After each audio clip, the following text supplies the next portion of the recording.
Hello, everyone! Welcome in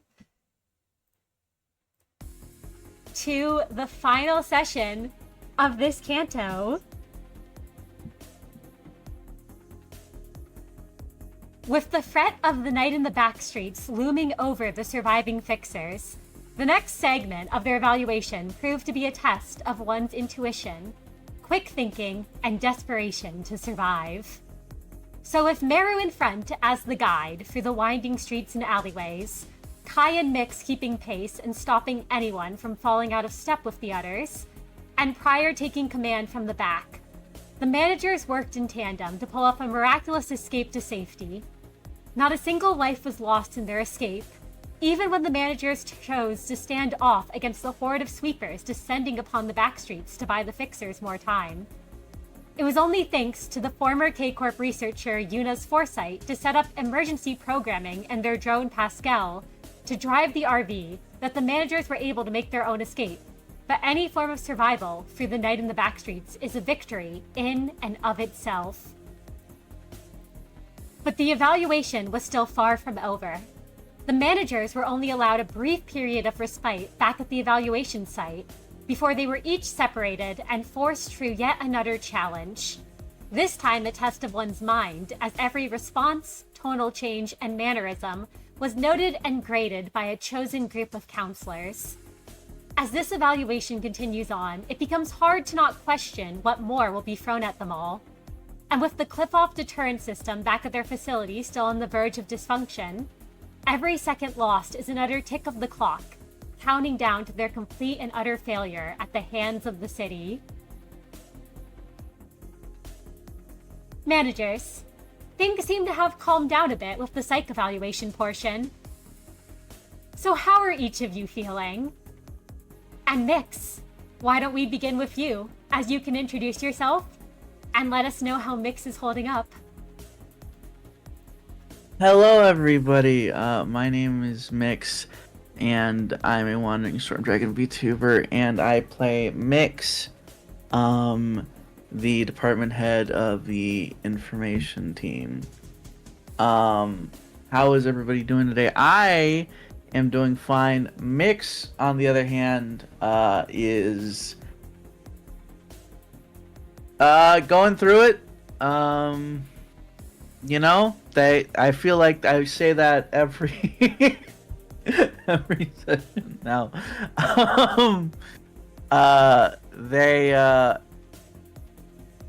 They've kind of been trying to be more adaptive to their surroundings, but it's kind of led to them making quite a few mistakes. And really only just serving to alienate them more from the others. So, not too well on that front. I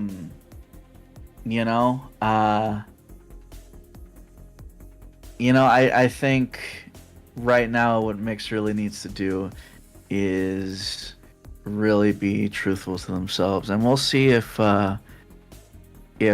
she can do it, or if it doesn't pan out. We'll see, but yeah, that is, oh my goodness, I almost dropped something. That is how Miix is doing right now. And Merru, how are you holding up? Yes, hello. I'm Merru Online. I play our control team department head Merru, and he is feeling fatigued. Meru's used to having little time for rest, but for once, he's starting to feel the effects of the past few weeks of non-stop work, from the facility until now, hitting him. It's not like he's about to pass out or anything, nothing like that, but he can certainly feel like a sort of heaviness from his biological eye that is only slightly eased when his prosthetic one starts to work a bit overtime to compensate. And he's not sure if the pain in his temples is from a tension headache or from justitia tightening around his forehead. And every time the augmented horns atop his head send him a focus shock through his system, he can feel a bit of a lingering sting. But thinking about how not good he's feeling, it's only making his headache worse. So he's focused right now just on keeping his head up and his eyes forward on whatever the next part of their evaluation is. But hopefully it'll all be over soon is all I'll say. I'm sure we're all hoping for that. So, yeah. Well, however it ends, it should be over soon. And Pryor. How is Pryor holding up? Hello, everyone. I'm Pryor, and I play the character who goes by the same moniker as myself, Pryor of the training department. Pryor has begun to realize that everything he thought he had gotten wrong about fixers was actually completely correct. They are the scum of the city. A little better than cockroaches crawling on the carcass of something that long since has lost its life, pulling specks of food and dust from the fertilizer, desperately rolling them into balls and trying to push them around as if it makes any difference or leads to anything different whatsoever. The people here are victims of a system that does not care for them. And Pryor is yet again confronted by the fact that apparently this is something only he has his eyes open wide enough to see. Otherwise, he's doing just fine, really. He's managed to save a few people's lives so far, and deep in his gut, he's sure that the violence hasn't quite ended yet. And we'll see if he's correct on that. As Kai, how are you doing? Kai's certainly been worse. The psych evaluation went about as well as, he thought it could go. And he's met someone who is smarter and older and wiser than he is here that has not led him astray yet.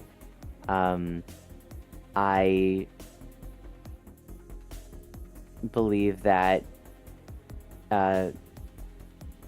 he's calmed down a bit from the sweeper attack, but that he thought that was about par for the course. Whatever is thrown at him next, he's relatively confident that he can handle it, because he doubts that it will be any more chaotic than the immediate impromptu bloodbath that they all started off in. Well, I guess we'll see just how things turn out. And if he's able to. And the four of you have a moment to reconvene with one another and talk amongst yourselves as fixers are still filing into the main room.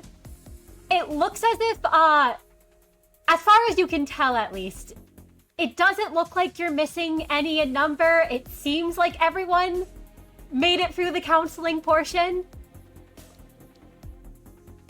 But you're all given a second to just talk to yourselves and share how you're doing, managers.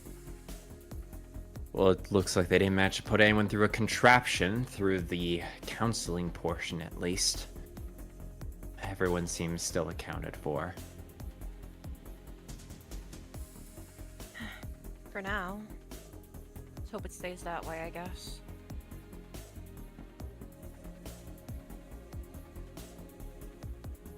The questions that they asked all of us, did they seem a bit tailored to you? I mean, I guess they have been looking into our backgrounds pretty heavily. Some of them. Not that it mattered. Ugh.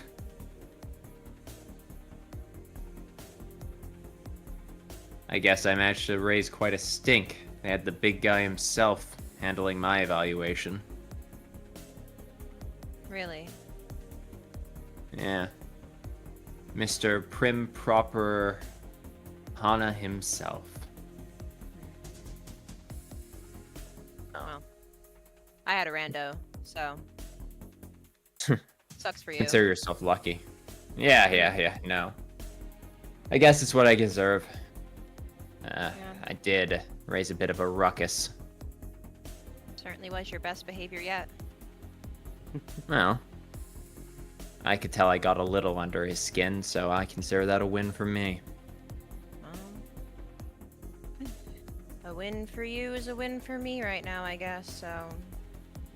Yay.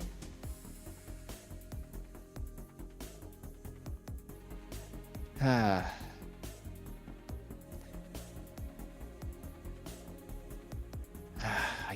just want this stupid fucking evaluation to be over and done with. I'm so sick and tired of these games. Ugh. Too many lives have already been lost. Yeah. If they wanted to cut the numbers in half in that first round, I can't imagine how many more will be lost now. From what it's sounding like, as far as I can hear, it looks like whatever office is actually running this event, they seem to take a survival of the fittest approach. So yeah, I expect there'll be more culling in the future. Stay on your guard, I guess, but our ego gives us a distinctive advantage above them. I recognized it when we were having to fight them off from all angles.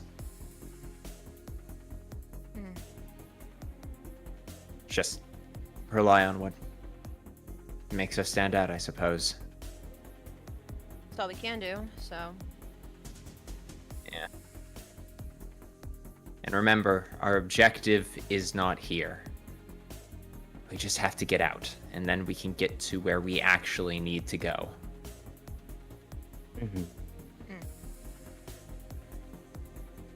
Everyone is feeling good after the eval, right? They didn't get into anyone's head?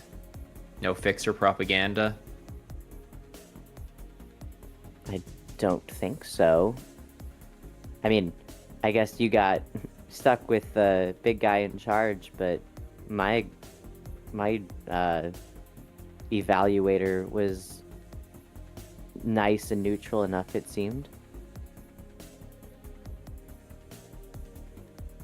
Don't think I'm any more or less pro-fixer than I was before.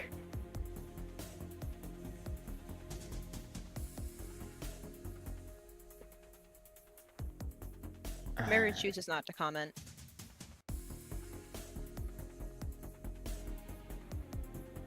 Well, either way,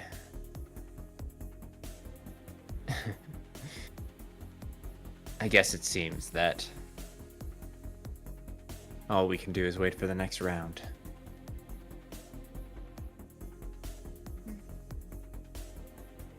And managers, I'll let you know between rounds, as you're all waiting for the next round, you all may heal free health and free sanity. Oh, thank God. Prior was dying. After the counseling sessions, you all would have been patched up just a little bit. And as what you imagine is the rest of the fixers file into the room, the lights begin to dim.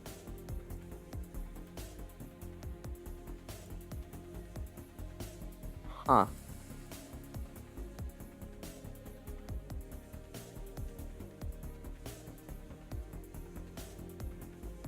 And you all can hear the PA system crackle to life. But before it begins, there is a light that washes over you all, as we have a redeem for Touched by the Light, and you all can heal another point of health. Oh, I needed that. You all can also notice that the fixers around you are in various states of, it looks like they were also, some of them were also patched up from before.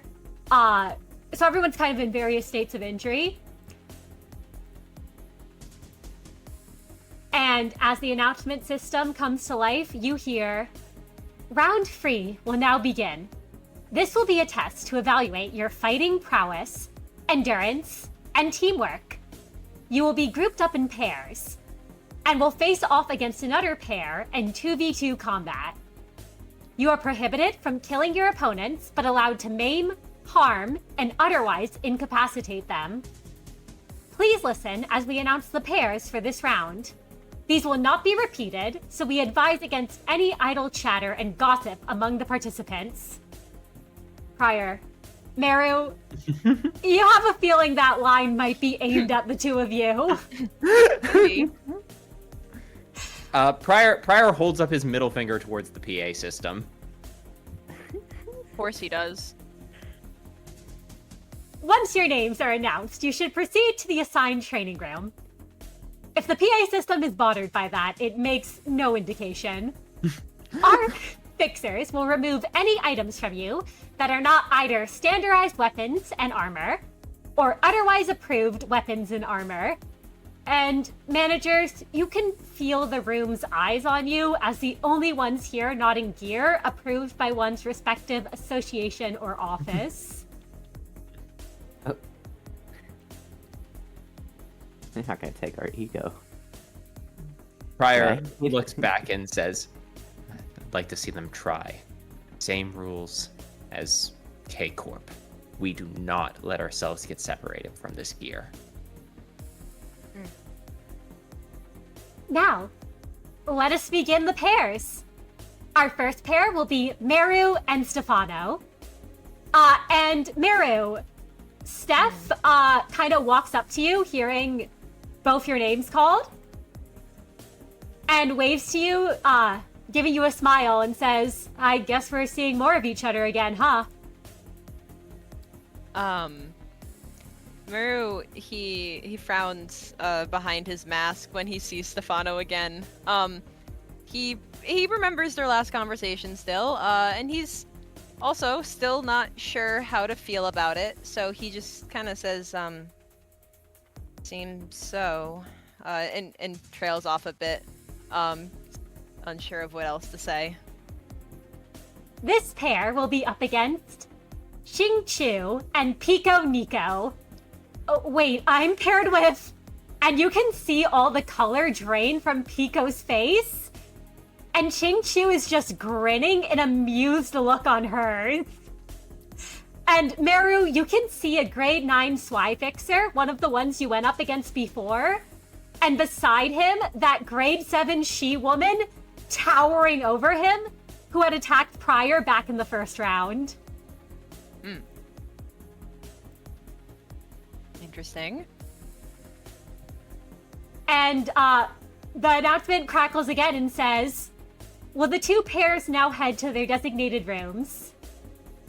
And Merru, do you head on over with Steph? I guess so. Merru, he'll give one last glance over at the other managers, and he can't say no, so he'll just kind of give them a little nod, pull down Justicia over his prosthetic eye, and make his leave. And Merru, as you two head on inside, the fixer at the door will take any items from you, including the healing ampules that you have on you. You do notice they do not ask for your ego, or any of your ego gifts.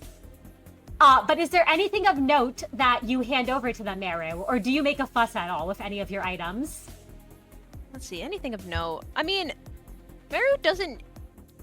I would say he normally doesn't keep much on him. I mean, he doesn't he doesn't like being separated from the healing ampules. Those are kind of a rare commodity for them. But he doesn't want to cause a scene. So he would begrudgingly hand over the ampules, as well as, let's see, what would be in his pockets? Maybe an extra face mask. He also has a small, damaged pocket thesaurus that he's had on him this whole time. And then after a moment, he'd sigh before briefly unbuttoning the collar of Magic Bullet and taking off that mirror pendant that he had taken back in District 21, and he'd been keeping it around his neck. He hasn't really touched it, but he's kept it there. And again, he doesn't like parting with any of these things, but I mean, hey, at least they let him keep his ego and the mask that's already on his face. So small wins, right? Small wins. And they say to you as they push you inside, basically, you'll receive your items back at the end of the evaluation. All right. And you two leave the room.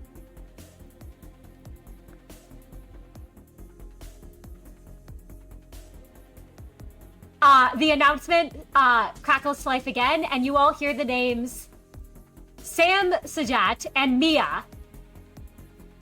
And Sam turns to Mia and says, "Hi there, I'm Sam, grade 7, from the Leo Association. I'll do my best to..." And the she-woman just kind of smacks his hand aside and says, "Just don't hold me back. Understood?" This pair will be up against Luna and Naru. And the Liu grade 9 fixer turns to her fellow co-worker and says, "Are you raring to fight, Naru?" As the cowardly man just kind of sighs, looking not too pleased at his rookie's focus on strength. And grinning, Luna turns back to Sam and says, "You might be my superior, but I'm not holding back, Sam, against either of you." As those four head to their room.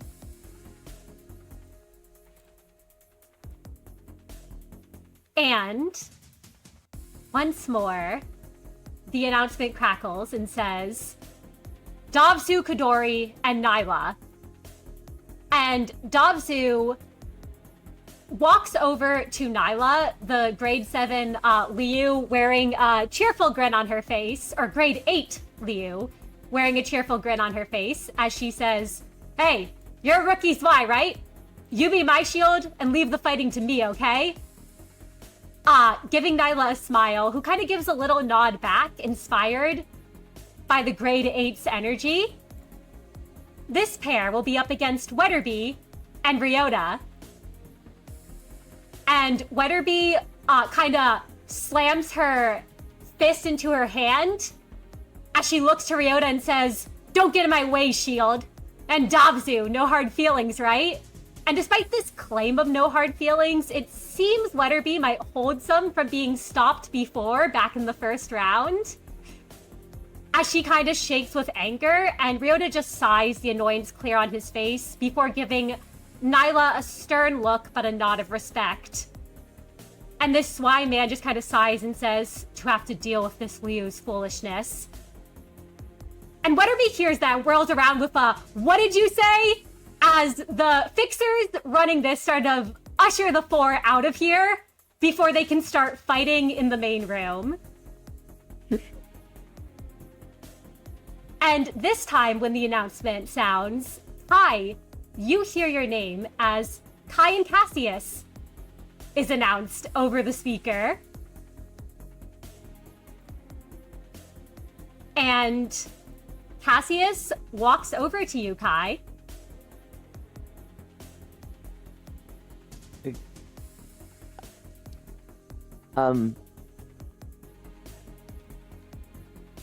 I promise not to maim you. We're teamed up together, Kai. So I'd hope you'd not be maiming me when I'm your teammate. I'm lucky I got paired with you and not one of those nervous rookies or egotistical higher grade fixers, huh? And you can see Cass looking to the group of four where that one Liu fixer, Wetterby, is like still being hauled out to the room that they've been assigned to.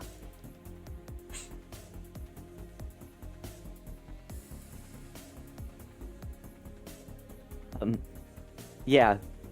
Sorry.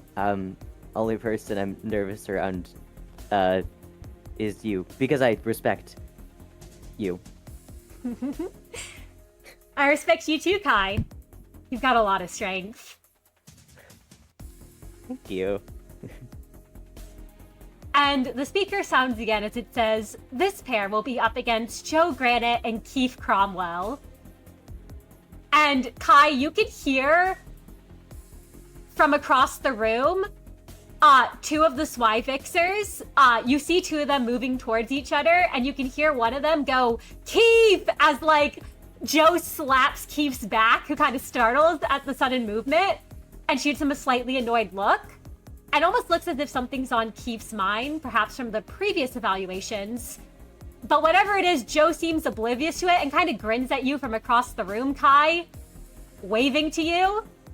And you remember having gone up against both of these fixers before in the first round, when you all were fighting the Swy.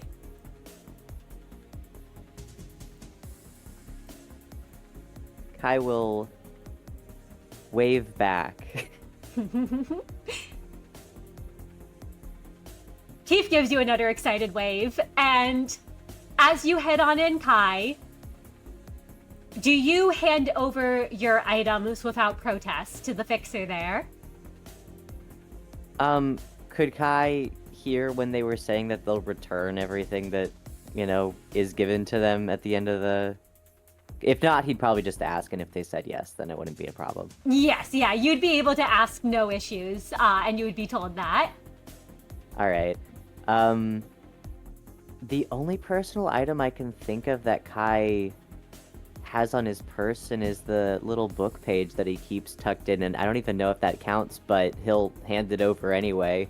I guess it's better that it's, put away somewhere safe than potentially getting more blood on it than it already has.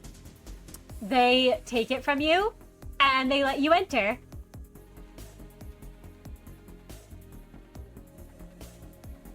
And both you and Cass are able to enter without issue into the room. Alright.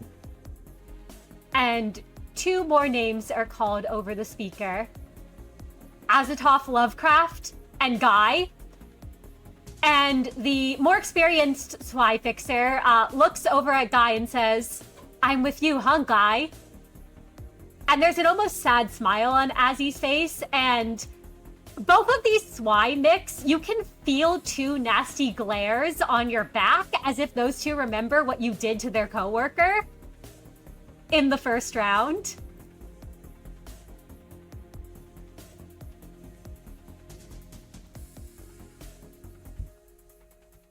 I don't know, Miix, if you have any feelings on that, but... I think, Miix will just not really acknowledge it. Nothing they can do. And as those two head on in, the speaker says, this pair will be up against Yomi and Fawn.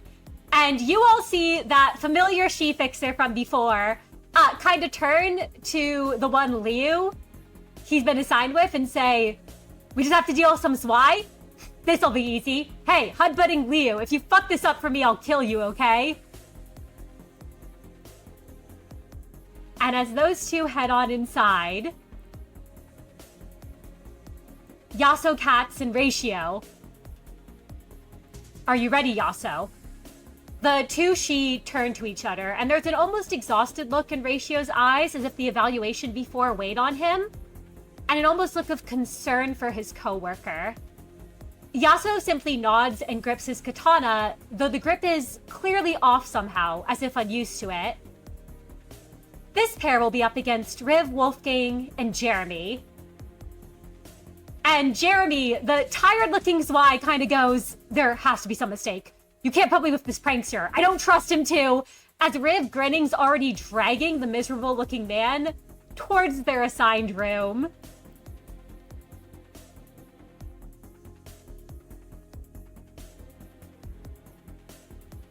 Miix and Zhang Fei. And Miix, this time you hear your name called over the speaker. And with it, Fei's. And Fei looks a little sheepish as he approaches you, Miix. But he gives you that bright smile all the same. If there's anything you would say to him before, or if Miix chooses to ignore him. I think Miix kind of thinks about saying something, will choose not to. They seem uncomfortable. But they'll just sort of keep to themselves for now. Let's do our best, right? Fei kind of says, and then looks unsure at your silence. This pair will be up against Qiong and Avelina. And you both can see there's a pair of Leo fixers across the room from you. And the grade 8 one says, "You're always so quiet. You should try to have a little more fun," as she slings an arm around Avelina's shoulders, who just mutters "Don't touch me." And Qiong kind of looks up and starts waving at the two of you, and Fei waves back to her. Do you wave to her, Miix? Or do you ignore? No. You ignore her? Yeah. And as you head to the door, they'll, like they did with Kai and Merru, take your ampules from you. Is there any other items of note that they take from you, Miix? The ampules, anything, minor things, but nothing of note that I could think of aside from the obvious. Absolutely. And at this... Maybe the cigarettes if they're mean. They would take the cigarettes from you because they are removing all items. So they do take the cigarettes. Miix winces, but will hand over the ciggies. Absolutely. And by this point, the room has thinned out. There's more names called of different and various fixers. But prior, you find at the very end, it looks like there's only you, John, and 2 SWI fixers who haven't been called yet. Prior's been being patient, sitting at his spot, drumming his fingers on the table.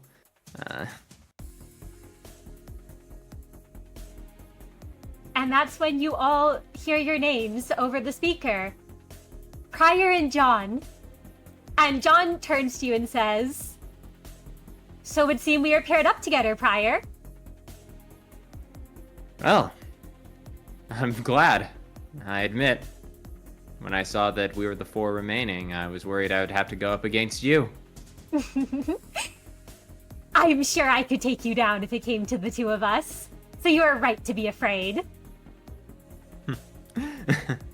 Well, you've shown your prowess. And again, I didn't have much of a chance to say it before, but thank you for your help in the first round. You truly did make a difference. You can tell that she really likes the praise as she kind of preens at that, and she says, "Well, of course. I'm a fixer after all." Well, you were a big help in spite of that. It takes her a moment, you can tell. It's like the little loading screen as she seems to puff up at first at like she thinks that the confident, and then she seems to realize you meant in spite of being a fixer. And she kind of looks like she's about to pout and say something when the speaker sounds and says, "This pair will be up against Hira and Johanna." And you can see those 2 SWI women in the room. It was actually the 2 whose fight was broken up from before. Prior looks past his new companion to offer them both a respectful nod and says, "Looking forward to a good clean spar." They both, you can tell for a moment, like the two Swai looked like they were about to exchange something to each other, but then they do both turn to you. Johanna looks as if she's trying to hide her paranoia and nervousness, while the other woman, Hira, kind of carries herself with confidence, and Hira just says, "Of course. That is what it shall be."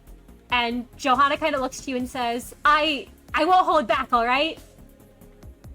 Well, maybe hold back a little bit. I'd rather like to keep my head attached to my shoulders, especially after what we all just went through. I mean, obviously... I get exactly what you mean.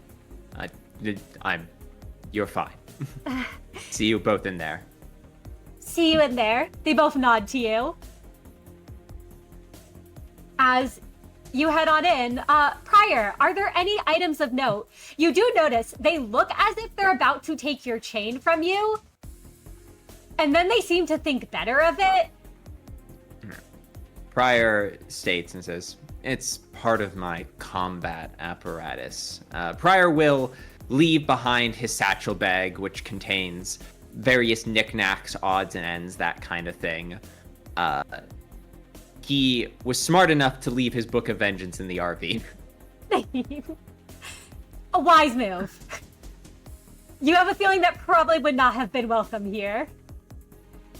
But he discards pretty much everything he has on his person. Prior likes to carry a lot of little things that could help out in various tiny situations, but in reality, so long as he has his chain, he has his sword, he has his armor, and they don't ask him to pluck the eyes out of the side of his head, he's fine. They will not. You actually do notice the fact that they seem aware. You did notice, I imagine, as Merru, Miix, and Kai were going into their rooms, that they didn't ask for anyone to remove any of the ego gifts they had. They know well enough. I shouldn't expect anything. Prior doesn't really expect anything less from the Hana from what he knows of him. Prior just nods his head and says, "Nothing else. I'm sure you'll see if I sneak something inside." We would notice. And Prior makes his way inside. And as you head on in, Prior, Jeanne beside you, she kind of looks to you and says, "Do you have a plan, Prior? I do not believe I have witnessed you in an actual fight, and as you are aware, I myself fare best in 1v1s. Well, you've got it right. I still fight, but I tend to take more of a leadership role. Consider me a battlefield tactician. Not to say that I can't use this sword on my back, but, well... well, we can't stay in our golden age forever now, can we?" She kind of blinks at that, and she's just kind of like, how old are you? Old enough to be past my prime, but some people peak young, don't they? She kind of just looks you up and down. Either way. Thanks to this ego gear, I won't be dead weight for you. I know how to use this blade, but, well, I will do much, much better with a partner like you. I'll call out where they're weakest. You hit them where it hurts. Sounds good. She kind of gives a flourish at that. And, spins on her heel to enter the room. And... Prior, let's begin with your spar. Alrighty. As the four of you have entered the training room set up for you,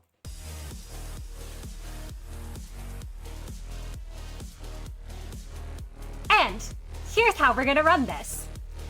I will ask you to make a test and an attack.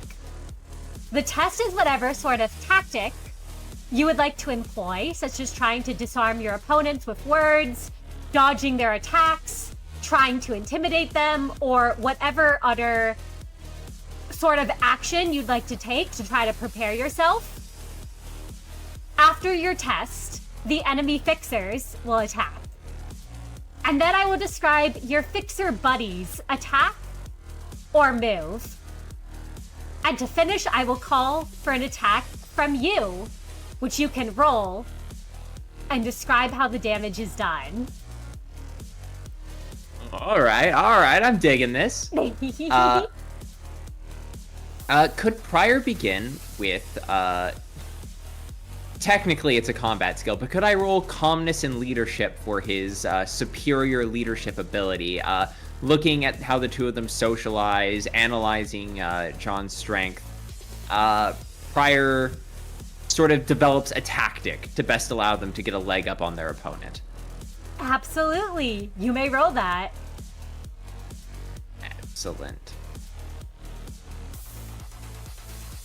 Difficulty. I would say that the challenge is...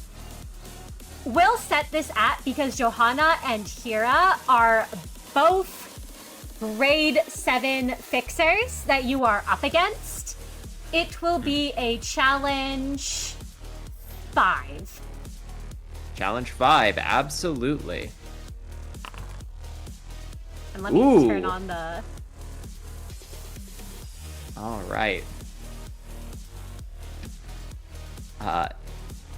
That is a failure from Prior. He is... You know, I'm going to say that, unfortunately, despite the fact that Prior is a careful tactician, John is not one of his easily swayed clerks or agents, nor does she necessarily have the respect for Prior that love him or hate him the other managers do hold.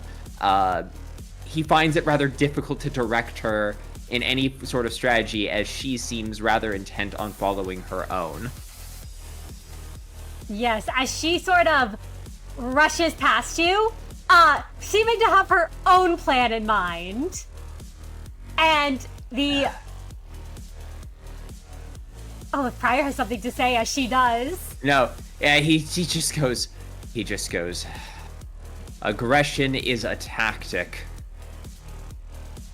So is losing. And he draws Life for a Daredevil and swings it in his hand, trying to take a defensive stance. Absolutely.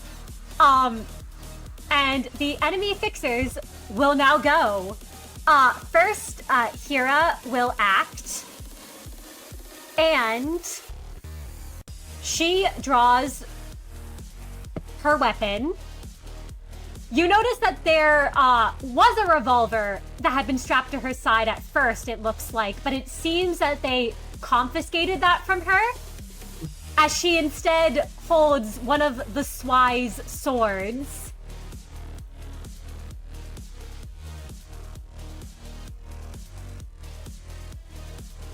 She looks between both of you, but given John is the one racing at her, rushes to meet John. And usually would not... Let me see. They're both grade 7, so her sword does connect against John's in this case. And John will take that damage.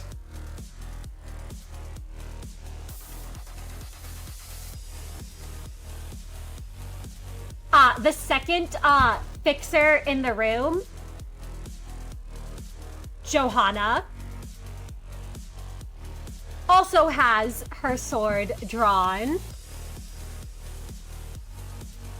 And she rushes toward you instead, Prior, as Hira had Not rushed leaving the to unopposed John. attack.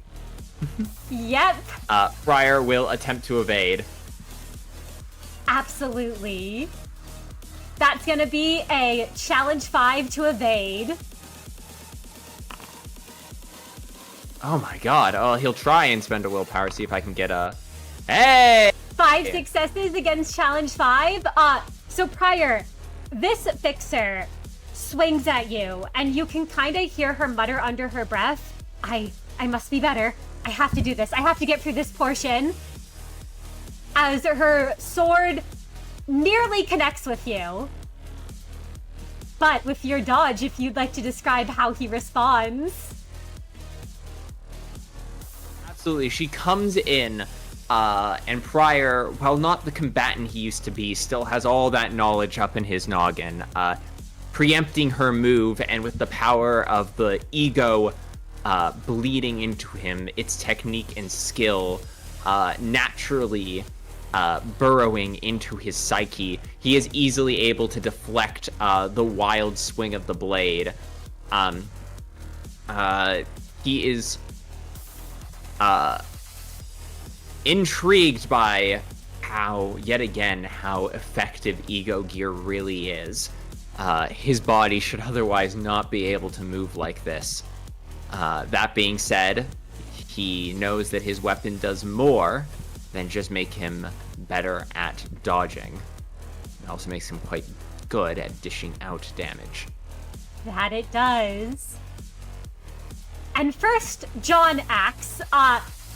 You can see a smile on her face as she realizes she's engaged in what she does best. And Prior, she doesn't look to you as she says this, but you can hear it directed at you as she says, "Just keep her occupied as long as possible, young man. Once I finish this duel, I'll be on my way for another." And the woman she's up against, like, her eye kind of twitches at that, as if annoyed that John's already assuming she'd win. And she's kind of like, is that a joke, Sync? Focus on who's in front of you, as John charges forward. And this automatically hits Hira, as it is a grade 7 fixer. John deals 4 superficial red damage to her.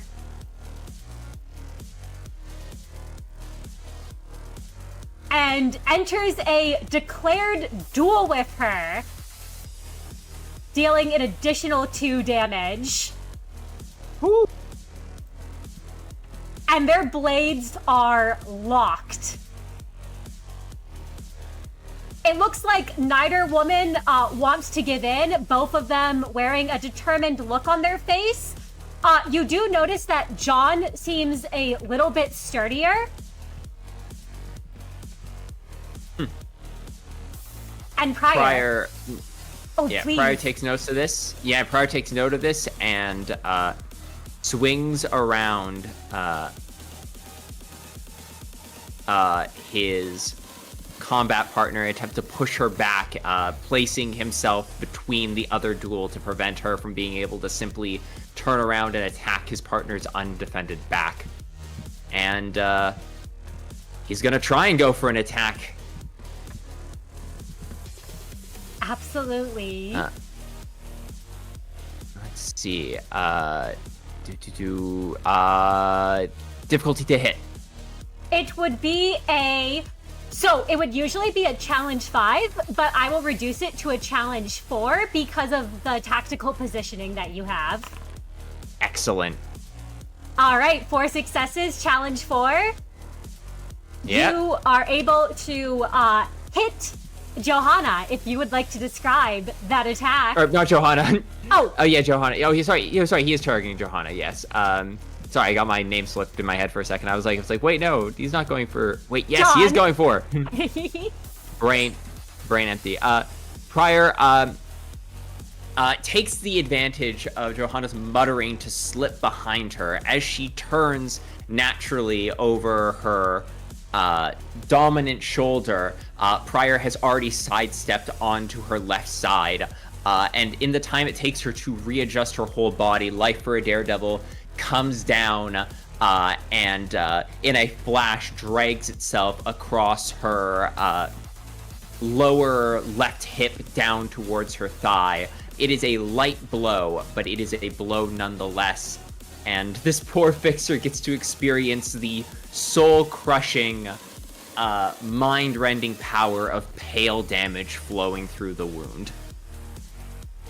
As the pale damage flows through, her eyes kind of widen in horror And you can hear her mutter, what kind of attack is, as you shave off an entire health box from her.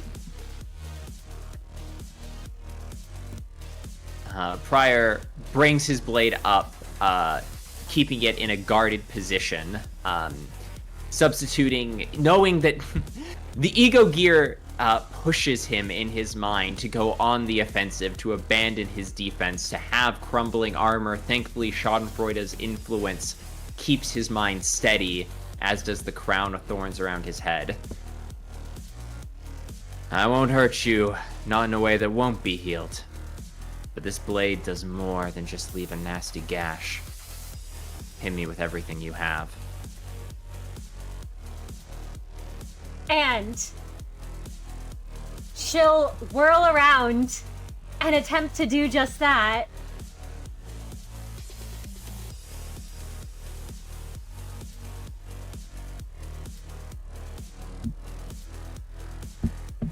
And I would say, as Johanna swings at you with her blade prior, due to the ego protecting you, there's not much that these fixers' weapons can do. It definitely hurts any attacks that you aren't able to dodge.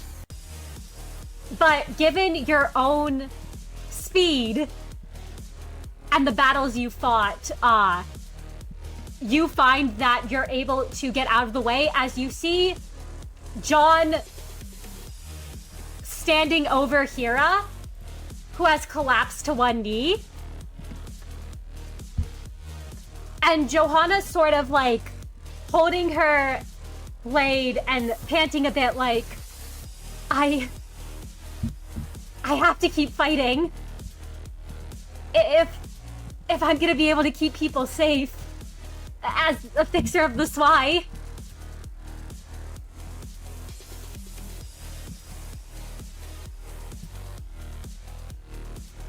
Prior brings his blade, never drops his guard, but does speak rather clearly and concisely.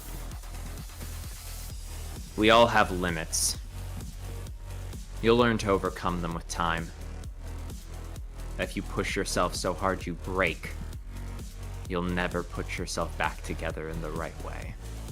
Accept defeat today. Live to see tomorrow. And Prior will actually put, like, the edge of his blade on their shoulder very lightly and gently push them to the ground as a sort of gesture of accepting defeat. Or rather, to gently nudge them into simply accepting defeat. She does fall to the ground as you do that, sort of hanging her head a bit. And she kind of just, her hand clenches tightly on her sword, even as she's bowed her head in defeat. As she sort of just whispers, I must be better next time.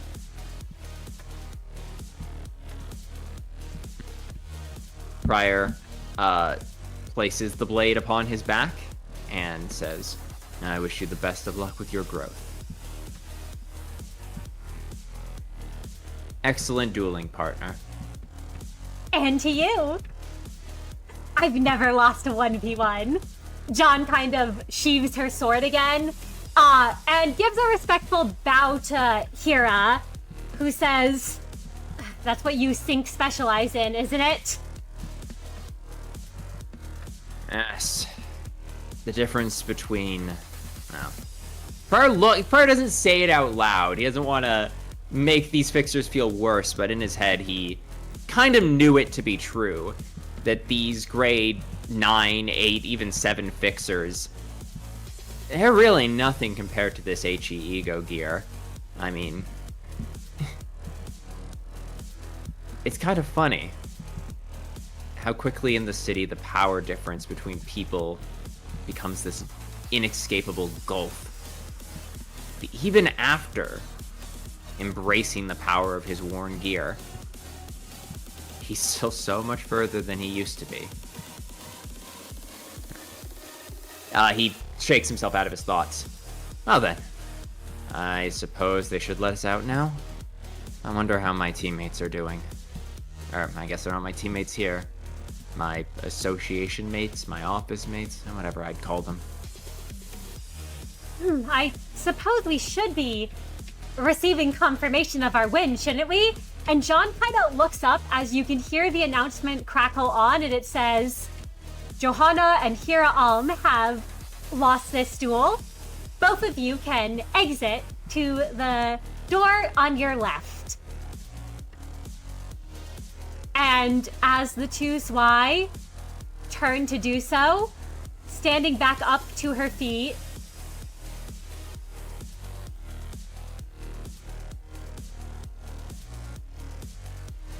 you can hear over the announcements,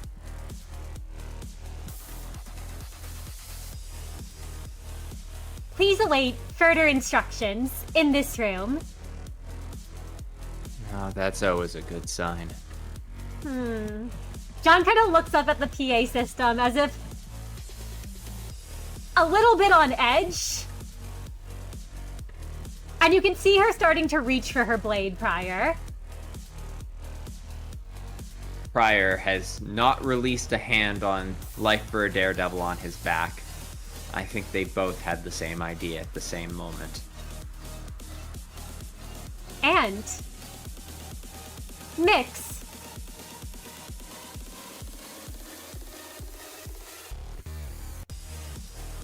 Yeah. We'll go to you next. As you Yay. find yourself in this room up against the two Leo Association fixers.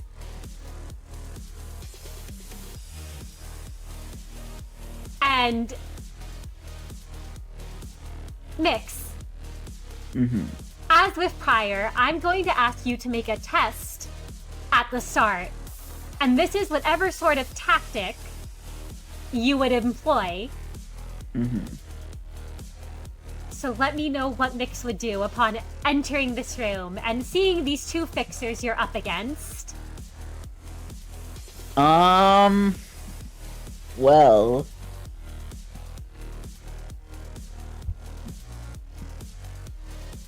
I think Miix will try to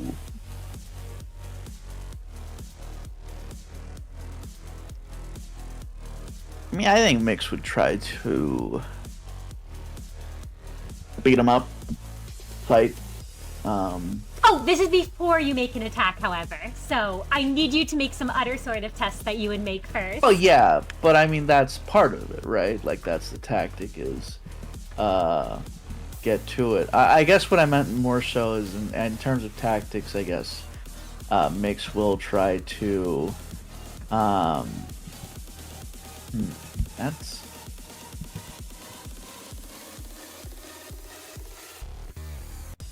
These two are Leo, right? Yep, they're both from the Leo Association.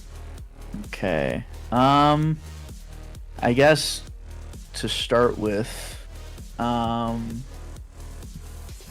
maybe a sort of, you know what? How about this feigning, you know, sort of like not innocence, but like kind of like, you know, being like, okay, let's have a friendly, good old spar, you know, going to shake hands, kind of like, you know, we're not you know, we're just here to have a friendly spar, you know. Absolutely. Do you want to make me a conviction or presence persuasion roll? Sure thing. This would be a challenge 4 because the strongest fixer you're up against is a grade 8. Cool. Awesome. In that case, I guess Miix will just roll. Trying to think if there's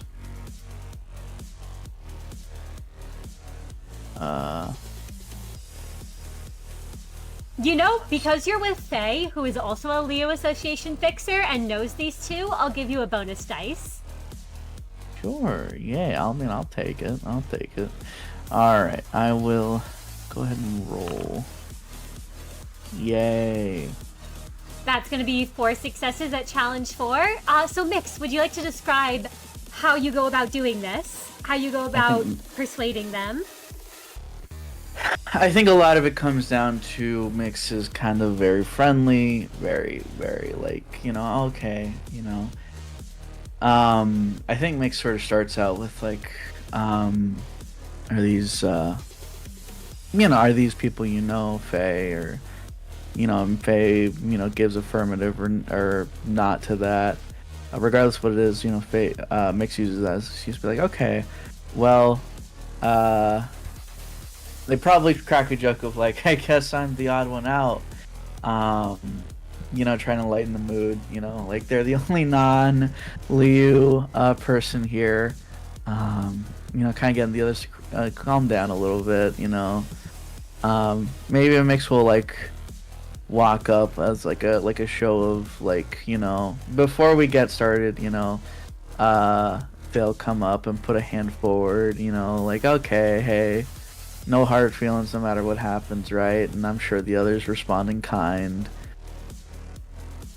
Yeah, I would say Qiong, with the successes, Qiong kind of shakes your hand at that and is like, yeah, it's just a friendly spar, right? No more death trap sort of stuff? No. God, no. Avelina's behind Qiong. They aren't saying anything, but they are looking at you, Miix, and they seem to have lowered their guard just a bit from this demeanor. Very nice, very nice.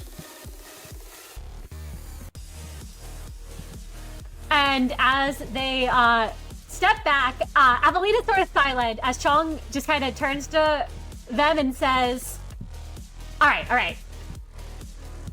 Now, remember, it's a spar, so we don't need to go all out, okay?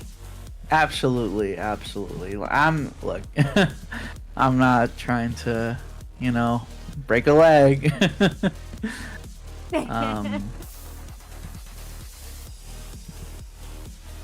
God, no. But yeah, absolutely. We'll take it easy. Nice to meet you guys. Like nice to meet you too. Feels weird to be the odd person out, Maybe I should join the Liu. Sean kinda at that, it's like, well, I mean, it's a lot of work. Being a fixer's a lot of work. I'd much rather be chilling in the nightlife. And Faye kind of looks over at Qiong like, you're a grade 8 fixer. You're not supposed to be saying that. What kind of example are you setting for me and Avelina? And Avelina just kind of looks at Qiong silently and a little bit judgmentally.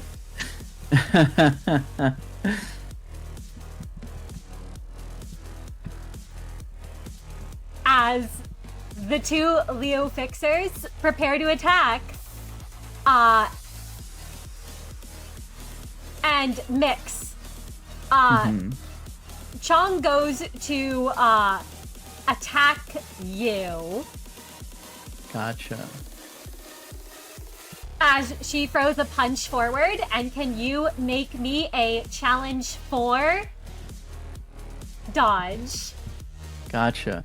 Now, do I get any kind of bonus or do they get any kind of penalty because I've kind of lowered their guard? They're not going all out, really. This is just like a little friendly spar.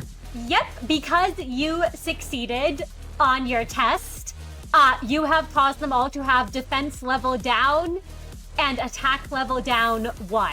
So, awesome. This is actually a challenge free. Awesome.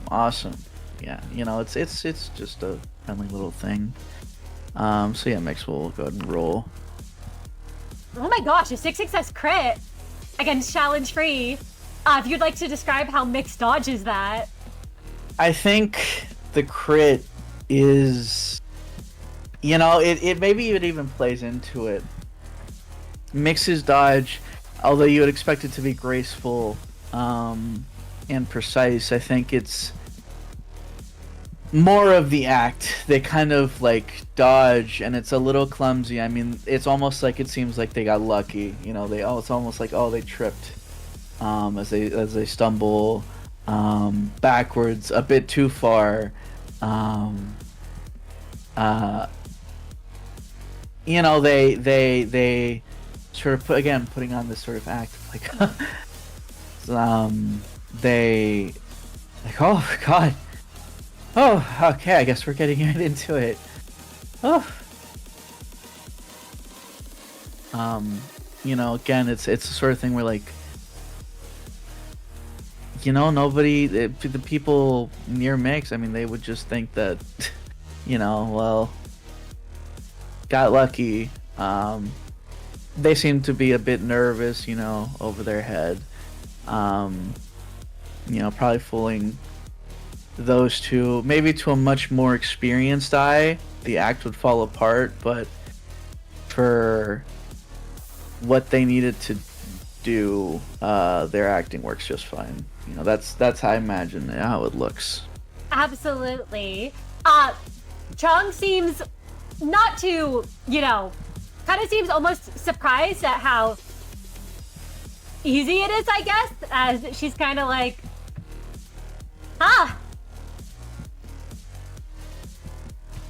maybe we can actually do this, Avelina. And Avelina just kind of lets out a quiet sigh as they also move to attack you, Miix. Okay. With another burning flash, and I will say this is, instead of a challenge 3, it is a challenge 2. Gotcha. I would have to, just to clarify, for myself and for the audience, I would have to spend a willpower to be able to dodge again? Yes, you would need to. Okay. Do I want to here? That's a good question. I think here, sure, why not? I'll go ahead and spend 1 willpower. Absolutely. And you said it was a challenge 2, Mr. DM? Yep, challenge 2. It would be challenge 3, but you've made their defense level down. Ooh, ow. I'm not even gonna reroll. I think in acting clumsy makes acts a little it becomes a little too real. So I think while again they're like trying to be a little sluggish, maybe Avelina comes in a little faster than expect and they actually get hit. Yes, as you're acting, Miix, you just kind of hear a quiet voice behind you like, apologies. And there's a punch that connects as you take, you would be taking free unhalved red blunt damage, but your armor leads you to only take 2 red damage. Gotcha. Miix will take that. You do, however, gain 4 burn. Let me pull up that status.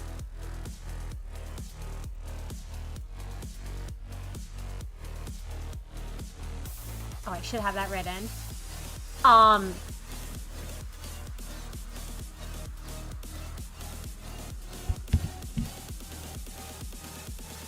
But yes, you are inflicted with the burn, which does not activate yet, but I can't find the status right at the moment, but... And we go to Faye's turn. And Faye will... I'll find it on your turn, Miix. Faye moves forward and says, I have your back, Miix. And... Oh, sorry, that's not what I meant to use. Faye's going to use Strength of the Liu. As Faye... This is an unclashable attack against these two. So Faye will inflict 2 defense level down on both of them. So they now have 3 defense level down. And will deal 2 unhalved superficial red blunt damage to the 2 of them. As they both take 2 damage. And you can kind of see Faye's fists light up with flames as he attacks both of these fixers, and he's kind of like, sorry, you two.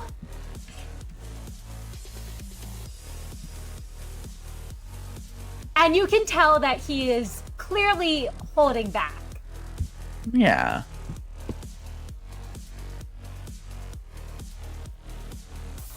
And Miix, what would you like to do for your attack?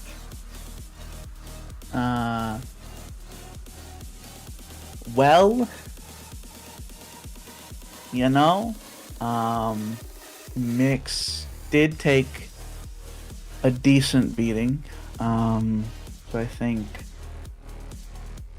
probably it would. Well, it's only right that Miix gets to hit back. So they will go ahead and hit Avelina. Absolutely. Give me one moment, and this is what burn does before you do that. So at the end of the round, all with burn take unhalf superficial red damage equal to their burn, and then half their burn. So yes, but that will be at the end of the round. So first, Miix, you can attack, and you said you're going for Avelina? Absolutely. All right. Roll that damage. Alright. I roll my skill 1 as normal, correct? Yep, Avelina's damage is down, so it would be challenge free against a grade 9. But damage, or not damage down, my apologies, defense level down by 2, so it's only a challenge 1 to hit them. Alright. Well.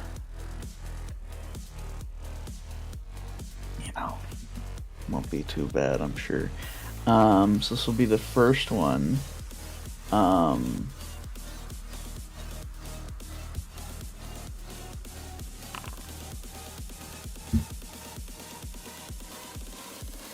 successes, challenge 1.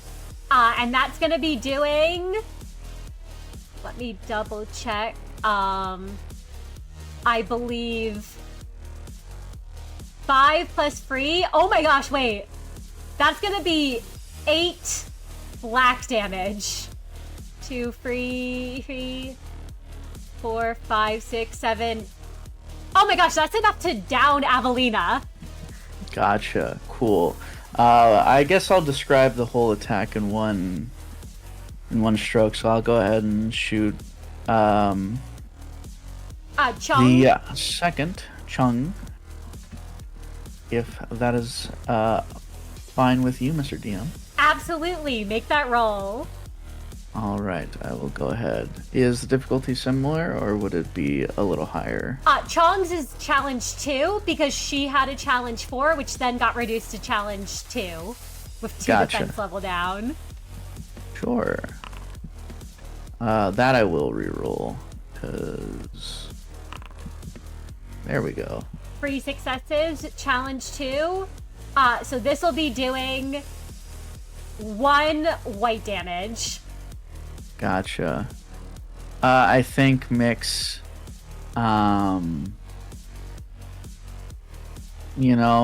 they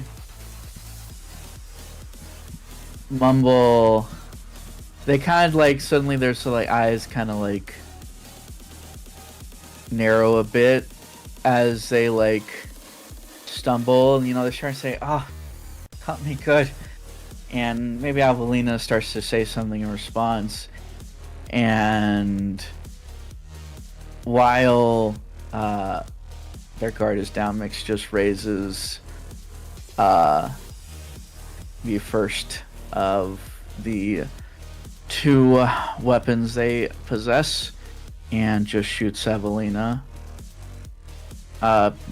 near point blank and causes them to immediately fall down. I'm assuming probably knocks them out. They're just incapacitated, I'm assuming. Yes, their eyes kind of widen as they seem to realize something, and then they just fall to the ground, incapacitated, a couple of butterflies fluttering around them. And Qiong kind of turns at that and kind of mutters a shit. under her breath as they kind of look at Miix and they're like, they're okay, right? Yeah, as when they say that, Miix just points the other Solemn and tries to shoot them before Qiong can dodge, but grade 8 fixers. They're a little tougher. Okay. Probably just manages to graze them. The butterflies graze her, and she kind of clutches at her head, and she kind of mutters something along the lines of, so much for an easy spar.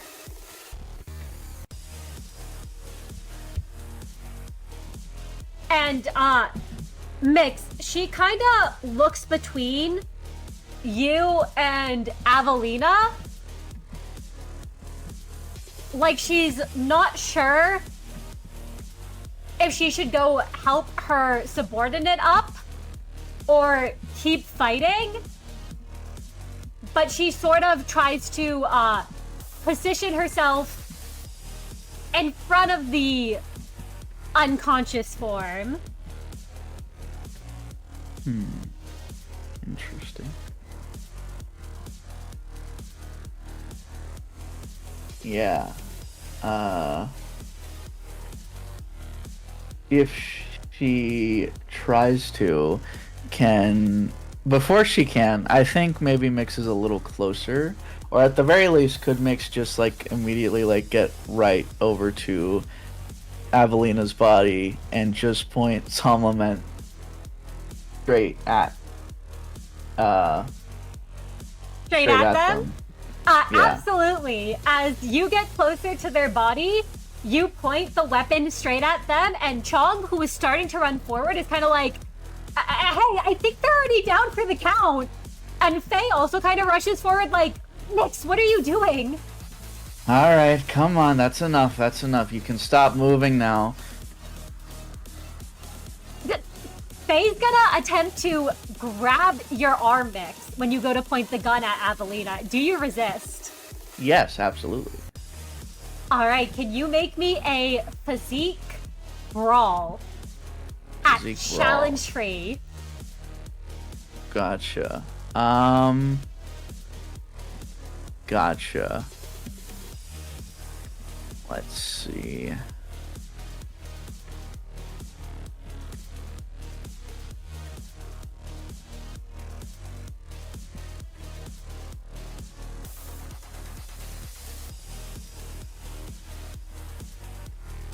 Let's go ahead and do that. Ooh, this is tough. That's 2 successes, so that is a failure. So Faye would be able to pull you away. Or No, pull no, your- that wasn't my roll. That wasn't my roll. Oh, sorry, that was the willpower reroll. Sorry, I thought you rolled. My bad. But if you can make that roll now. I'm thinking in my head.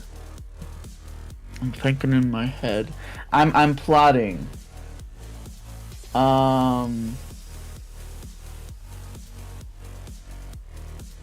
I think I will, cause it makes it more dramatic. I would like to push. If I may, Yeah, Mr. Dean. you can add 2 additional dice, but you have to Sure. spend a point of willpower, I believe. Sure thing. I will go ahead and do that. Ooh.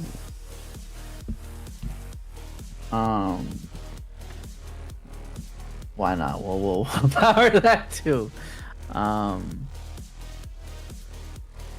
Let's see. Miix does succeed. All right, so 4 successes on challenge free. When Faye tries to pull your arm away so you don't shoot towards them and don't point it at them, he's unable to get you to budge. Yeah, I think it's more so just Miix. It's not even that Faye like is able to. I think Miix just drags quickly drags the body back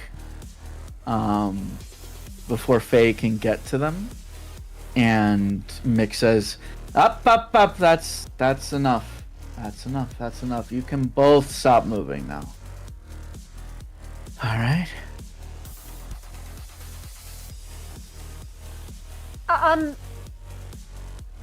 Miix, what are you doing? I'm just doing what we need to do. Now then, if you don't want anything bad to happen, then it'll...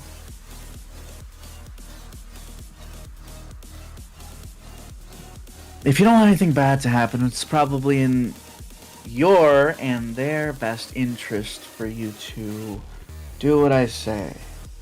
Alright? We in agreement for the... Are we in agreement? Can you nod for me? Faye kind of blinks in confusion at that and is like, Miix, what is your problem? What are you doing? This Miix is supposed to just be a spar. completely ignoring Faye at this point and says, alright. If you don't want anything to happen, then you'll just do what I say. Do you understand?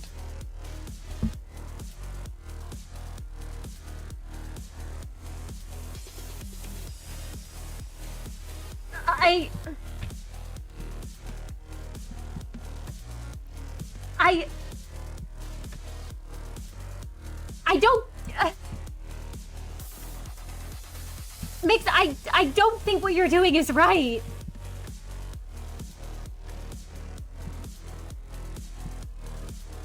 Just shut up, Faye. I'm just trying to,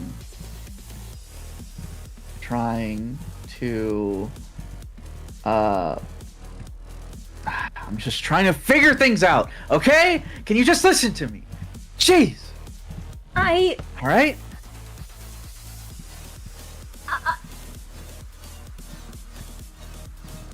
Just listen to me, alright? Just shut up, stand there.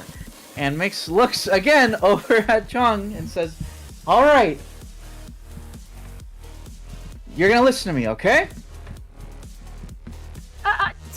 Qiong, like, looks so confused and, like, uncertain about what's going on, and goes to throw another punch at you, Miix.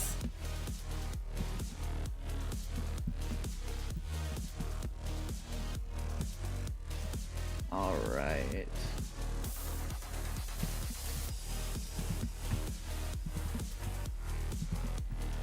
Miix will...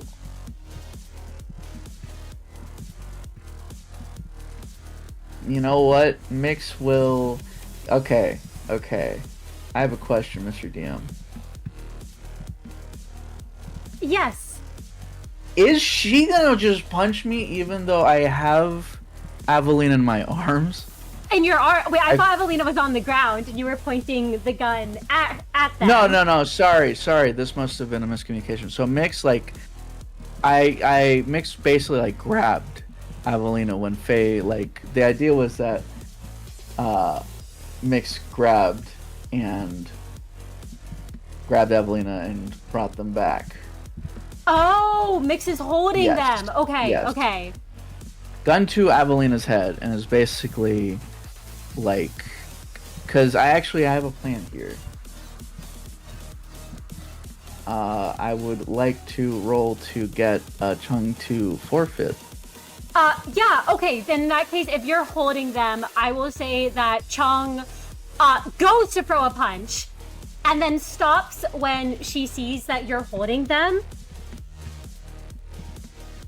And you can roll me a conviction persuasion to get her to forfeit. Cool. Do I get a bonus since I'm literally holding a hostage? I'll give you a +1 dice bonus. Okay, cool. What is the difficulty? The difficulty would be a challenge 4. I'll have it be a challenge 3 because this is one of her fellow fixers from her association. Yippee wahoo! All right, awesome. I will go ahead and roll. 3 successes, challenge free. You are able to convince her to forfeit. If you would like to explain what you say or how you do so. Alright, just say you forfeit. That's it. That's all I need. That's all I need. Okay? She lowers her fist at her side, and the flame sort of dies as she says, I forfeit the match. Cool. Alright, there we go. That's all I needed. Thanks.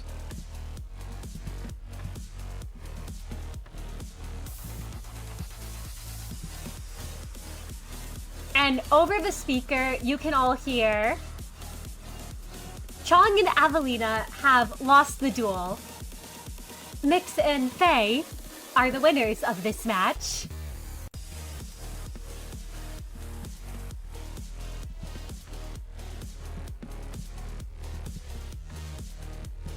Miix, Alright. do you let go of Avelina? Yeah, Miix will let go. She's useless to him. They're useless to them. They're useless to him. As you let go of Avelina, Qiong kind of carries them out of the room.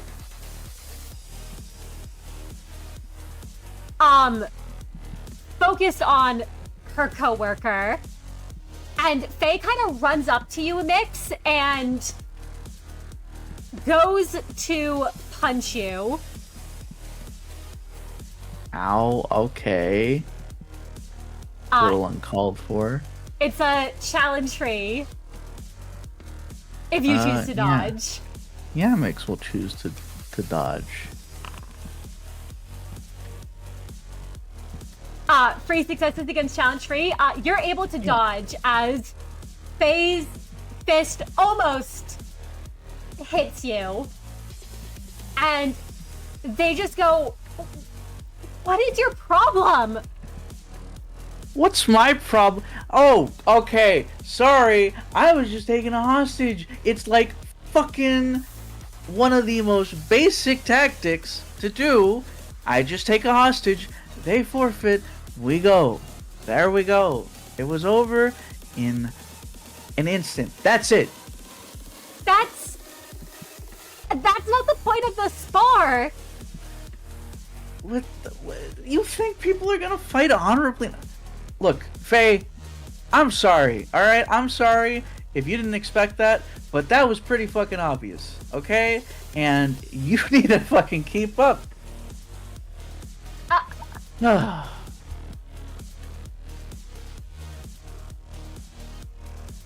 Look, it's fine. It's fine. I get it.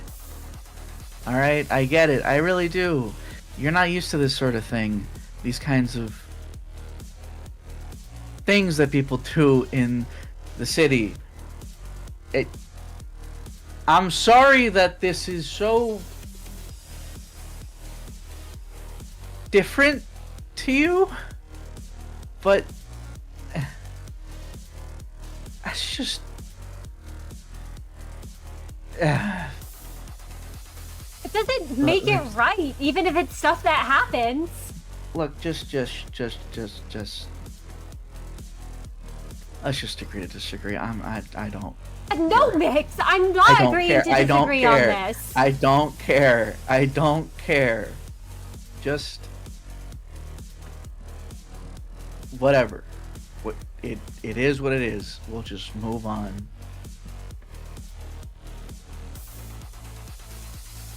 I feel like we can't just move on from that. I don't think that's something. What do you want from me? What do you want from me? I want for you to try to be better, Miix. You're so fucking annoying. I don't look. It's just.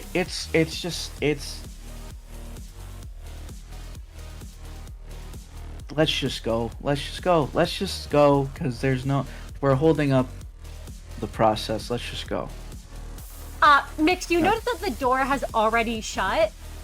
after those two exited. And above the speakers say, "Please wait here for further instructions." Ah, shit.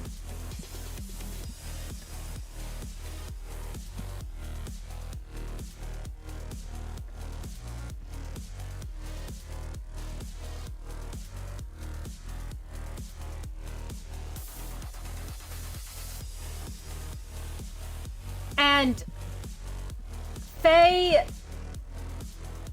is sort of just looking at you, and you can see in that bright gaze, there's this almost disappointment that has come into his eyes.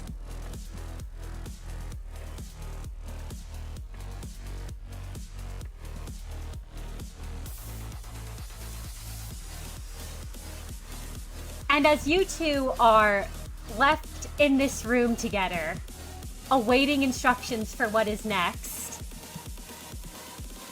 Kai, Yes, sir. you find yourself with Cass and these two fixers here, Joe and Keith, two of the SWI from before. And as the others did, you're gonna go through, and the first thing I need you to do is make me a test.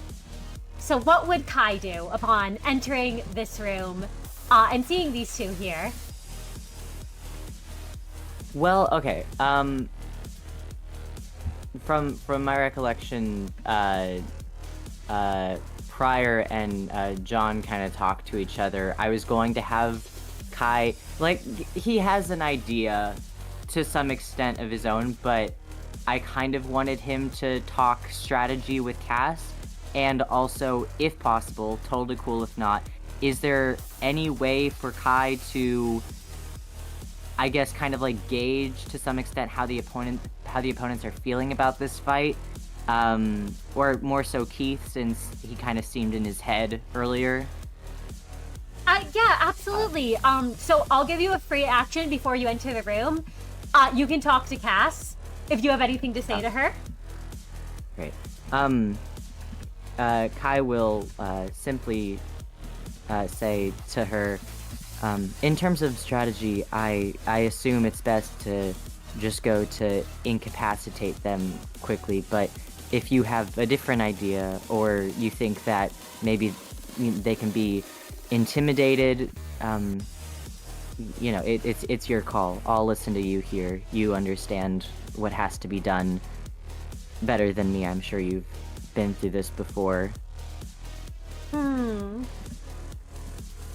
I'd say intimidation's a good route to go. Get them to... How does one put it? Get on edge of it. Absolutely. And use that chance to strike. I can get an opening for you if you can handle finishing it. Kai will salute and say, "I won't let you down, man." She grins at that. And Kai, you said you wanted to get a judgment of these two? Yes. Is that would be your test, is to get a judgment of them? Alright, great.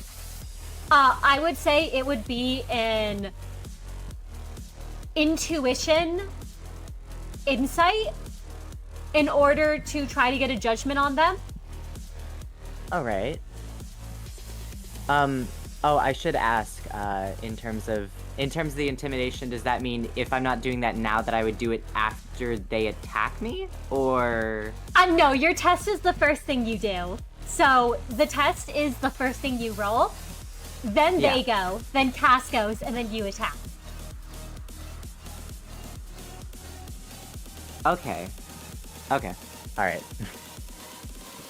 What is the challenge for,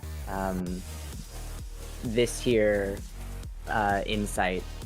The insight highest intuition. fixer you're up against here is a grade 7, so it would be a challenge 5. Oh, I'm rolling at a bit of a disadvantage. I'm gonna push for this then. Absolutely. What? How many die for? What's the desperation? For push, it's 2 additional dice. Push. Okay, for 2. Okay. I'm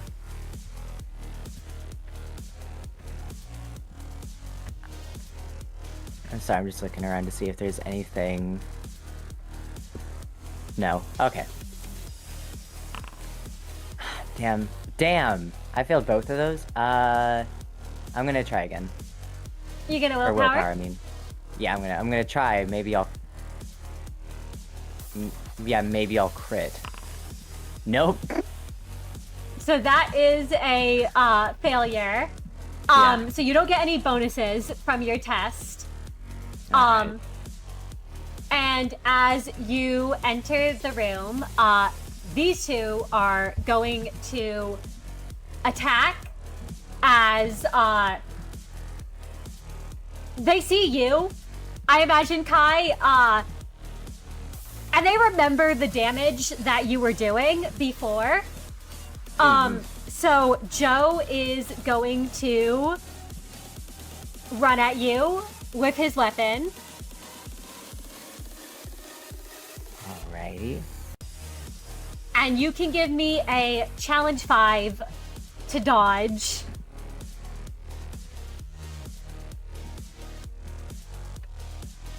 Athletics reflex, right? Yep, athletics reflex. Alright.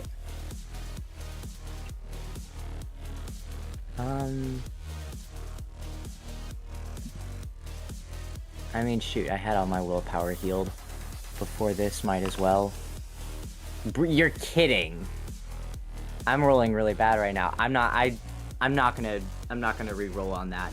I'm just gonna let them take me. Alright, you do take an aggravated sanity damage on that because it's exclamation point. Alright. And as Joe rushes at you, he just goes, hell yeah, you're going down, blonde guy.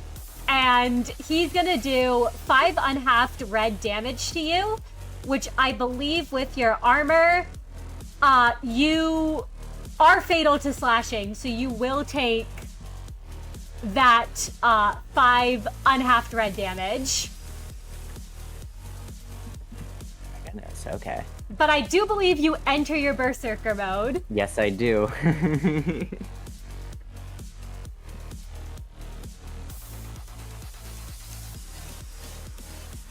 And Yes, indeed.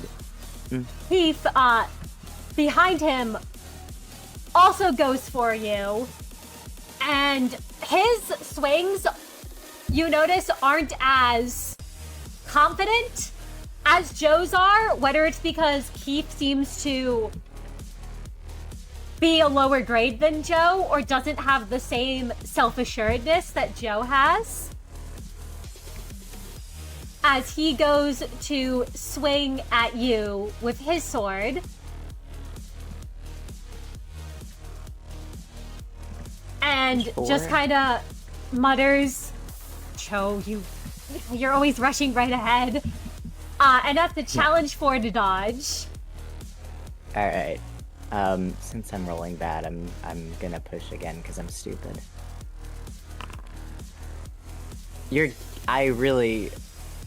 That's I'm gonna 3 willpower this successes, one. challenge 4. Would you like to willpower? Okay. God. 4 successes, challenge 4. As Keith comes at you, you are able to dodge his blade. And Joe kind of looks at Keith like, you really missed that one, man? I thought you had it. And Kai, Cass is gonna look to you. She's gonna see how you... I imagine, how did Kai dodge that one as he almost got hit? When Kai was hit by the first one, by the first blow, mainly because it was immediate, I want to say, he was, I suppose, what are the words? I'm not trying to say taken aback, but he was shocked. But upon realizing the amount of damage he would be able to do, he did not want to get hit again before his next turn, when he was come at again by someone who seemed a lot more out of it. it was a lot easier for him to sidestep, knowing full well that he'll be able to get back at them just as hard as they were trying to go for him when he attacks. And I genuinely do think that the second that the dodge for the second one was not much more than like a sidestep. Absolutely. As you kind of sidestep their Cass, she's kind of right behind you to steady you, actually, Kai, like putting a hand on your shoulder. And she's just gonna lean over and whisper in your ear. Uh-huh. Kai, attack twice. And Kai, you can make 2 attacks against these two. I just pogged in real life. Oh my god, wow. The motivation that a baddie can give you. Alright, fantastic. I guess it's my turn and I can just go for both of them. Yep, you can go for both of them, and remember that you're in Berserker mode right now. Yes, I am. Alright, I'm gonna go for... Yeah, let me just, sorry,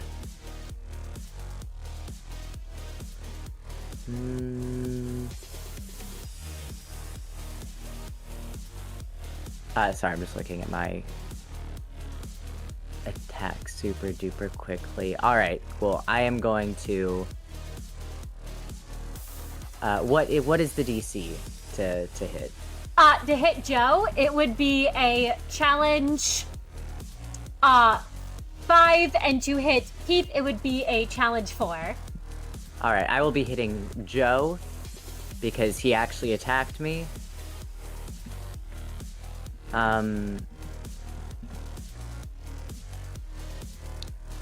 Okie dokie Loki, let's... Oh god, I hope I roll epically right now. Okay. 8 successes against challenge 5? Yeah. So you are doing 5, unhacked red to Joe, which is... He is now injured. That was his whole first tracker. If you want to describe that first attack, as he also gains bleed. Fantastic. Kai lashes back at Joe. The goal is to incapacitate as quickly as possible. And did you say that I filled up his tracker for... Oh, with superficial damage. Yeah, with yeah, no, I didn't think I'd... Yeah, okay. When Kai fills his tracker with superficial damage, he says, well, I can't kill either of you here, so I guess you don't have to be scared. And then immediately gives Joe a good reason to be scared via filling up his health tracker with superficial damage as he, well, okay. Since we're not going for the kill, Kai's claws will not dig as deep as they would. I think he is more so focusing on breaking bones, keeping the blood on the inside, because that's where it's supposed to be.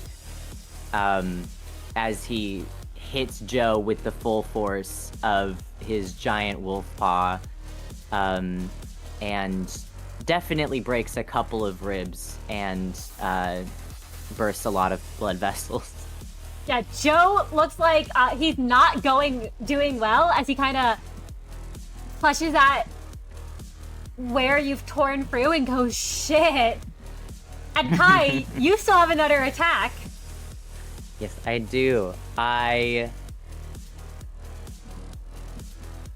Okay, the thing is, I would go for Joe again for the full down, but I'm scared that Keith's contemplative nature is actually him gearing up to be epic and scary.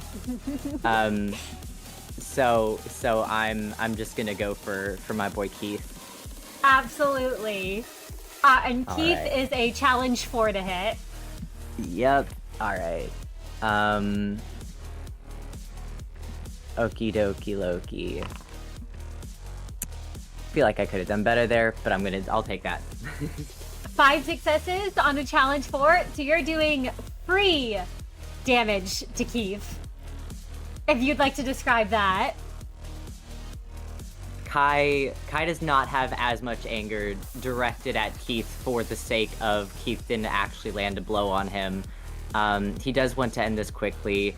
Kai whacks Keith with his paw hard enough to knock the wind out of him, but not hard enough to break anything. He's definitely not going to be doing well and probably has to, I guess, conserve his energy from here on forward after a blow like that, but it's not something that would completely count him out of a fight. My question is, when you're saying the damage, I presume that you're already counting it in. The bleed is activated immediately, so are they also taking, like, is the bleed that they're taking also calculated into how much damage they've just took? Oh, yes, I just added that in. You notice as you do that, Kai, you attack, and they do indeed take that extra bleed as the wounds sort of open. You notice Keith looks about to lift his sword and attack you back when those wounds kind of reopen almost, and he sort of falls to his knee for a moment. And I will let you know now, the two of them, as they try to raise their swords again to hit you, Kai, Cass will actually speak and call out and say, it might be in your best interest to surrender here. Looking at the two of them, and as Joe kind of looks at her like, what do you mean by that? She just kind of shrugs and says, I think he's got you beat, doesn't he? Besides, don't you think there's probably more to this test? And Joe kind of looks like he's about to protest at that, but Keith sort of shakes his head and is like, I think we should forfeit here. Fine. And Joe kind of like looks up at the speaker and kind of like throws his hands up in the air, one of them with the sword, and goes, we forfeit the match. And the announcer says, Keith and Joe have lost the duel. Kai and Cassius, please wait here for further instructions. Kai, if before Joe and Keith leave, Kai looks bewildered, not like in a negative way necessarily. He's just kind of shocked that worked so well. He will, for what it's worth, look at Joe and say, that was, I meant to intimidate you. I do hope you can get those injuries looked at soon. Joe kind of just points to Kai and is sort of like, well, I'm not intimidated by you. And you can see he might be a little intimidated by you. As his finger shakes a bit. You're tough. Hell yeah, I am. And he and Keith head on out.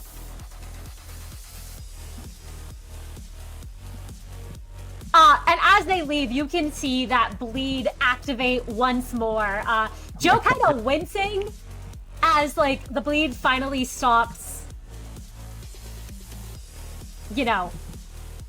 trailing down his skin, but he's clearly not in good shape.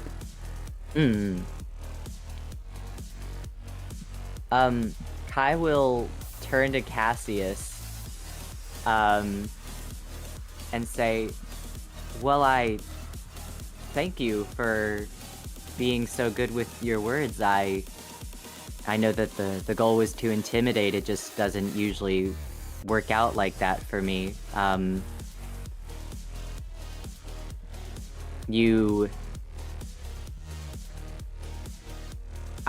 Your words of encouragement made it a lot easier to fight at my best. So, thank you. I'm glad I could, Kai. Just keep fighting. You did well. Yes, ma'am. And as you both wait for your next instructions, Merru, Yes, sir.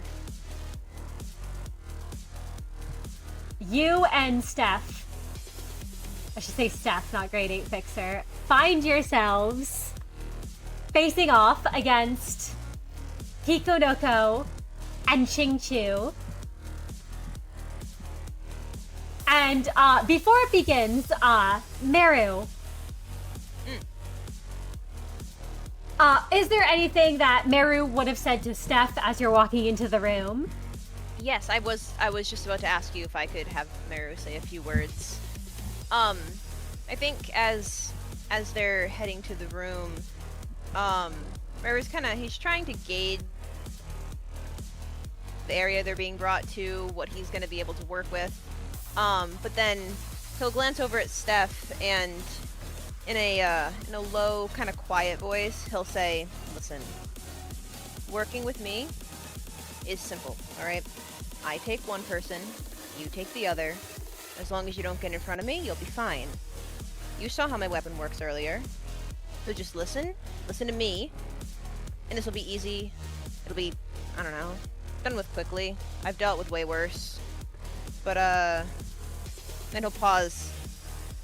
And behind Justicia, his eyes will narrow and he goes, "Are you a big fighter, or is that weapon of yours mostly for, tinkering with in your free time? Just gotta know if I'm supposed to be doing the heavy lifting here is all." I'm not much of a fighter, but I can hold my own. But can't that weapon of yours hit multiple people at once? Well, theoretically, yeah. But listen, I want you to take the wimpy one, okay? I'll handle the she, cause I'm aiming to go 3 for 3 with them. Currently, I'm 2 for 2, so I kind of want to go for all 3, if I can. And I wouldn't want anyone getting hurt in a way that can't be healed. So you just deal with the skittish one. Got it. I can handle that. And, good luck against the she then. I'm pretty sure that gun of yours should be able to handle it, no issue. Because that's gonna trail to Magic Bullet, and you can once again see, like, his eyes kind of light up, like he really wants to tinker with this thing. Well, Merru will shrug and take as they're walking, kind of further the distance away from the two of them, just a little more, and he'll go, "Well, hopefully I don't need luck to win. I like to win through skill." I'm pretty sure your skills are enough, Merru. At least you seem to know a thing or two. You can kind of just feel this, smile on your back as you turn around, and, the she-woman is grinning at you with a very malicious look on her face, Merru, whereas the other one sort of runs up to you. Pico kind of runs up to you and goes, hey, before the fight, Hey. Can I ask something? I mean, you're already asking, so go ahead. Oh, Prior, you guys are close, right? At least, you're with him? With him? I mean, yeah. Why? No, he kind of, looks a little embarrassed and lowers his voice as, do you think I could get an autograph from him? Merru stares at this fixer for a few seconds and goes, You want an autograph from Pryor? Yeah, I mean, what he did back there was really cool. I want to be like that. I want to inspire people like he did.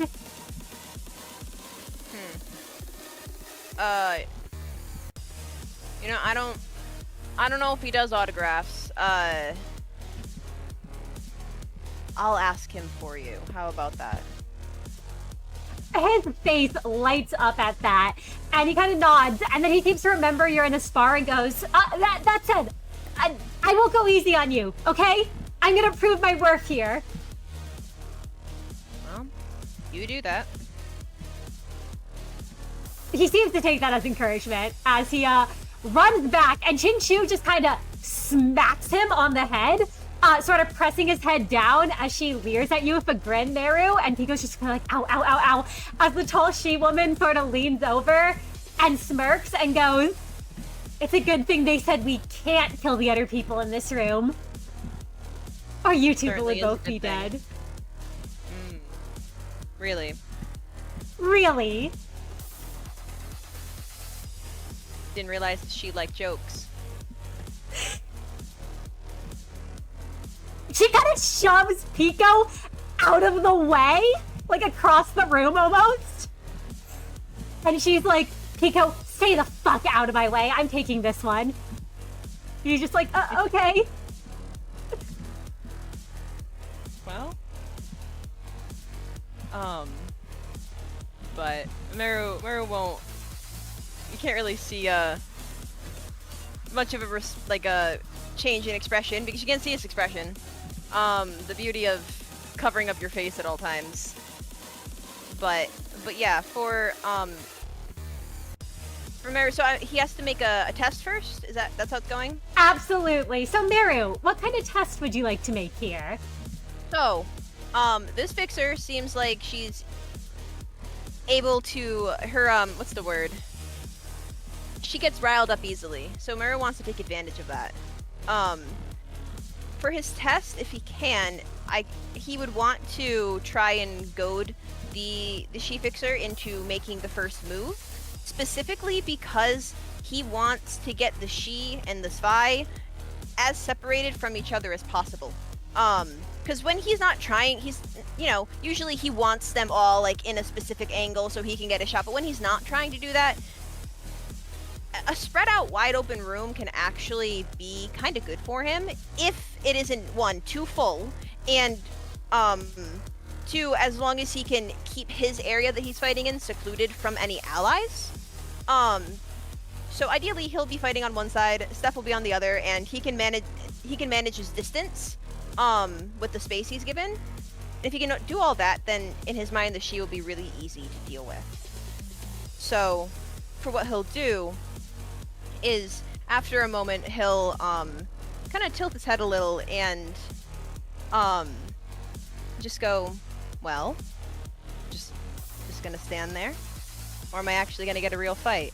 You know, not even the sweepers earlier gave me much trouble before, but honestly, compared to them, you randos are boring. So are you all talk or gonna do something? And, Merru, would you like to make me I would say to instigate? Ooh, that's a good question. What would be a good role for that?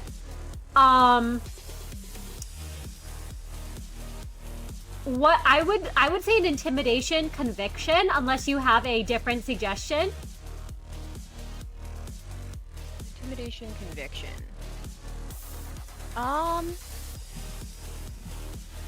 I'm trying to think if there is. I know conviction actually isn't Merru's best role.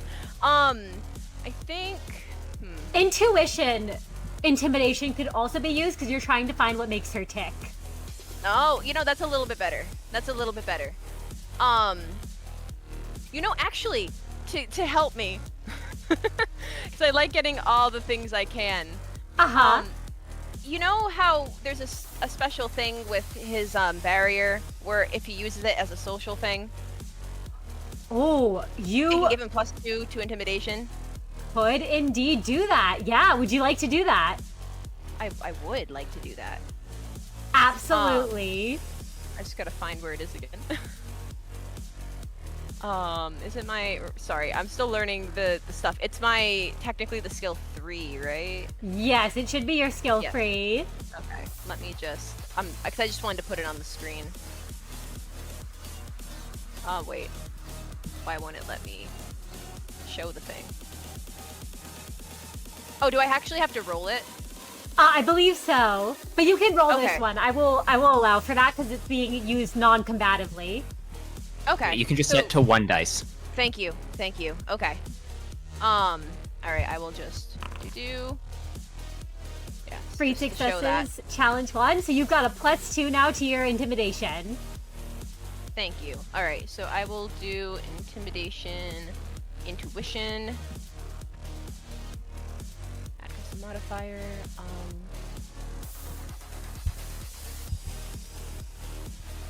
+2. Value 2. Okay. And what would the challenge for this be? This will be a challenge. She's a grade 7, so a challenge 5. 5, jeez. Alright. Well, hopefully Merru can do this. Come on. I'm re-rolling that. Absolutely. There we go. Got it. 5 successes, challenge 5. Would you like to describe what it looks like when you call upon their patience to... Yeah. Yeah, so Merru will, as he was speaking, trying to, goad this fixer, there's that familiar feeling of his ego, kind of, the best way he describes it as kind of like a tingling feeling, like vaguely. He kind of allows that feeling to grow a bit as the smoke below his feet also starts to grow and become stronger. And behind him, there's that crackling of some weird blue electricity as the familiar portal starts to form behind him. And after he speaks, he waits, hoping that the intimidation can, instead of frighten like it would have the other fixer, would actually encourage her to listen to what he's saying and make the first move recklessly. Absolutely. I will say both of them receive a 1 defense level down. And she sees that, and Pico looks at her kind of like, wait, the plan, as she rushes towards you, Merru, and goes to attack you. Cool. She currently does not gain 5 poise because you do not have bleed on you. So this is going to be a challenge 5 to dodge as she comes at you with her katana swinging to attack. Alright, so it's athletics, reflex. I am actually... Desperation. Merru he just spoke big. He doesn't want to lose. That'd be Absolutely. embarrassing. That would be so embarrassing. Let's see, 1, 2, 3. He's not strained or injured yet. So, let's see. Challenge 5. Yes. Come on, Merru. Ouch. It was a crit success. Yeah, it is a crit But success. I do. It's fine. I don't mind it. But that's awesome. 7 successes, challenge 5. She keeps swinging at you, Merru. But you're just, if you like to describe how you evade her attacks as she keeps trying to hit you with her sword. Merru's very light on his feet right now. He's dealt with she-fixers that are much more, their form's better. If he was being rude, which he is being rude, so he's dealt with fixers with better form. So he's able to almost like tauntingly just easily just go back and forth on the balls of his feet, dodging her, and he goes, "Man, disappointing." She looks very annoyed at that as she tries to come at you again with another swing, but you're just able to dodge. Yeah. And she's just like, I'm going to cut your tongue out. That'd be a very precise swing. I don't think you have the skill for that yet. Maybe next time. Merru, you can tell you are getting under the she's skin. As, I will also say with your crit, you're able to create an opening that you'll be able to fire magic bullet, without penalty due to close quarters. Oh, let's go. And as you're doing that, Pico, kind of is hovering and, like, tries to see if there's an opening he can get when Steph, gets in his way and goes, "You're gonna have to deal with me first." And Steph is going to... Actually, Pico attacks first, and then Steph does his move. So Pico, realizing he can't attack you, Merru, he swings at Steph and says, I'll take you down. And tries to charge at Steph as things are happening, but Steph is a grade 8, Pico's a grade 9, so I will say this attack automatically misses as Pico tries to hit Steph, but Steph deflects with his own weapon.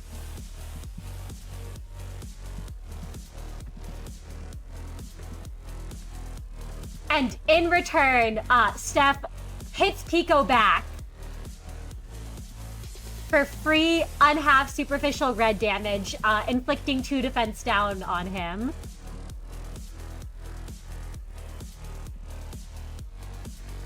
Alright. And Steph, kind of not looking at you, calls out to you, Merru, "I've got him covered." As you can see that the Swy and Steph have... Steph's chainsaw is basically, like, whirring around and blocking the Swy's hits. There's a couple hits that Pico's able to guard against, but Steph sort of presses a device on the chainsaw as it kind of cuts through the Swy's shield. Oh, he's got a chainsaw. He does. Okay, Steph. I see. I may have what's the word? Misjudged? Downplayed your game. Misjudged, yeah. Yeah, okay. And Merru, what would you like Yes. to do? Well, with your Merru's gonna shoot attack? now. Absolutely. Simple. He's gonna shoot. It is a challenge 4 because she has 1 defense level down. Alright. Let's see.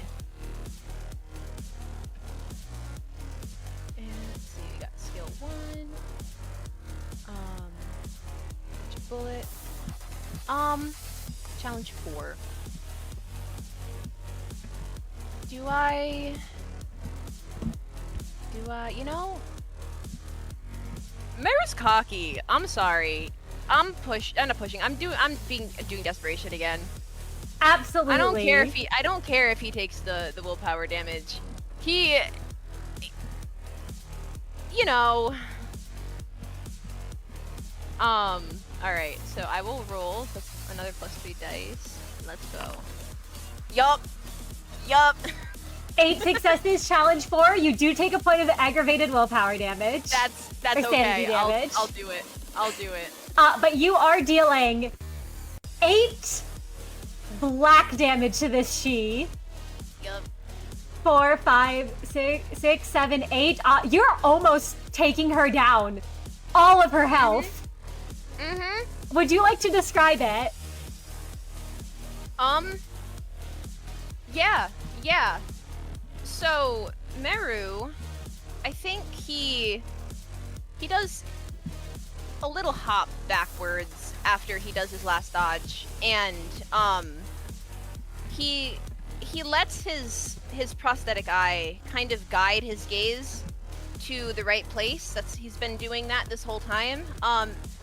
You know, he's he's used to, at this point, kind of how the she fight. So, like I said before, he's able to spot those mistakes that came in her attack, and he's also able to pinpoint the right moment to shoot. And when he does find that right moment, there's a bit of a brief calmness that breaks through his mind from the, I don't want to call it chaos, but the hustle of the fight. He knows exactly where everyone in this room is located. It kind of feels like he could do this with his eyes closed. So when he raises Magic Bullet, it's pretty quick. As quick as Magic Bullet can be. There's always a brief moment of time where the portal has to form. But it's almost like the moment that the She-Fixer lets her defenses slip just a bit, he's there and he is able to shoot a devastating, but not fatal, that's important, not fatal blow. Merru is not killing people. It's fine. It's a spar. Yeah, she gets shot, and she looks really badly injured. That did almost all her health. As she looks up at you and starts cursing Merru.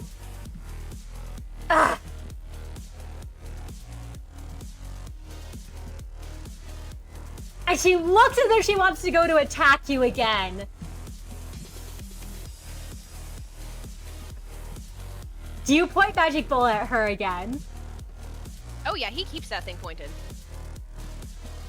She looks at you, looks at how Pico and Steph are locked in combat, and Pico seems to be struggling. And then she just lets out a annoyed noise as she says, "Fine, I forfeit." Not surprising. I'll say no to that. You can see her eyes, though, go to your gun, and there's an almost covetous look in them, as if she wants that thing for herself. Oh. She couldn't hit him before, so I don't think she'll be able to take his gun. And Pico kind of looks over as like, you can't just forfeit! As he gets hit once more by Steph's weapon. And Steph kind of steps back and says, "It might be in your best interest too as well. Especially if it's a 2 versus 1.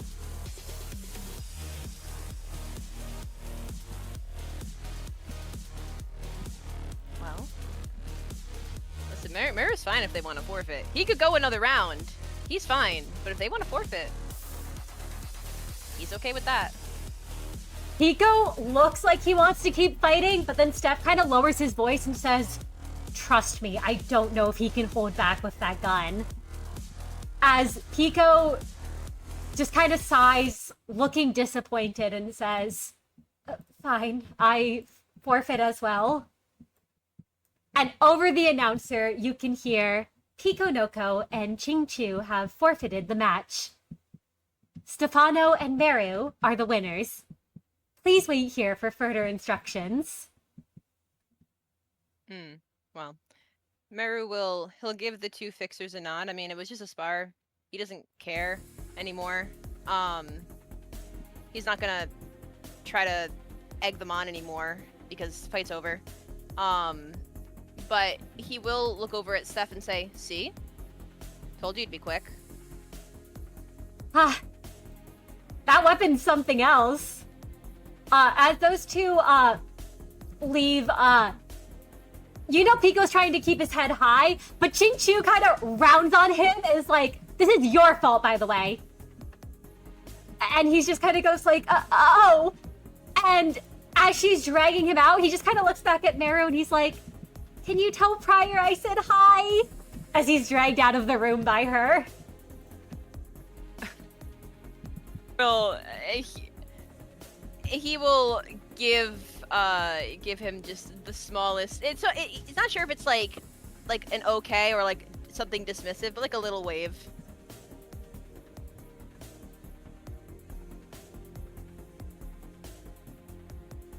And Steph walks over to you, Merru. And says, I guess we're waiting now. Guess so. Not sure what's actually supposed to happen next. But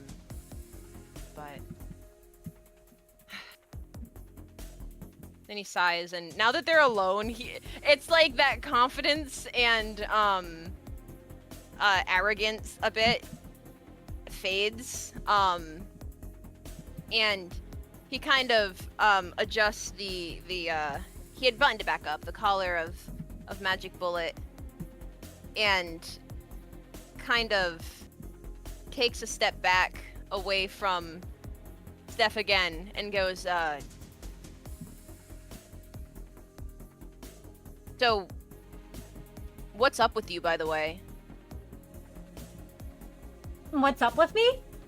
Yeah. You were weird earlier. Oh, Steph looks a little nervous at that and kinda, rubs the back of his neck as he's like, I admit, I was kinda asked to check on you at the beginning of this event. Check on me.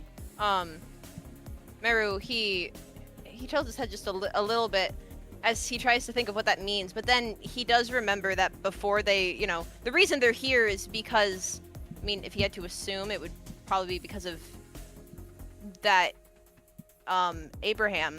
And once he realizes that he must have been having people check on them because, to keep an eye on them, he kind of nods and goes, oh, it was that Abram guy, right? He kind of blinks and kind of tilts his head confused and says, you mean Abraham? Oh, is that his name? Oh, I must have forgotten the ham. Yeah, Abraham, yeah. Johanna guy.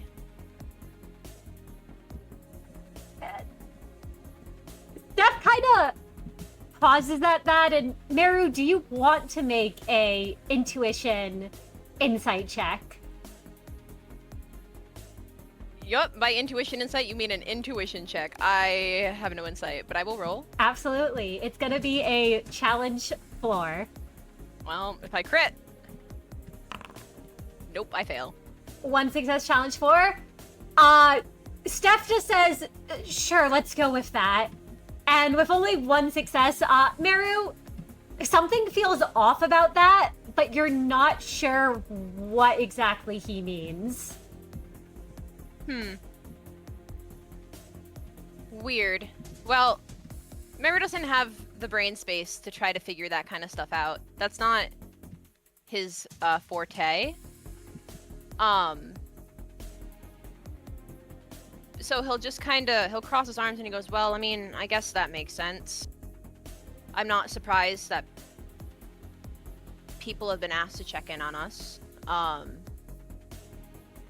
So it's the whole thing about my, the gun also just because you had to ask, or? Oh, no, I'm actually curious about that. Steph kind of, leans in a bit. Again. Great. Well, that's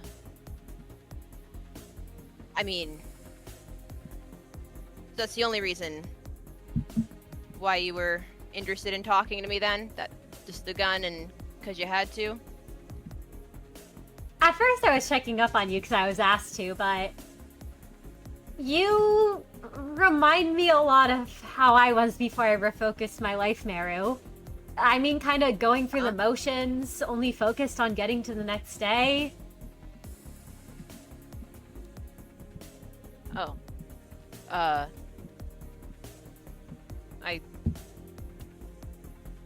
see. And it's a little weird hearing that from someone else. Because it doesn't, when someone else says it, it doesn't sound good, but in Merru's head, what he's doing is perfectly fine. So he just goes, well, I don't... I wouldn't say I'm going through the motions, I guess. But,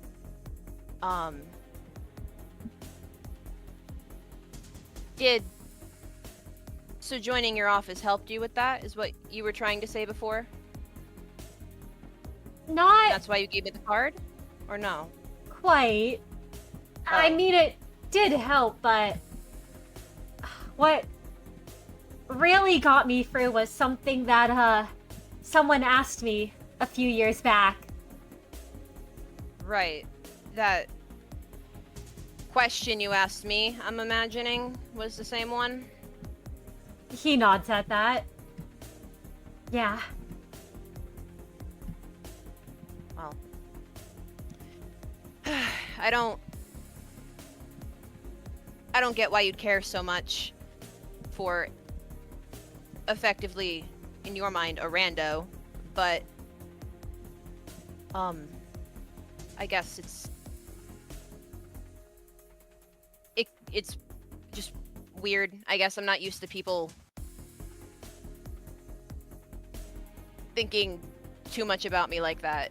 And he's clearly not it's not like an uncomfortable, like he's weirded out anymore. It's more of almost like a nervous kind of I don't know if it's an embarrassment, but something like that. It's strange to him to have someone who he's not close to Steph for some reason care about what he's doing. It's not expected, is all. I don't But know. weirdly, he doesn't mind it completely. Oh. I don't know. You might not be aware of who might be looking out for you. I mean, I kind of have a feeling. It's not really that much. Not that many people. Usually it's the other way around. I do the looking out. I've noticed you do seem to with that group. They need it. God. But, I guess if we have to work together anymore, you've proven that you're someone who can watch my back. So, I guess I'll stop thinking of you as weirdo in my head. Your name was Steph, right? Steph, yeah, Steph. You were thinking me of weirdo as in your head? Yeah, I couldn't think of you as rando because we had a conversation. And you had told me your name, so you're not a rando really, but like you were a weirdo because you were being weird, but now it's not that weird, so you can be Steph. Steph kind of just grins at that, Merru. He looks amused. And he's just like, well, I'm glad I'm Steph to you now. And not Right. rando or weirdo. Right. Yeah. It's like a level up, I guess. But good work earlier. You too. That gun is something else. It's certainly powerful. So, glad it's me who uses it and not somebody else. That's all I'll say. Yeah, I wouldn't want to see that she-woman with the gun. Oh, seeing she with this gun, it's scary thing, I'm sure. And Merru, I imagine you remember what happened Yeah. when Magic Bullet was in the hands of that grade 3 she-fixer. He definitely does. He doesn't want to give too much information, but he certainly remembers. But hey, he's 3 for 3 with the she now. It's on a roll. And So. that's when the announcer crackles to life again and says, "The two of you left in the room will now spar against one another. Shit. Same rules apply as before.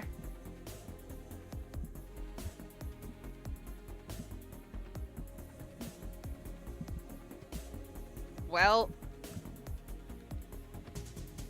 that sucks. Can't say I'm surprised.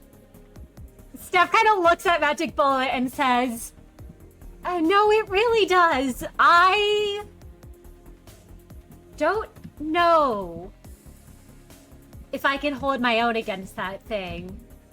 But I kind of want to see what happens if I get hit by it. You do not. You do not want to know what happens when you get hit by it. You don't think I can take it? It's not even about being able to take it or not. It's just not a good experience.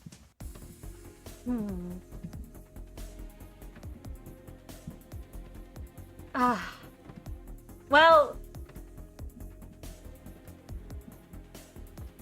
it looks like Steph is deliberating on something, Merru, of whether or not he wants to bother fighting you, as he says, I'm fairly certain you're going to beat me here. I'm 100% certain I'm going to beat you. You're not even giving me a little chance? No.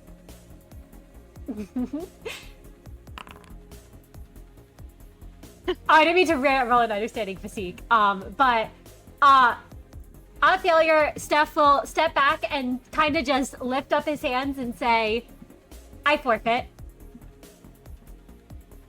Oh, well. You do seem smart, so I'll accept the forfeit. A lot of people forfeiting to me today. It's not bad. Kind of like it. I mean, with a weapon like that, I presume there's not a lot of... Actually, can you hold back with that thing at all? Steph kind of moves forward again to try to inspect the gun. Well, I'm learning, I guess, still. There's limits to what I can and can't do. But I can't. I sort of can. Not entirely, but I sort of can. I mostly, if I want to hold back, I normally do other things besides simply shoot it. One time I whacked a guy in the groin. It was In the great. groin?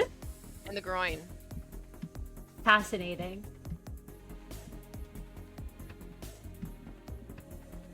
Hey, guess what we're waiting here anyway? And Steph will ask you to, if Merru chooses to share any tales about back in J Corp with the Ting Tang gang member groin incident. You know what? With leaving out certain details about Kai and that whole thing, because that's private information and he does not want to share Kai's info like that. Yeah, he'll talk about it a bit. I mean, it's weird. It's weird. He was feeling kind of really stressed earlier, but in a weird way, number one, Steph listened to him. No questions really. Well, maybe like any questions were like good intention questions. Nothing bothersome. He also did his job. He stayed out of Merru's way. And like it's weird. I mean, Steph was asked to check on him by Abraham or whatever, but he seems weirdly genuine. It's almost kind of like back at the facility when he and Kai first kind of started to talk. Kai was easy to talk to, so even if they weren't necessarily close until more recently, it was not bad to talk to him. And Merru, he's kind of been wanting that a bit more, even though he hasn't really been letting himself think or act on that. So almost instinctually, he's more willing to talk, just genuinely just talk to Steph now. It's almost like there's been some kind of crack in like a wall. And yeah, he'll talk. And as you talk, you eventually hear, the duel is a win for Merru. Please head back to the main room and wait for further instructions.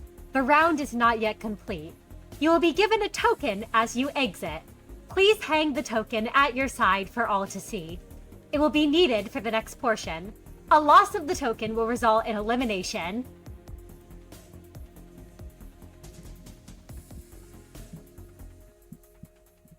And Merru, as you go to exit the room with Steph, you are handed a gold token, and Steph is handed a silver token. Oh, interesting. Different tokens. Yep, I like the gold. It matches the trim on his coat. that it does. And with your spark completed, Prior, we return to Hello. you. Okay, this is not going to go super well. All right, let's. Prior wields life for a daredevil. They both drew their weapons, understanding before even the PA came on what the logistical next step would be. His grip is solid, and wielding ego has always been a strange thing for Prior. The knowledge is transmitted, the capacity is transmitted, but it's always at odds with that knowledge in his head of how he used to fight. He has often attributed his flagging combat abilities behind the other managers as a defect perhaps in his gear, but in reality it is a disconnect between how the weapon wishes to fight and how Prior wishes to fight. And now more than ever, he is feeling that going up against someone who is far better at this kind of combat than Prior is. Prior. The moment that PA system came over and announced that the two of you would be engaging in combat against one another, Jeanne was also, who already had her weapon out, points it at you and says, "Well, young man, shall we duel?" As she takes off her glove and throws it at you.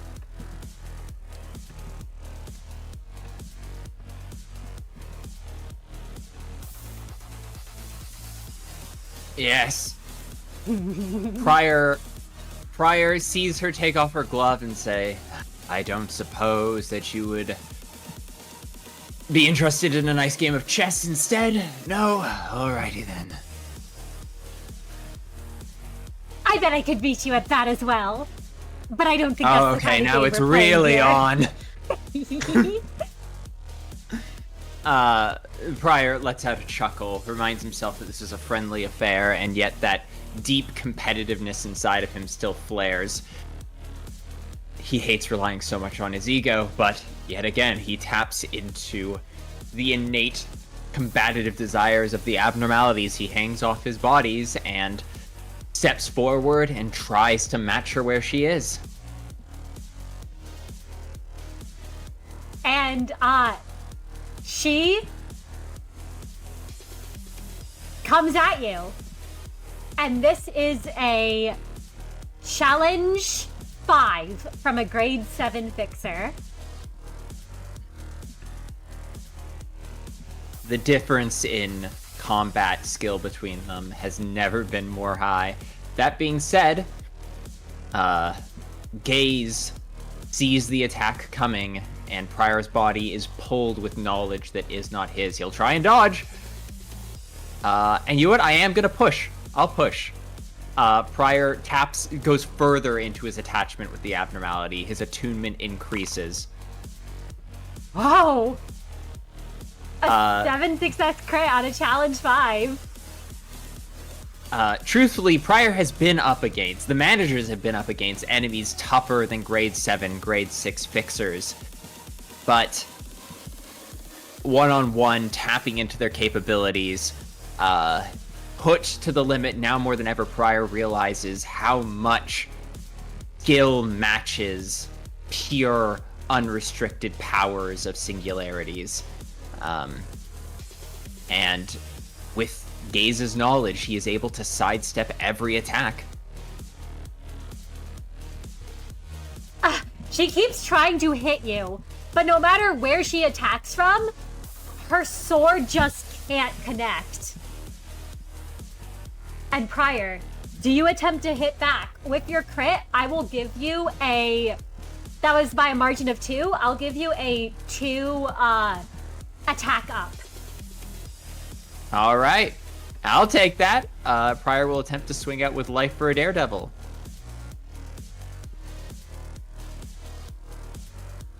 Also difficulty 5, I imagine, unless her defense is higher than her offense. Yep, it's the same as before. All right, well, I'll try it. Yeah. Prior, I do not want to spend any more of my willpower. I do not want to get into a strained situation. Life for a Daredevil, however, is at odds with Schadenfreude. That is often something he finds between the two pieces of gear. Life for a Daredevil compels him to attack, to disregard his defenses, to go all in on the offensive, while Schadenfreude urges him to stay behind the keyhole, to find cover, to look out for every attack, and only strike out when the opportunity presents itself. The disparity between the two pieces of gear often results in Prior's attacks not quite aiming with full force, as the second his opponent lets off her guard, Prior tries to go on the offensive, much to the same effect that she had on him. She is able to, as you attempt to, dodge, and you find as the two of you cross swords going back and forth that Prior, she can't hit you, but you just don't have the attack power to be able to keep up with her anymore. Unlike you easily would have crushed someone like her in the past, but you now find it, or if you'd like to describe yourself, I imagine. No. Difficult. Prior is frustrated. He also is now beginning to realize the gulf of power. Being out here with the managers, surviving the sweepers, gave him this euphoric high, and now, forced to fight on his own, he realizes how much he actually relies on Miix, Kai, and Merru's individual stopping power. It's true that his strength is as a commander, but he used to be both the commander and the fighter and the tank and the survivalist. And now he's found just how far he's regressed. It was fine before, he didn't need that skill, but as his blade hits the ground and he steps back and actually feels himself slightly out of breath, he sucks in a long, deep sigh, and I imagine they probably duel for like a good solid 5 or 6 minutes, unable to land a single blow on the other one. Yes, that is correct. At this point, you both hear the PA system crackle to life, and it says, if a winner is not decided in the next 5 minutes, a draw will be called.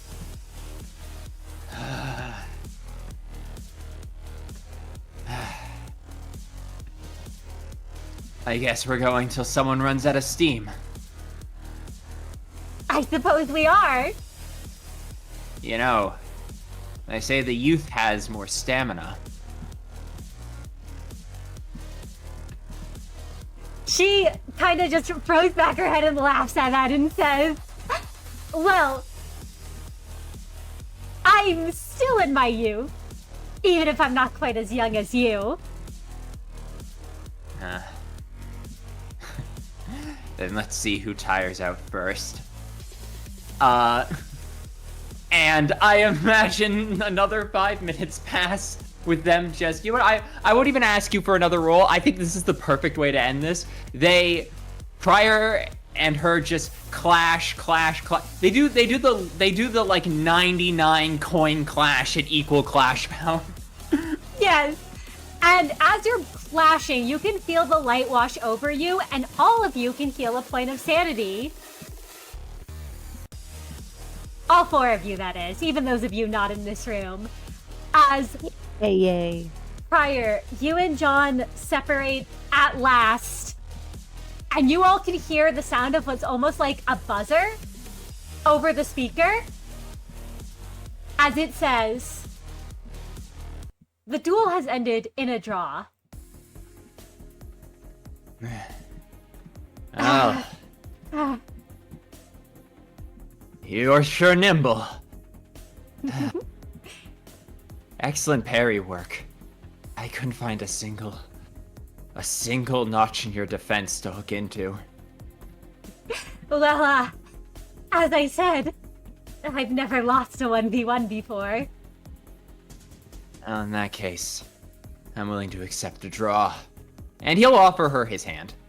She'll take your hand, and she'll say, this will reflect poorly on my record, but... Now, just don't tell him I'm not in my prime anymore, and you can say that you drew a big brother in a duel. Her eyes kind of light up, and then she's like, that's right, I did draw with a big brother. Just leave my name out of it. I don't think my reputation could stand it.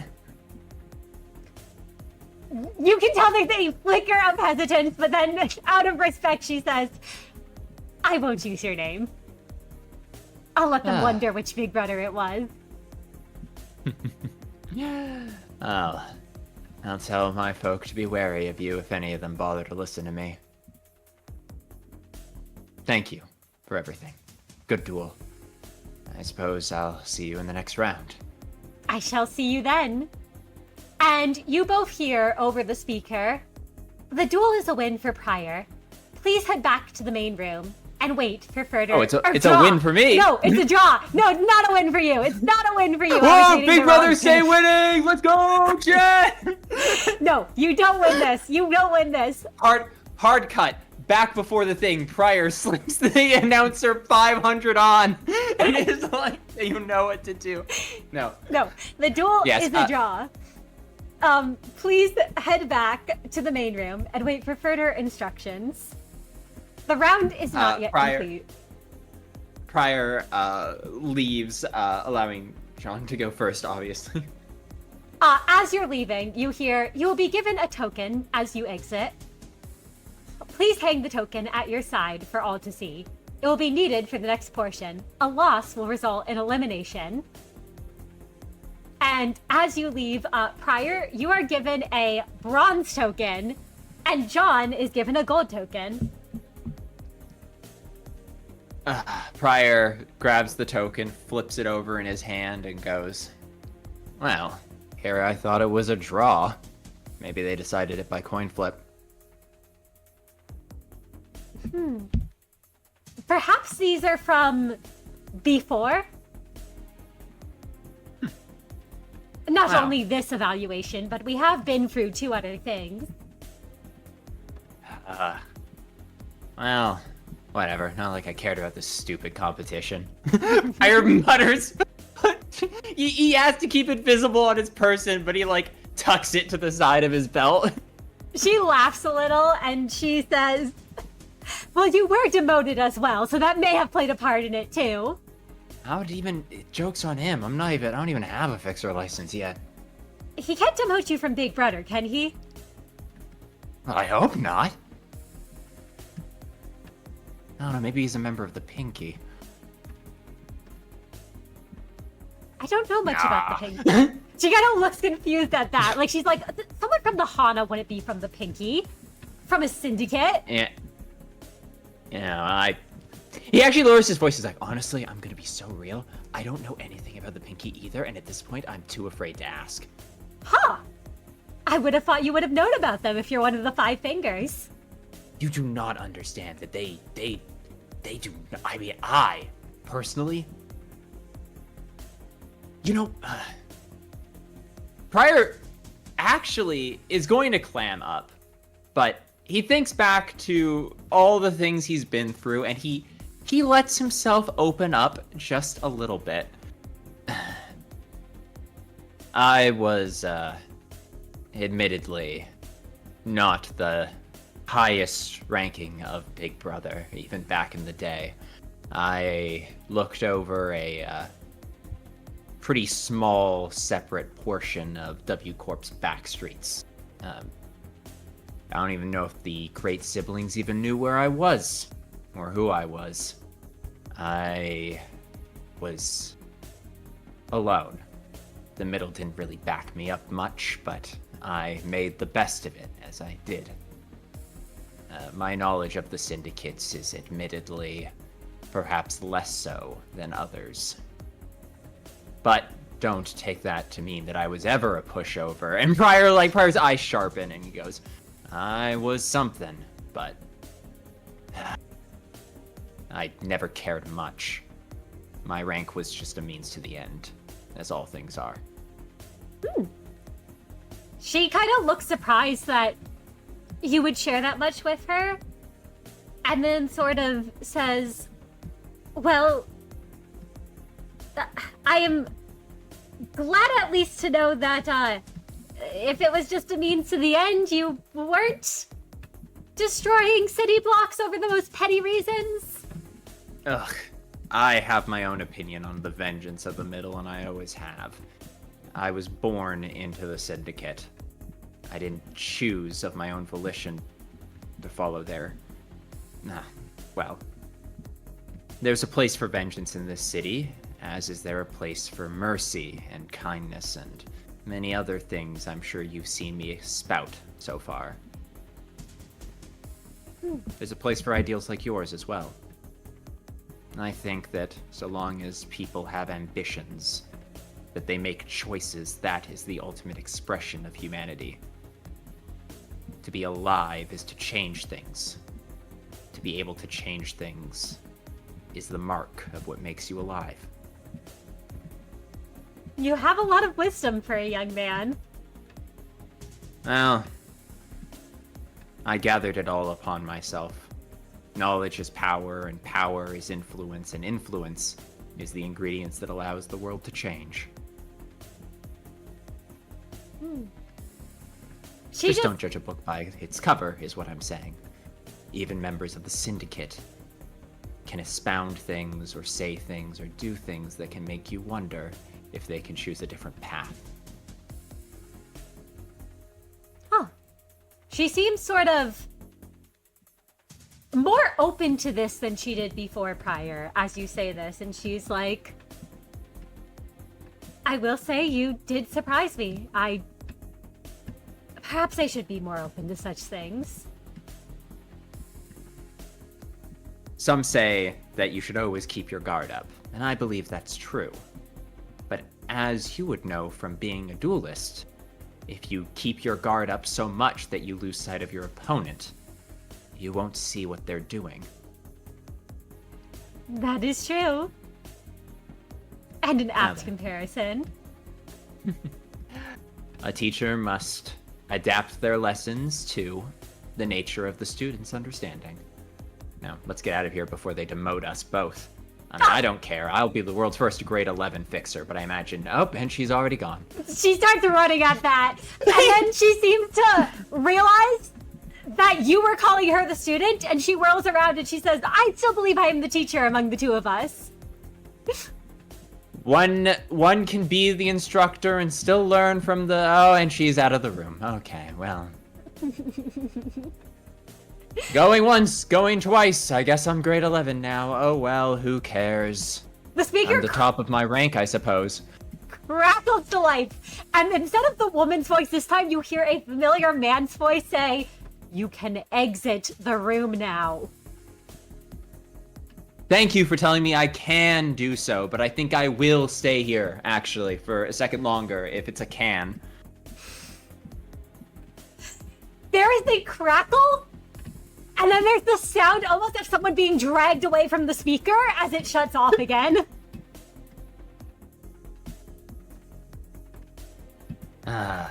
Alright, I've had my fun with him. Briar walks out of the room. And Miix, we return to you.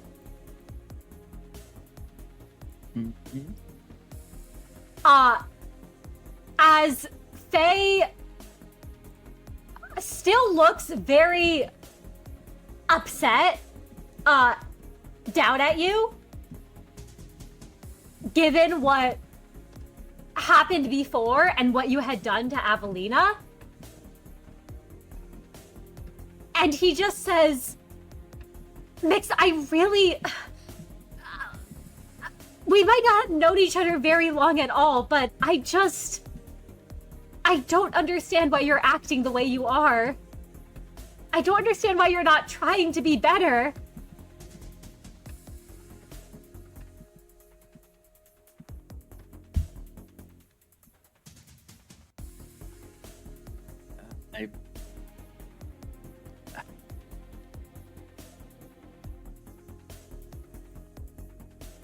I don't know, Faye. That's a loaded question.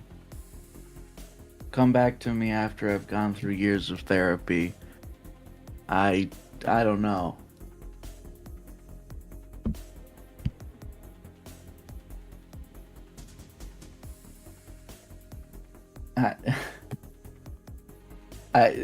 What do you want from me? What do you want from me? I asked you that before, and I'll ask you that again. What do you want? I just want to see all people in the city be better. All people be better. Okay. All right. Let's start there, because I think that shit's everyone? Really? Newsflash, Faye. The reason the city is the way it is because there are so many people who are kind of beyond help. That's just how things are, you know? The overwhelming majority of people, they just can't. They don't have that option. It is what it is. I don't know, man. I don't... Isn't that why, at least as fixers, we should try to make this place better for people? Okay. First of all, I didn't even want to be a fixer. Second of all, fixers are mercenaries. They're mercenaries, Faye. They get paid to do a job. They don't get paid to be heroes.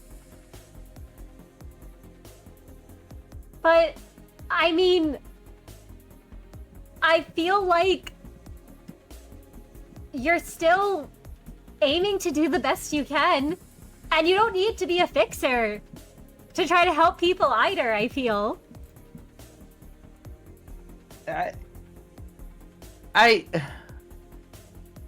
Okay, sure, if you want to do that, that's fine. Why do you keep dragging me into it?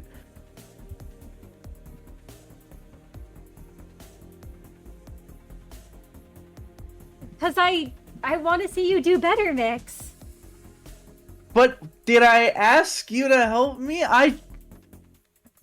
I genuinely, truly, genuinely, you know what, Faye? How about I tell you? I have been dealing with some horrible shit, and I recognize I'm not the only one. I get it. I'm not the only person who deals with horrible shit on a daily basis. Alright? But I'm not strong. I'm weak. I'm a coward. I try to do one thing and it doesn't work. Alright? I try to do what I think is right, and guess what? It doesn't work. It just serves my own ego. And then I try to play by the city's rules, and that doesn't work either. So, like, I don't know, Faye. I don't know why you expect me to just suddenly, like, try. This shit has gone horribly all the time. I don't have any fucking friends. I don't have anyone who I can trust. The one person who I've met in the past couple years who I thought was someone that loved me and cared about me left me again. So, like, I don't fucking know, dude. I don't know. I just and you don't make it any better. You piss me off, Faye. I fucking hate you. I hate you. I hate you so much. It's not fair. It's not fair because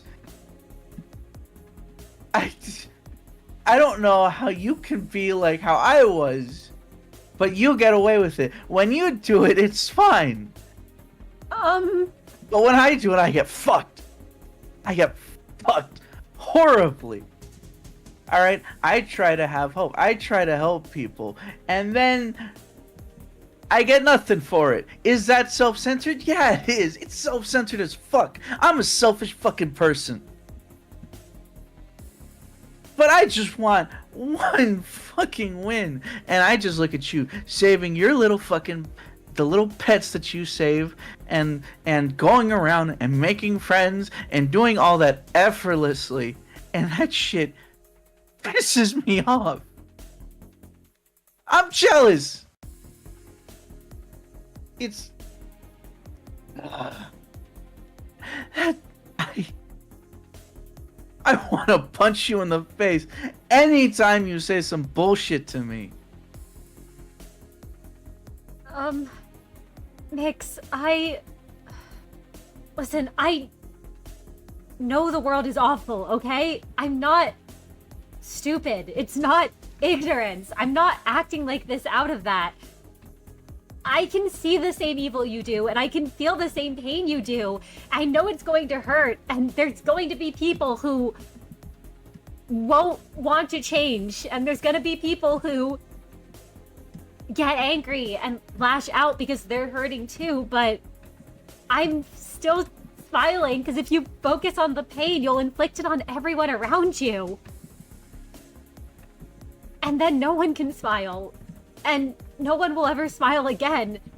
And I know you hate me, Miix, but I'm choosing to believe that's not true. It's not fine when I do it, and it always hurts me, and that's the point. It's not easy to choose to be good. It's so hard to.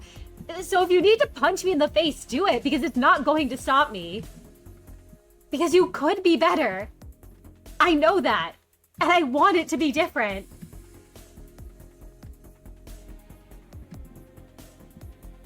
I know that too. I don't want to be the way I am, okay?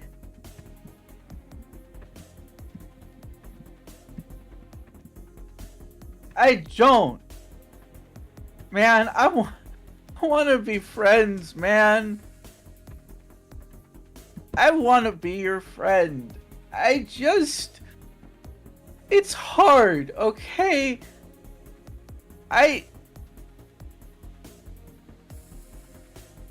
Sometimes it's hard for me to just admit how I'm feeling because I don't know if I can trust anyone. I don't know if I can trust the people I know. Alright? I have problems, man. I know. Faye moves closer to you, Miix. And Faye says, it's hard to stop pushing people, but you have to learn to pull them close instead. I want to be your friend too, Miix. If you want to be my friend.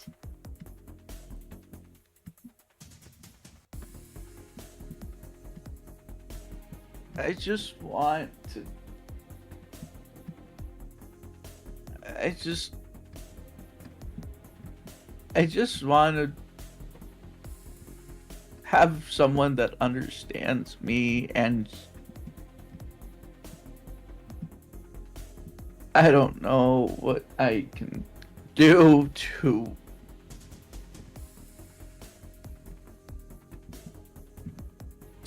be I just, you know, I do think you're right. I do think you have to be good to work to improve things. It's just I gave up on that, you know? I gave up, and then you appear out of nowhere, and then as soon as I give up, someone else appears that still believes in that ideal. You know, you see how that would fuck someone up, right? And I just, you know, I That's why you gotta not stop believing in it. There's more people like me out there, Miix. I'm not one of a kind or something like that. I know it might be hard to find those people, but you can't stop believing that they exist.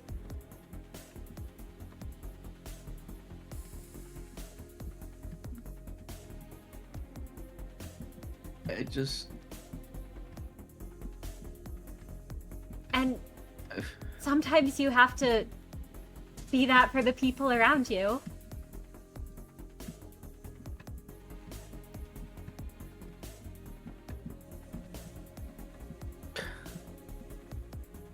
I don't even know if I can do that for myself. I don't know how I can start doing that for other people. People around me don't fucking like me, Faye. They don't. And I don't blame them. People around me don't like me very much either, Miix. But I like you.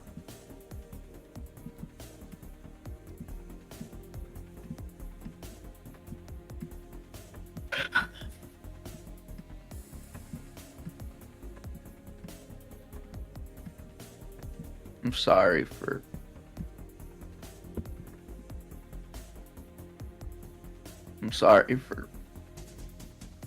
things I said.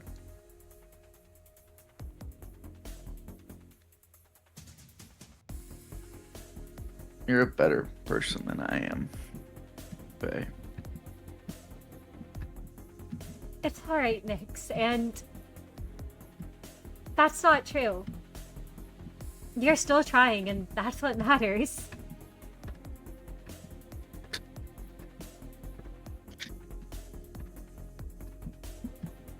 I guess maybe. I And just thought I could just throw it all away and it would.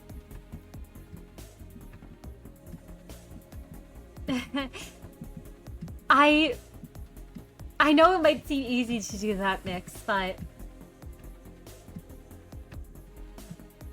I don't think it's the right thing to do. And listen, being a good person, it isn't a leaderboard, okay?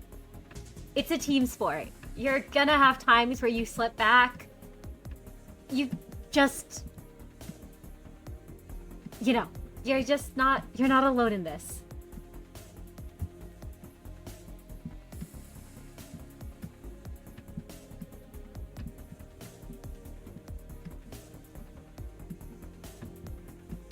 Right.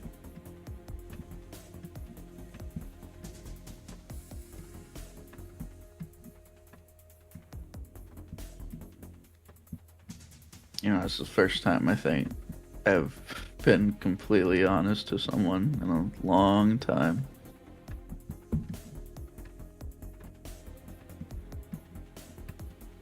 I think it's good to at least start trying to be more. When you can, at least. I know it's hard to be, but I have no idea how I'm gonna say all this to my co-workers, friends, but I don't know how I'm gonna explain all this to them. I don't know if they'll believe me either. I'm sure they'll believe you. I mean, they're your friends after all, right?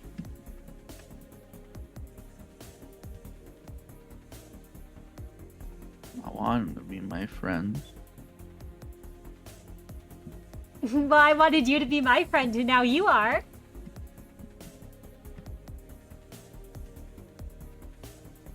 Something tells me the same approach isn't gonna work for Merru, but I see your point.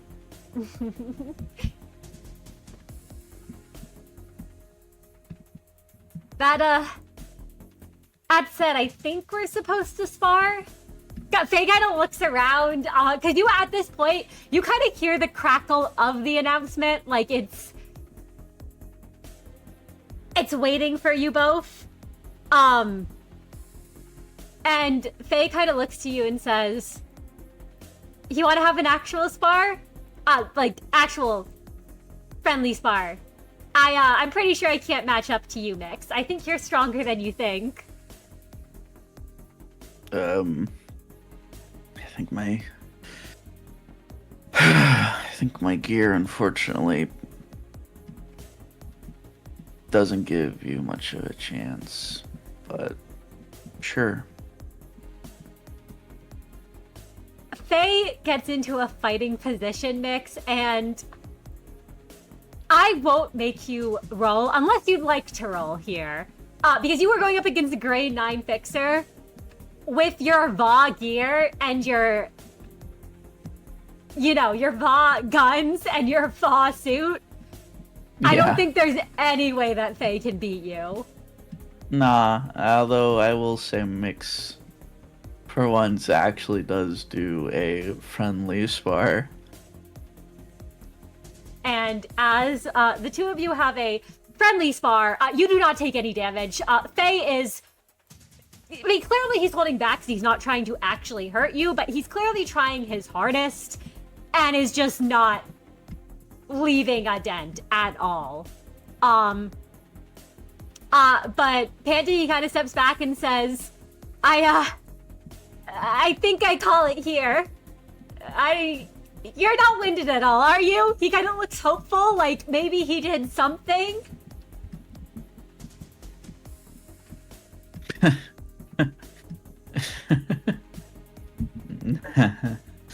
It's the kind of cheating here, but yeah. I think we should probably call it here. Yeah. All right. Man, I'd love to try out Ego. Or wait, sorry, he doesn't know that's Ego. My bad. I'd love to try out whatever you've got on. This, yeah, it's. Well, I don't have much of an eye for it, but I'd say you have better instincts than I do. You're probably, if you had a similar kind of gear to what I was wearing, you might even be able to beat me. He kind of shakes his head at that. It's like, nah, I'm not too sure about that. But, alright, I surrender. And, Miix, over the loudspeaker, you can hear, "The duel is a win for Miix. Please head back to the main room and wait for further instructions. The round is not yet complete. You will be given a token as you exit. Please hang the token at your side for all to see. It will be needed for the next portion. A loss will result in elimination."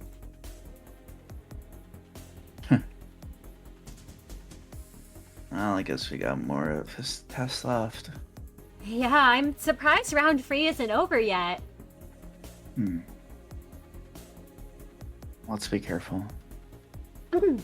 Considering how this whole thing has gone so far, I wouldn't put it past the organizers of this whole event to have some more tricks and mixed grimaces when they say that up their sleeve. Faye looks very nervous at that and kind of nods and says, "Yeah, if we stick together, I'm sure we'll be fine." Yeah, we'll be fine. Right? And Miix lifts up a fist for a fist bump. Faye excitedly returns the fist bump.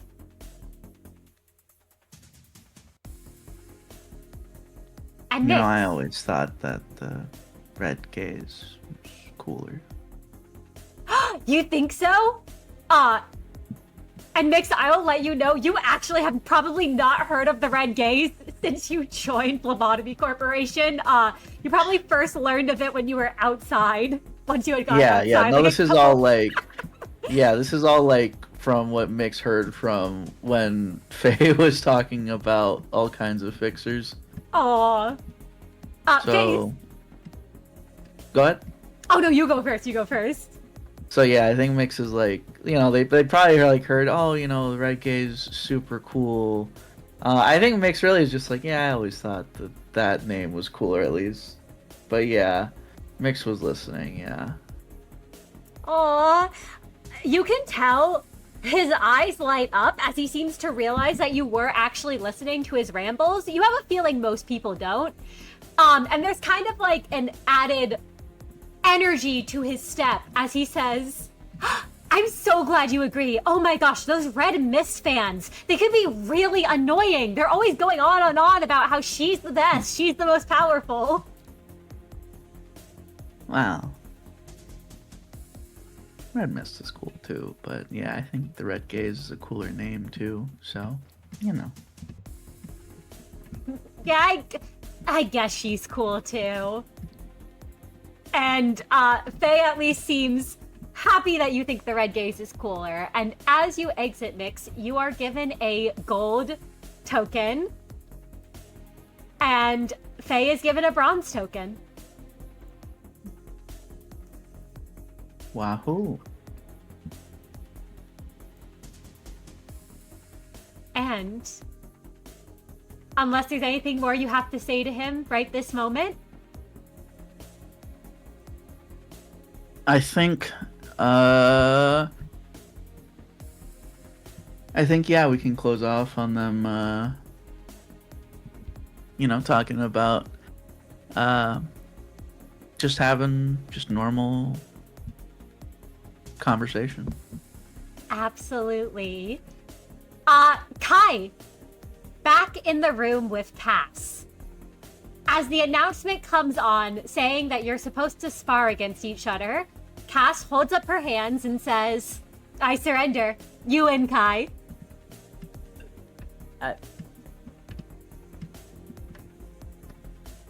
Immediately? Yeah. And yeah, Kai, the announcement just announced the fact that a duel would be happening between you two, and the first thing Cass did was lift up her hands and surrender. I was just gonna say that my words earlier must have jinxed us.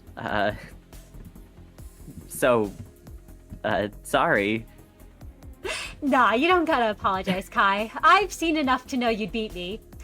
And she moves closer to you and kind of whispers to you again, despite the fact there's no one else in this room. She leans in close and says, I have a feeling that there's more to come. I haven't been injured yet, and I'd prefer to keep it that way, especially seeing what you did to those two.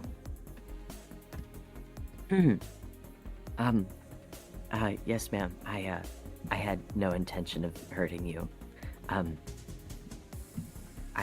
Thanks for sticking with me even when I wasn't fully complying with your suggestions earlier.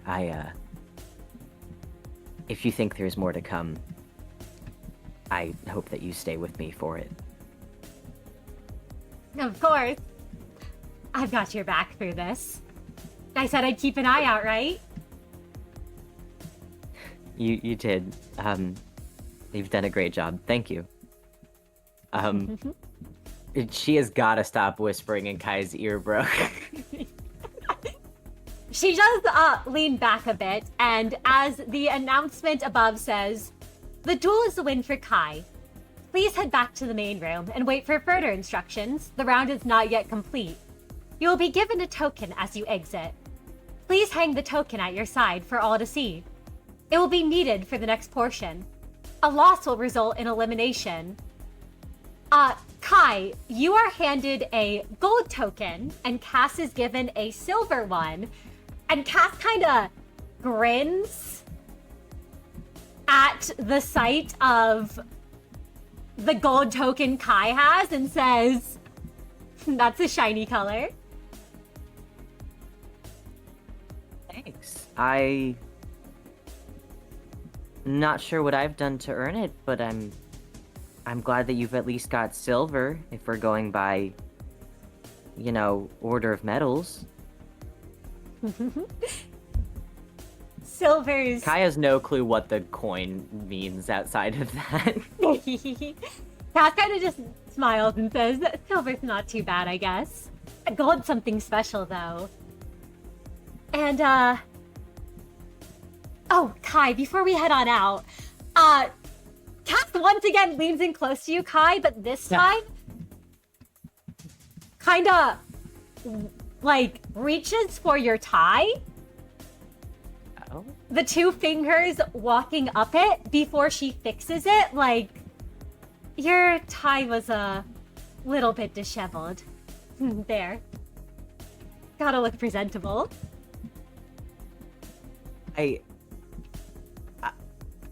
Kai's face is so red that I don't think you can see the freckles. like it's hard to distinguish them on his face. He will choke on his words a good handful of times before saying, "Yeah. No thanks. Yeah, I think I swallowed. Let's after you." You'll stay with me through this next portion of the round, right? Yeah, yes, I would never. I won't leave your side. Good. And as you both head back to the main room, and all of you reconvene with your tokens, I think now is the perfect time. Oh, no, this isn't right. You didn't all see anything. You didn't all see anything at all. I clicked the wrong thing. Don't worry about it. I think this is the perfect time to take a break. As we'll have our intermission and get ready for the next portion and the final part of the exam. We'll see you all in 15 minutes, and I hope you're all excited.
Hello, hello everyone! Welcome back!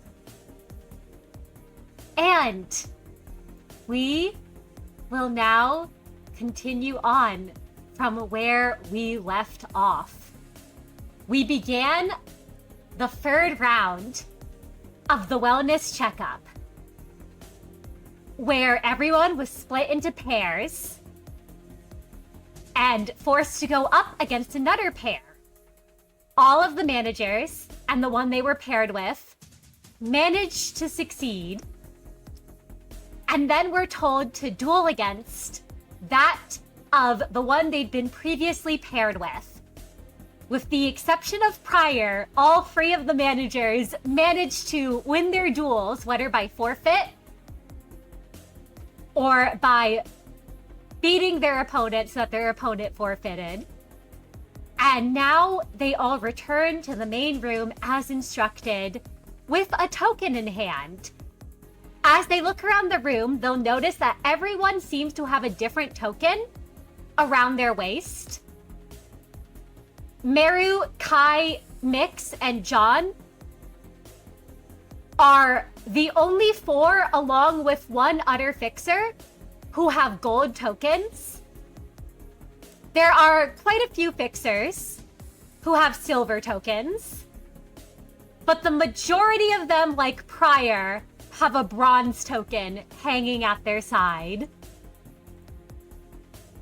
And managers, you all are forced to sit around for a bit, waiting for the next portion of the third round. And you all have a moment to reconvene if there's anything you'd like to say to each other.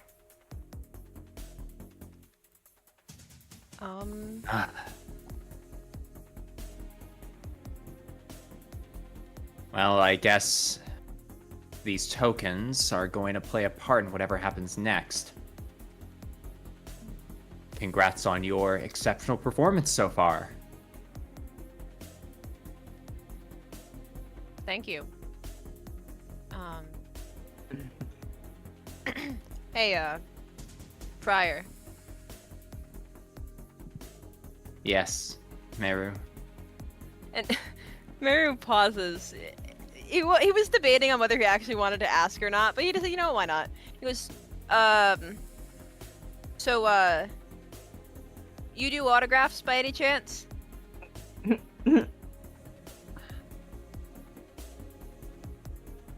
You both can feel a very excited gaze on your back.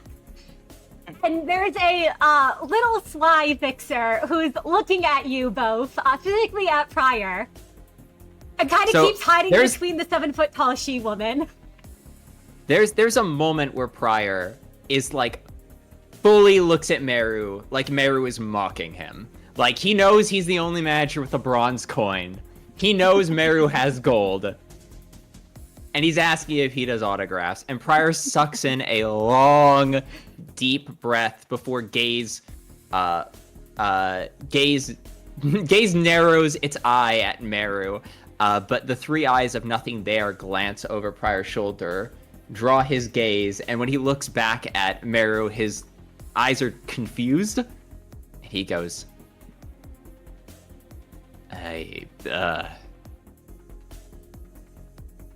What? Is someone... I'm sorry, I can't tell who's mocking me right now. It'd be crazy if someone was mocking you. No, I'm not. You got a little fanboy who just had to ask me about you before the spar. You know, you're really good at making weak newbies look up to you. It almost made me feel like I was back at the facility.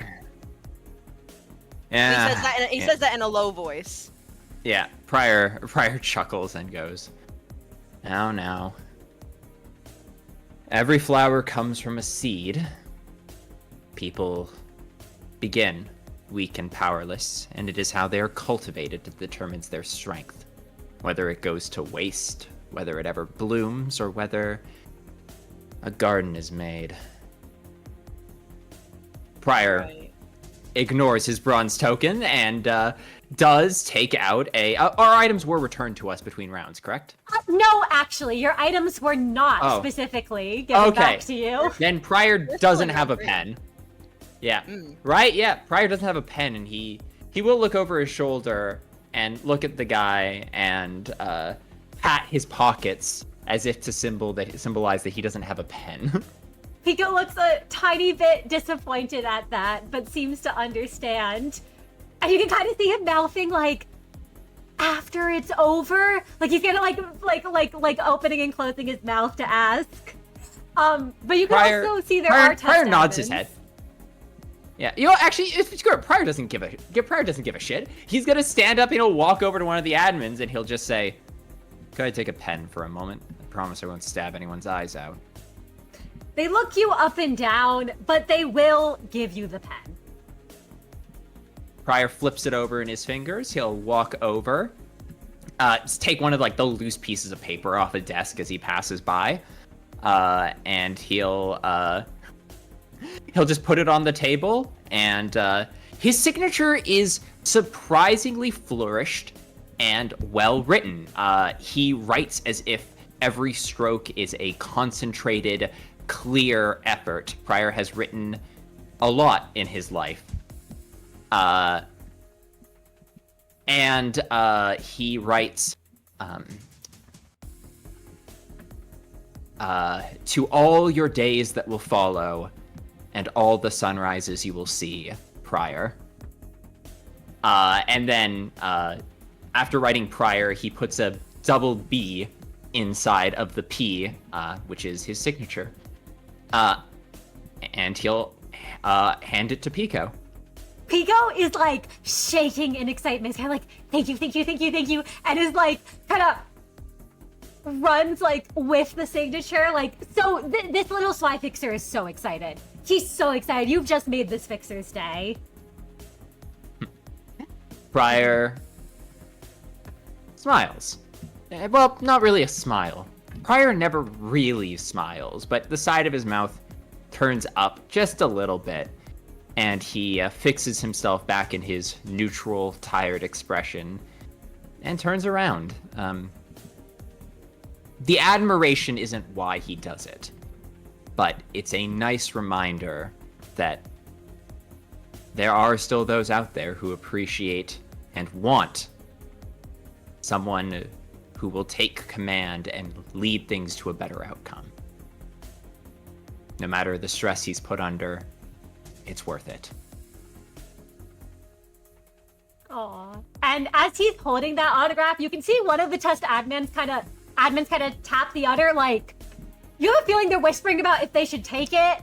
And they kind of look, and then they kind of just shake their head, and they seem like they're fine letting Pico keep the autograph.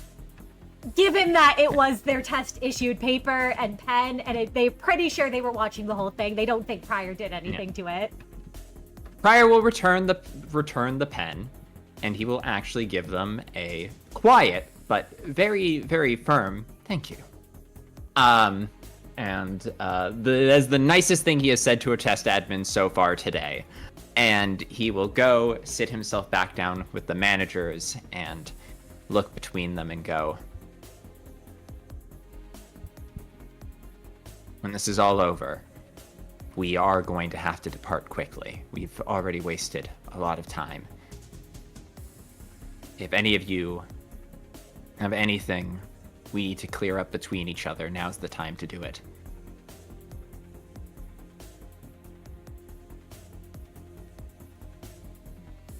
I have nothing to say. All right. Well.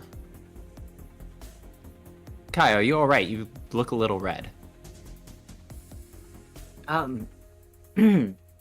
Yeah, because it's only been like a minute since that. Yeah. Oh yeah, that just Oh my happened, God.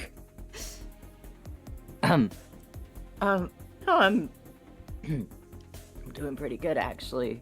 You sound There part. was. Yeah, I'm a bit thirsty. That's That all. sucks. Thanks, Merru. You're I'm- welcome. I'm good. I'm good. I'll be good. Don't worry about it. Kai's like fanning his face actively.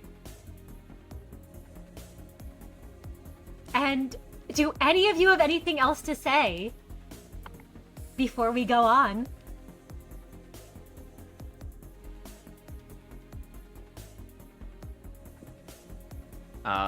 Prior has his arms crossed, but he will actually look at Miix and he'll say, "You have a clarity in your eyes. You feeling a little better? I can tell the first 2 rounds were a little rough on you." Huh? Oh. Um. Hmm. Hmm.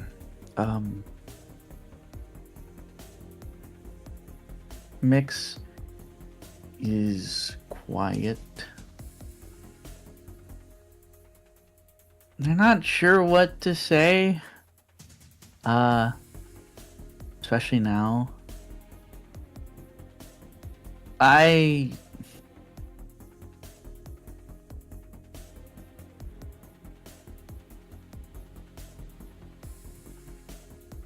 Yeah,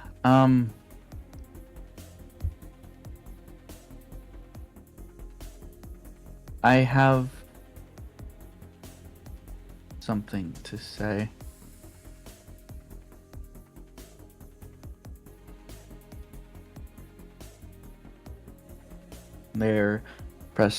They have their hands clasped and are pressing the 2 thumbs into the bridge of their nose, not looking at anybody.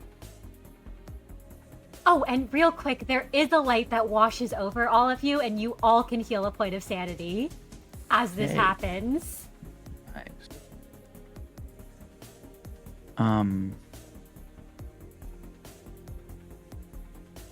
Not sure where to start.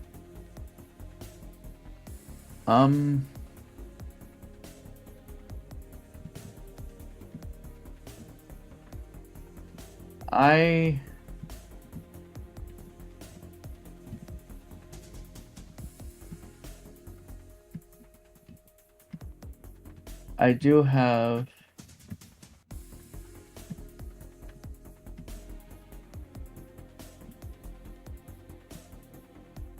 something to say.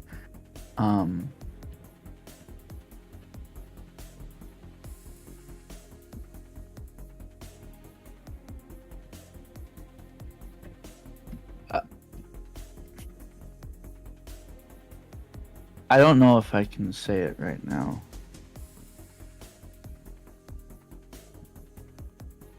All right. But Is it confidential? no, it's not. It's just I need to sort some things out. But after this test and once we get back, once all this is over, I have something to say, I guess.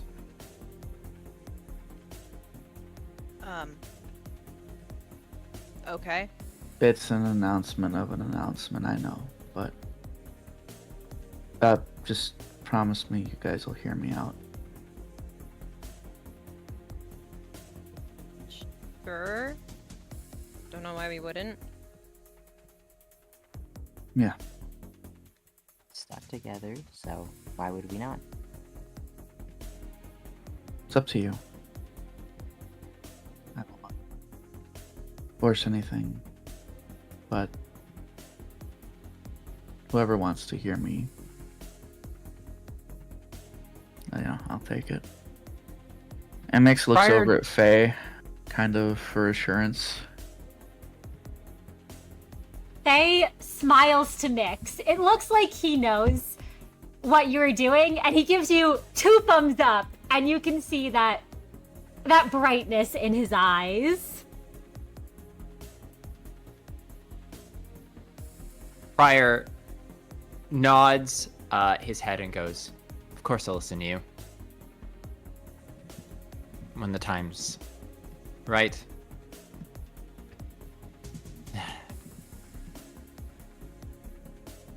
We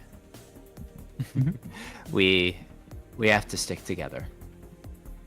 So part of that is making sure we hear each other out. Thank you for traveling with us so far. Yeah. Yeah. And there is a certain rawness in Miix's voice. There really hasn't been before. I mean, even when they've... It's even when they've had their nervous breakdowns, those were usually forced. Those weren't necessarily willing. This feels to the others probably like the first time they've heard Miix kind of on their own be forthcoming. I think the others can probably tell that at least.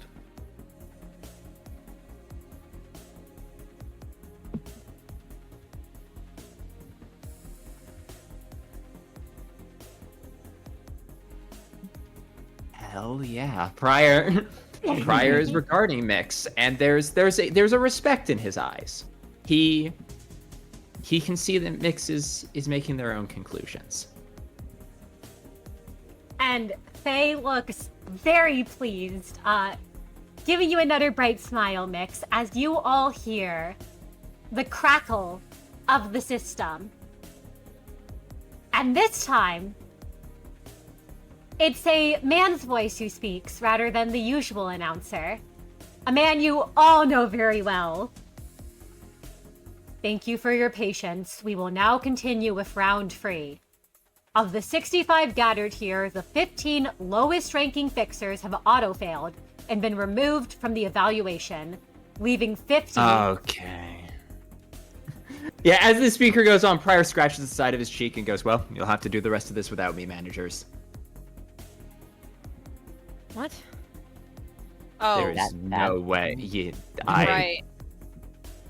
I spent the entire psychological evaluation tormenting the Hana, and I technically drew my duel, and I don't think I attacked anyone during rank 1. Maybe... They do all hate you. They absolutely despise me. Maybe they're masochists. And they'll keep you around. Prior listens to the Yeah, Just you about. can hear the announcer clear his voice and just say, leaving 50 for our final portion. Some of you barely scraped over the line. As for the rest of you, wait for your names to be called, and then follow the fixer to your designated test location. And you all can see 5 masked fixers, their uniforms belonging to an office none of you recognize, and each holding a sign with a number marked in red. Each of them has a gun strapped to their side and a maul carried on their backs. More information will be explained once you enter the room. And before the announcer continues, you all feel the light wash over you again, and you can heal some sanity, as you can each heal a point of sanity. Who?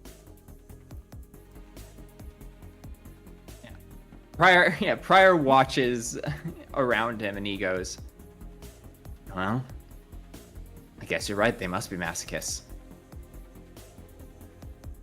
Exactly. The first room will be Kai, Cassius, Ryota, Qiong, Jeremy, Sam Sajat, Keith Cromwell, Joe Granite, Pico Noko, and Fawn. And Kai, you are called along with Cass and these 8 other fixers. And do you go and follow this masked fixer into the room that you're assigned? I will go, sticking closely to Cassius if possible. As you stick close to her, She throws her arms around your shoulder, Kai, Man. and she gently taps her head to the side of yours and says, I got lucky again. Before letting go of you and kind of bumping her hip against yours. Me too. Kai immediately slaps his hand over his mouth after saying that. The second room will be Yomi, John, Davzu Kadori, Chingchu, Yaso Katz, Avelina, Naru, Ratio, Kirsten, Pryor. Oh my god, they really are masochists. I made it?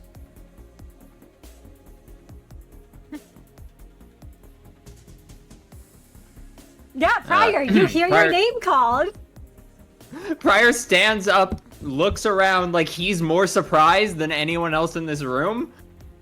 A lot of them look very Nice. surprised at you having make it. Pico starts clapping a little bit as he's walking out with Kai's group.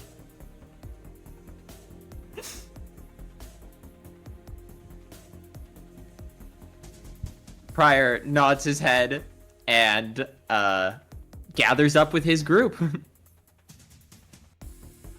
The third room will be Miix, Faye, Azathoth Lovecraft, Guy, Wetterby, Mia, Akira, Ari, Fritz, and Briar. And Miix, you hear your name called. Yeah, mixes with Faye, which that's good, but that's a lot of people, and they look at Faye and just kind of like nod. We got this. Faye holds out for another fist bump. Yeah, we do, and Mix will meet his fist with their own. And as you both head in, the fourth room will be Merru, Stefano, Nyla, Luna, Hira Alm, Riv Wolfgang, Johanna, Ray, George, and Agatha. And Merru, you hear your name called. Yep. Guess Merru, it's the last one of his group left of like the managers, so he'll stand up and I guess walk over to where Steph is, because Steph, I guess they're buddies now. And in a voice that he hopes sounds like it's joking, but it does sound very flat. He goes, "Oh, I'm put with the not weirdo again." I thought I earned the name Steph now. Yeah, no, I know. I'm trying to joke. Hi, Steph. Hi, Merru. It was a good attempt at one. Thank you. Let's hope being paired together again is a good thing. I'm sure it will be. It's worked out pretty well so far for both of us. Right.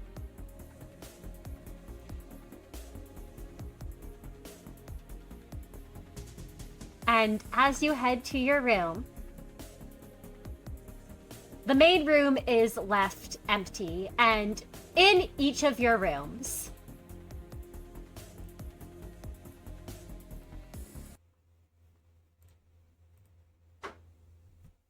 you are brought into a small area that looks a lot like the training rooms did.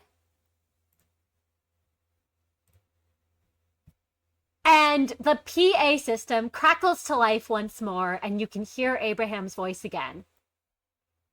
The door will remain locked until all 10 tokens are presented. And if you look around, you all can see the heavy door is, at this time, still open, but there is a shelf with 10 coin-shaped indents where it looks like tokens can be placed. Once the door has opened, it will remain open, but you cannot re-enter upon exiting. and the same goes for any tokens you leave with. You will be scored on this evaluation based on both the number of tokens you carry upon exiting the room and the wealth of those tokens. Gold being valued the highest, of course, and bronze the lowest. But I shouldn't have to explain that to you, should I? These are the only rules. The test begins once the door shuts. And the fixer who led you all there brandishes their gun and says, oh, and by the way, if anyone tries to leave without a token, just know the office put us here to make sure you're eliminated. So don't hold back. As the door is slammed shut,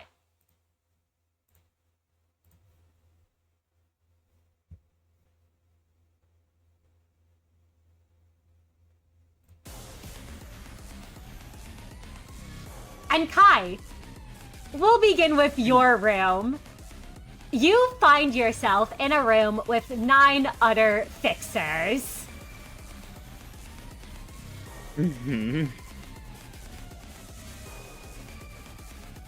There's a couple among them that I imagine you recognize. And currently, everyone has kind of tensed up and isn't really moving yet. There are 3 Leo fixers, Leo fixers in the corner over here who have sort of grouped up as if to try to formulate a strategy. You see that there's a large group of sway fixers. There's the 2 that you fought before who still look injured from the previous fight.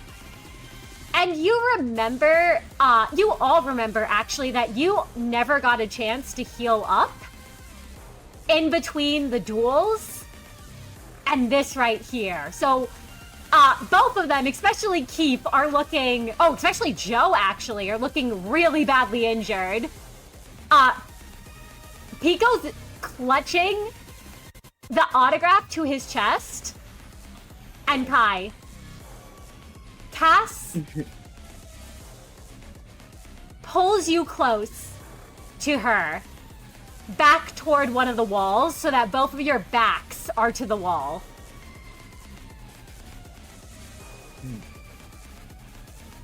Kai, I don't know who's gonna make the first move, but I think you understand what has to happen here, right?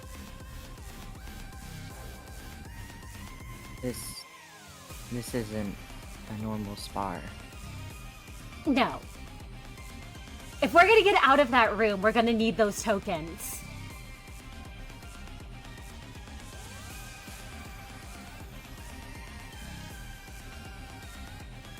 I know you're a better negotiator than I am. I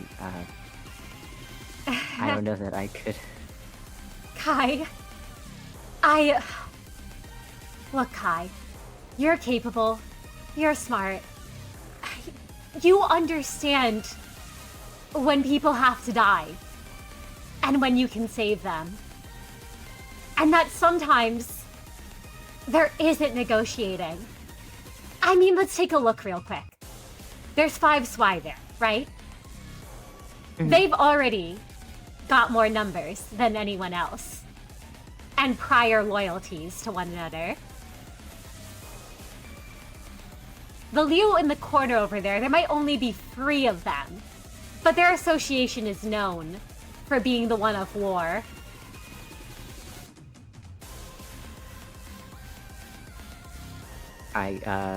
Is nodding along. You think... I mean, it's fair, if you don't think that there's a way out of here without fighting, I mean...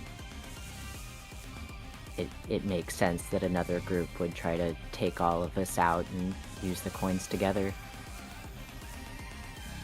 Cass? So... Oh, please go first.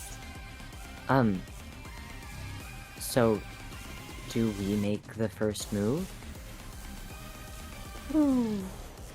Cass kind of looks around evaluating the room, and then she pulls you in close, Kai, so you're both still have your back to the wall, but she's kind of like facing you at an angle as she says,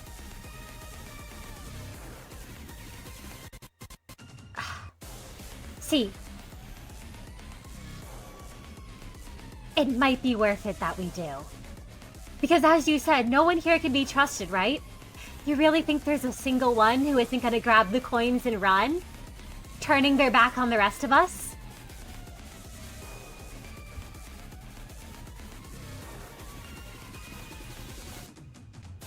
You're right. You're right. I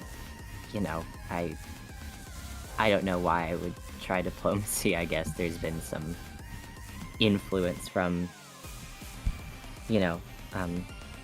my friends, the people that I'm with, but Prior, right? I don't know how happy Prior would be if I did that. Kai. She leans in close to you and sort of like looks up into your eyes for a moment and says, "I think you've let his influence infect you. I think you've let yourself become an extension of him."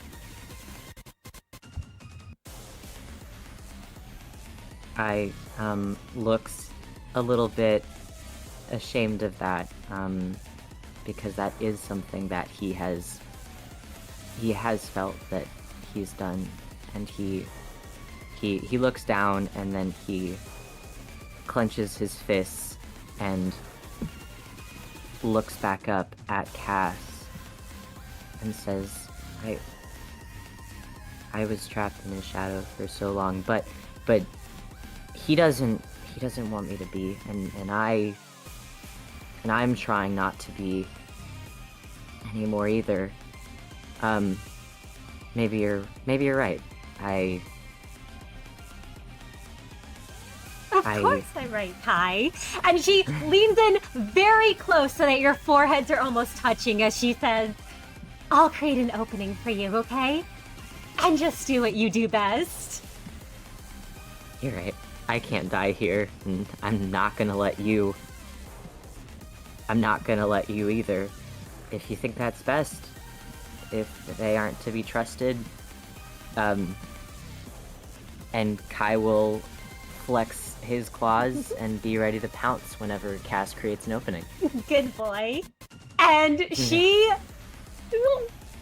will move. At this point, the other fixers, Pico has started to speak up and say, I really don't think we should fight everyone. There's probably some other way to get out of this room, right? And Sam starts to speak as well as he sees Pico say that and goes, "Yeah, let's try to."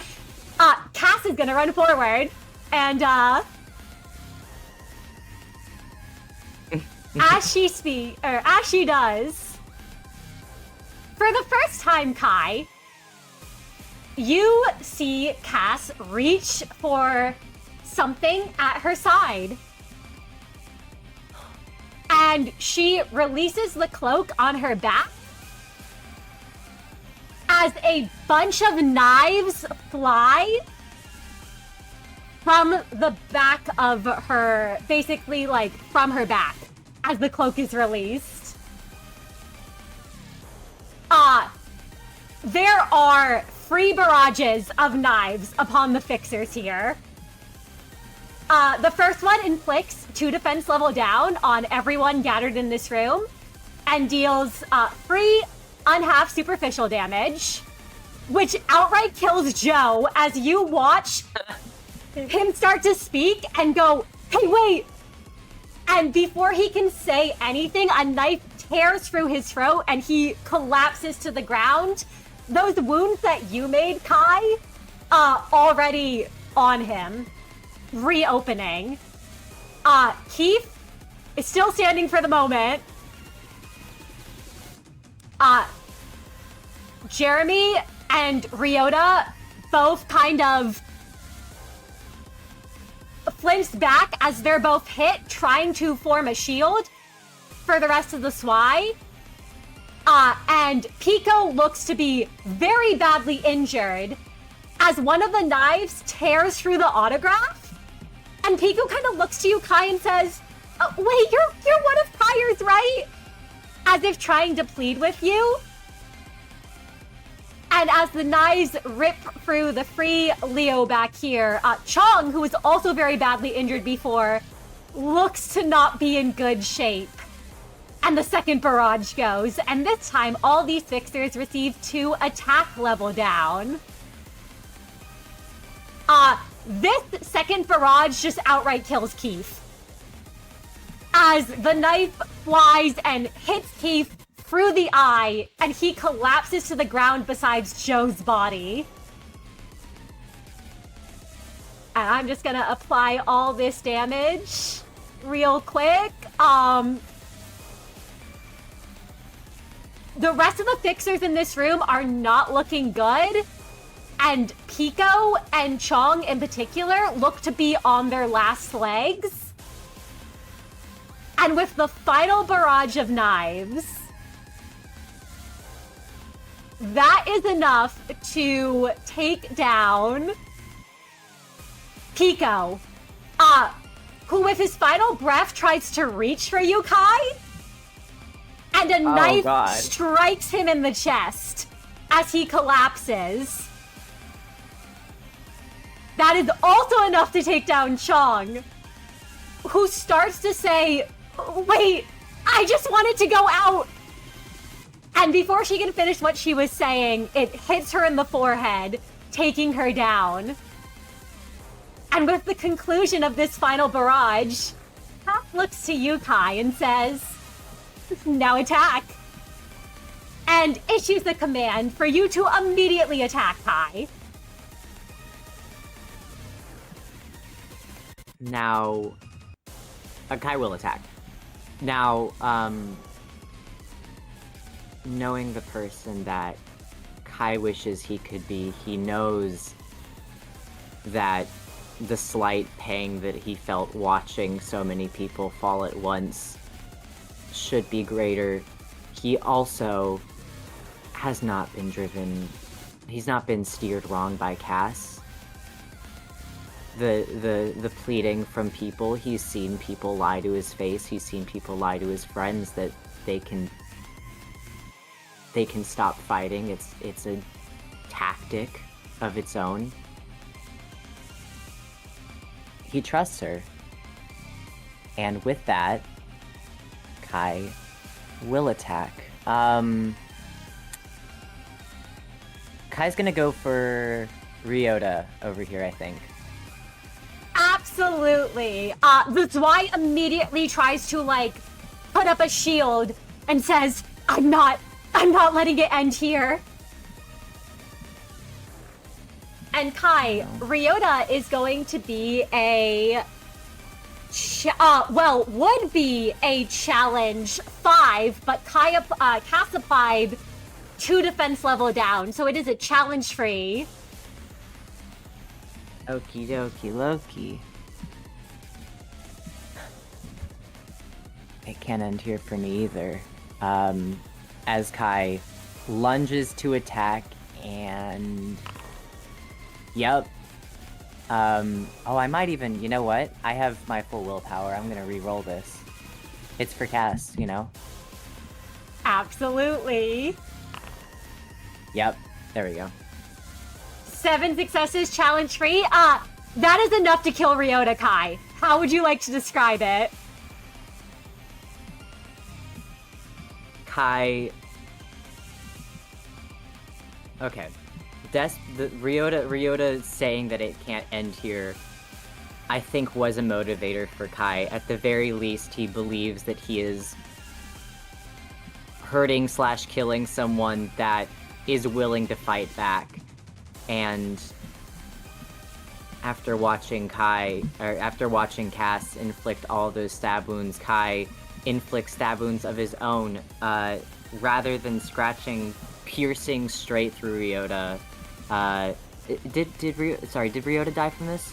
no? Yes, Ryota is dying from this, as the Y tries to put up a shield, and you shatter through it with your 7 Gotcha. successes. Okay. Yeah, so then Kai is going to stab directly through Ryota's chest, right into their heart. Not ripping it out, but instead plunging through until you can see the ends of his nails come out from her back, and then pull back out as she collapses onto the ground. He kinda coughs as he falls. Like,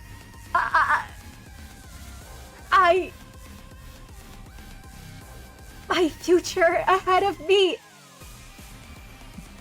And he's dead.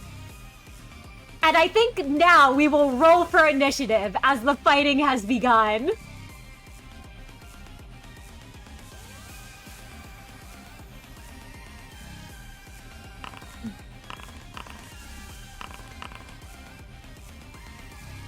Oh. Thank you for rolling.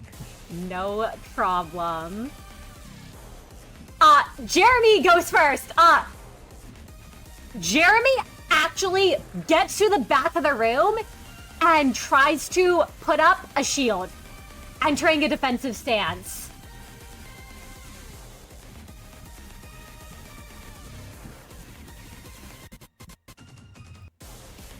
And it's Cass's turn. Cass just kind of, actually, you know what Cass does, Kai? Cass slings her arms around you from behind and says, "You're doing great." And Kai, you get another attack level up. Does Kai I love react being at a all good to dog. that? If Kai had a tail, even though he felt a bit bad about doing what he was doing, the encouragement would have made it wag. Kai feels a bit of fighting spirit renewed within him. He was attacking just to attack before, but he's doing good for the person that he wanted to do good for.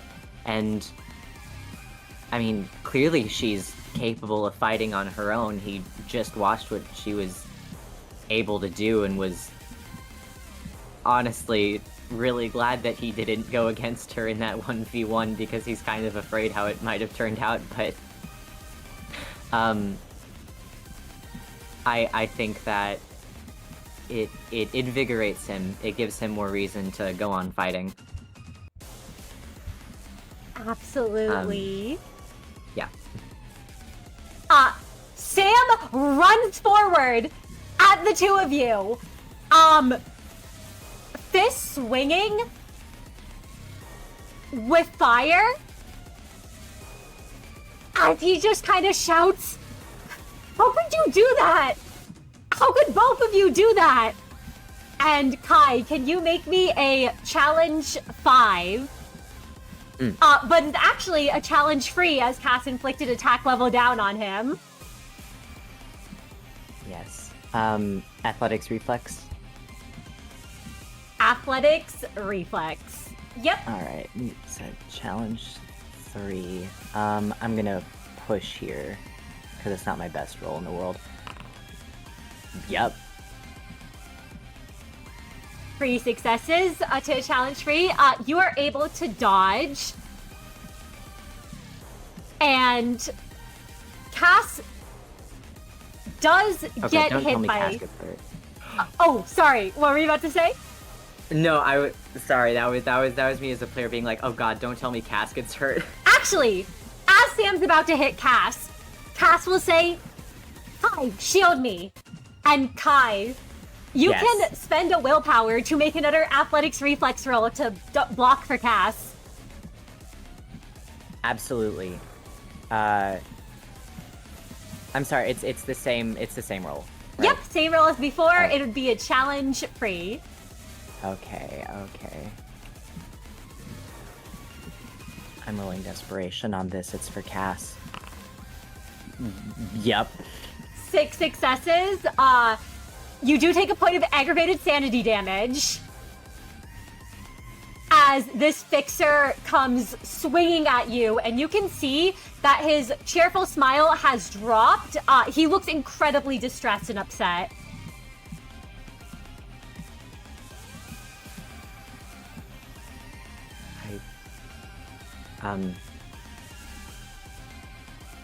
God, this is the kind of thing where Kai feels bad for not feeling bad. Kai, how do you feel as you look into this fixer's tearful eyes and angry gaze?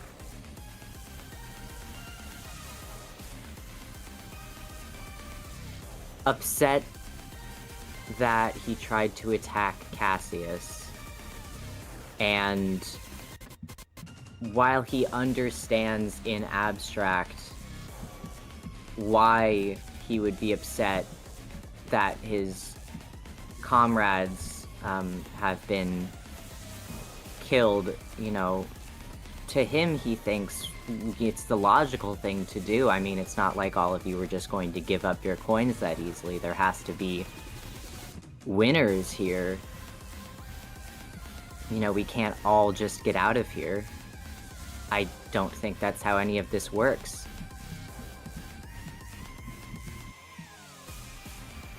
So he's kind of confused, I guess, by how emotional everyone here seems to be. And Kai, as this emotional fixer attacks you,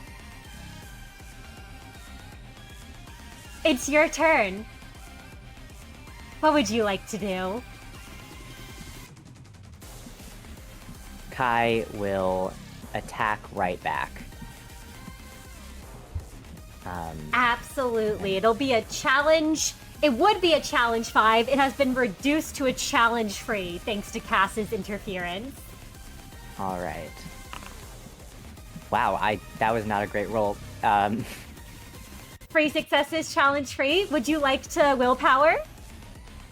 I'm kind of deciding. I'm wondering if Kai feels bad enough. Was everyone injured by Cass's attack before?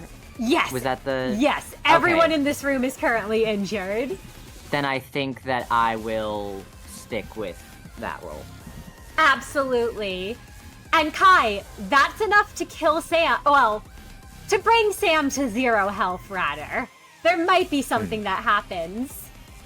How would you like to describe it?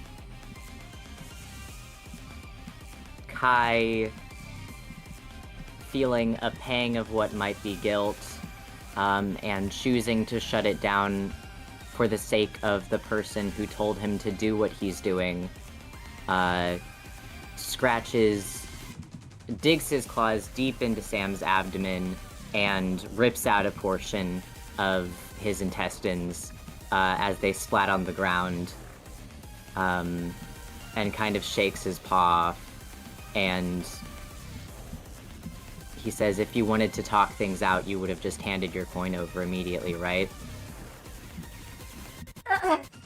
Sam tries to say something, but can't. But you see, Kai, as the prosthetic arm on this fixer begins to kind of spark. And with his dying breath, everybody in this room, Sam dies in an explosion. As flames burst out, and everyone in this room can make a challenge 5 reflex plus athletics. I will let you know this explosion just straight out kills Fawn. As you see that headbutting Leo fixer die in flames, Jeremy was shielding, so the flames sort of wash over Jeremy, who's able to hunker down behind the shield. And you cannot protect Cass from this one, Kai. But you yourself can give me a challenge 5 roll. Which is actually, I just realized, reduced to challenge 3 for you because of the attack level down. You know, I think it's dodging an explosion. I think that's a good reason to push. Dude, you're kidding. I'm trying again. Okay. It's an explosion. That's good reason to willpower reroll. 4 successes, challenge free. Kai, how would you like to describe it as you manage to dodge this explosion of fire and death that erupts in this room? Kai just barely manages to not be grazed by the flames as they, as he jumps backwards out of the way.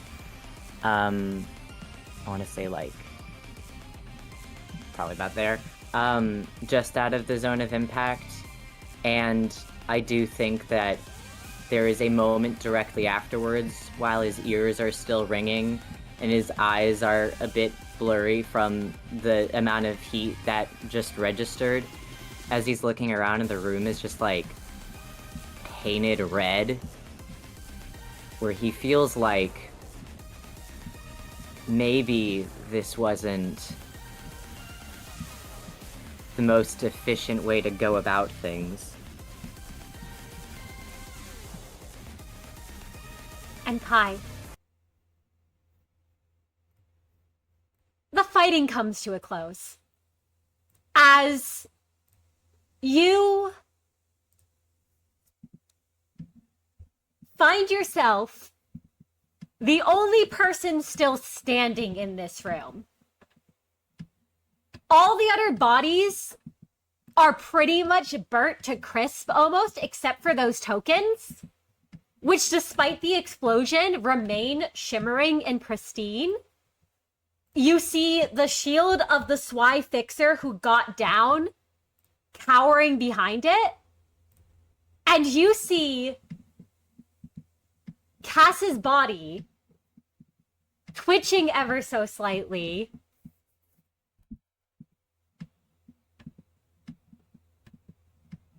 Twitching? Like it's on the ground? Yep, like she's on the ground. Oh my god. And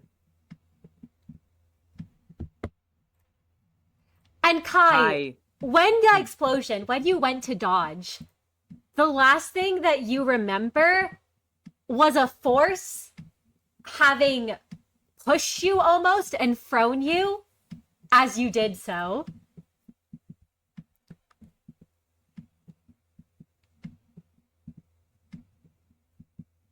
Kai, after his eyes stop, blurrily looking around the room, sees Cass's body twitching on the ground, and drops to his knees and says, "Oh my god, Cassius!" Not that there's any fighting left, but if there were more survivors, Kai would have abandoned the fight regardless, and runs to her, hoisting her head onto his lap as the blood pools around them, and he can see that she's not doing great, and he says, alright, unless she wants to speak first, of course. I don't think Kai's gonna speak over a dying woman. No. What does Kai say? Cass? And he kind of moves her hair out of her face. I don't think you'll be able to leave here like this. I wasn't the only one hiding some tricks, huh? Kai, I have to tell you something.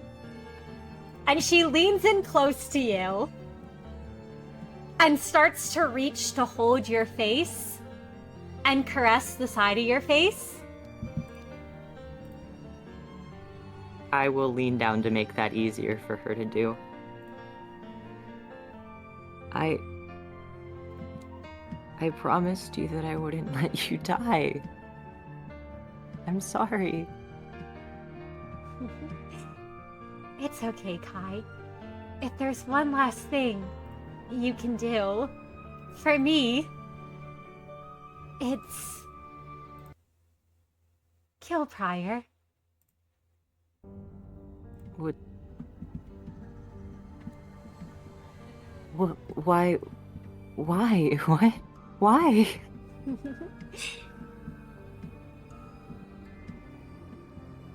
No man like that should have so much power, should they?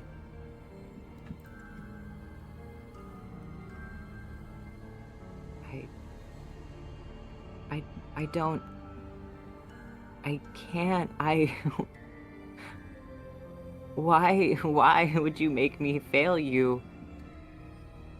After your death, you know I care about him, and I don't want to let you down again. Then do that for me. And you can... Oh, please, go first. Kai's eyebrows knit together, and he does not reassure her of the fact that he will kill Prior, but he does pat her hair gently as she, fades away. As she starts to fade away, Kai, would you like to make me an understanding insight roll? Or an intuition insight roll? Those are the same for me, so I'm just going to do the first. Understanding insight. Is there a DC? Is it 1? It is a scaling difficulty, so you can set it at 1. Okay. Is this to understand Cassius? Yes, if you're Awesome. interested Okay. in understanding her. Absolutely. Okay, then I will push. Great. 5 successes. Challenge 1. Kai, you're not fully sure at first what her intentions are, but as you think more on it, it seems like Cass was a woman who always played her cards very close to her chest. And you have a feeling that she likely saw Prior as a threat, especially given the fact that she told you so fast to resort to violence rather than negotiate here, whereas you know for a fact Prior, knowing him, would have gone the negotiation route. Mm-hmm. It seemed that she was wary of the sort of power that he held and the sort of power he might be trying to amass.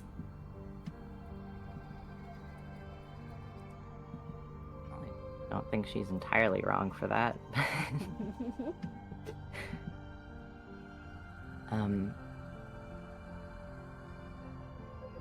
And Kai, there is an understanding nod to her intentions behind her words. And after she breathes her last breath before Mortis sets in, Kai will use his non-paw hand to close Cass's eyelids and set her head gently on the ground, and he'll look up at Jeremy. And he'll say, I don't really feel like fighting anymore, but do I have to kill you too? Or can we get out of here? Jeremy kind of moves the shield aside and says, God, I hate overtime, and hands the bronze coin at his side to you, Kai. Thanks. And Kai and Jeremy, do we just each have to have one coin, or do we have to have all of the coins to leave the room? So Kai, you can go around and collect all the coins. You need all of them to open the door. Okay. How many coins do you decide to give to Jeremy? Because as long as Jeremy has at least one coin, you were told he wouldn't be eliminated.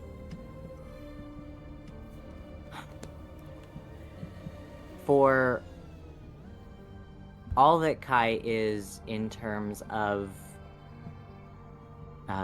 loyal and, willing to do what he has to do to survive, I don't think that he thinks of himself as overly greedy.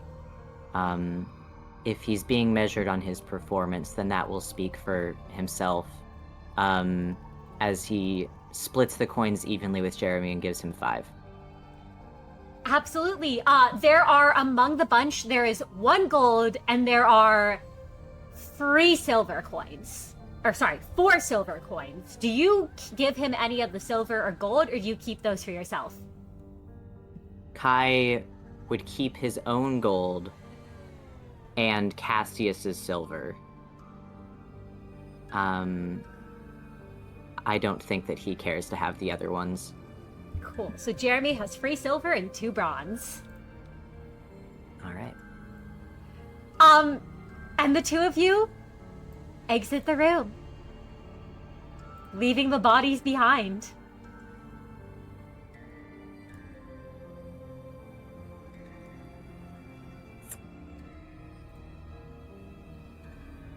Well, feel like that was a bummer conclusion. Oh well. As we go to the next room. No, you won, Kai. You got out of the room. And with 5 whole coins. Congratulations! Thank you! Oh my god!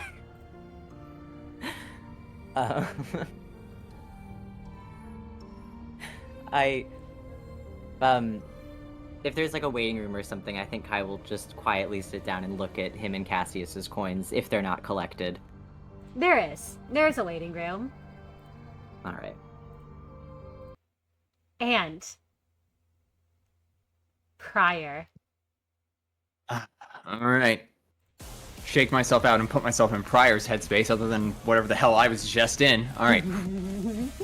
Are you kidding me? What do you mean? Hey, what do you mean eliminated? Prior bangs a couple times on the door, and I imagine there is no answer from the other side. There is no answer from the other side, Prior, as you bang on the door. Shit. Fucking assholes! You're not even original! 2 battle royales! What, run out of fucking ideas? Ugh, he kicks the door as hard as he can. John kind of looks to you as you're doing that and says, I don't suppose there's any breaking the door down like last time, is there? That fixer on the other side, absolutely not. Let's think. The rules are simple. Okay. You and I have a unique advantage. We're undoubtedly the ones people listen to most. You take half the room, I take the other half. If we can convince everyone to give their tokens to one person, we can unlock the door and then just hand them back out and we can all leave. There doesn't have to be any bloodshed. But we have to intervene before someone makes the first move. As soon as the bloodshed starts, it will not stop. Alright? Let's move quickly. We get one chance at this. Alright. And she begins to move through the room.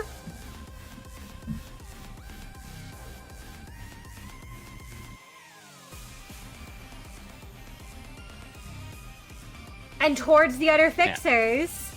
Yeah, Prior circles to the other side.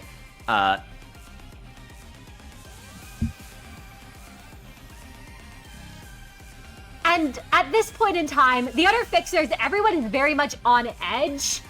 You can see the Shi look like, especially Ching Chu from before, look like they're about to start committing violence. Yeah, Prior remembers yet again that he's a big fucking brother.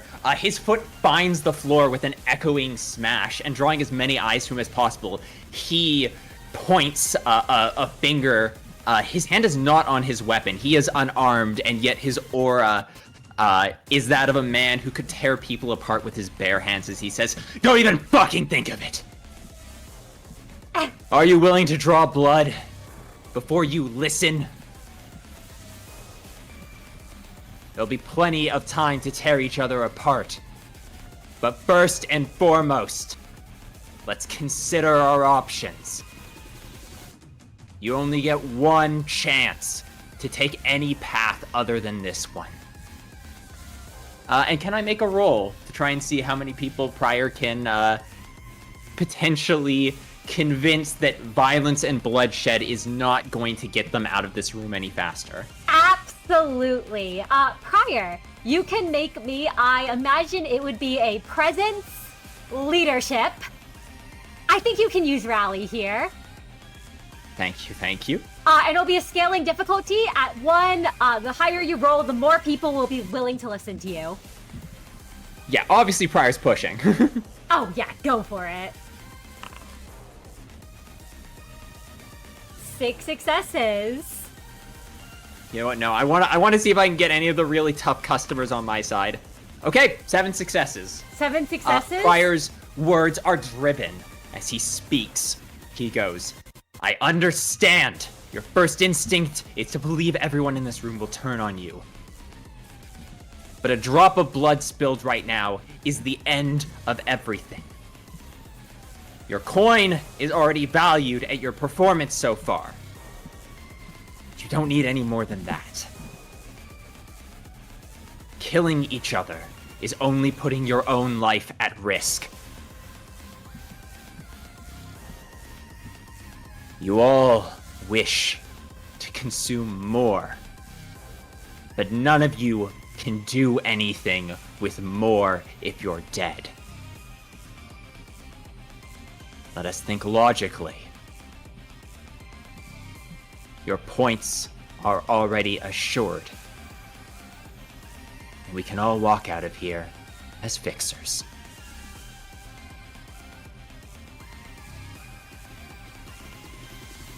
Now, Prior, with 7 successes, I will give you 2 options. You can convince more of the people in the room, or you can convince the people who are more prone to violence in this room to listen to you. I'm selecting part B. Absolutely. When you speak, Ching Chu, the woman who John had faced off against before, who you saw murder 2 of her co-workers. Or rather, you didn't see them, but you saw the head that she held and the body she had destroyed. You see the injuries she sustained from, no doubt, the previous portion of this round. You see the silver coin at her side, and she sort of just shrugs as she walks over to you and says, "Fine. I'm okay with this arrangement."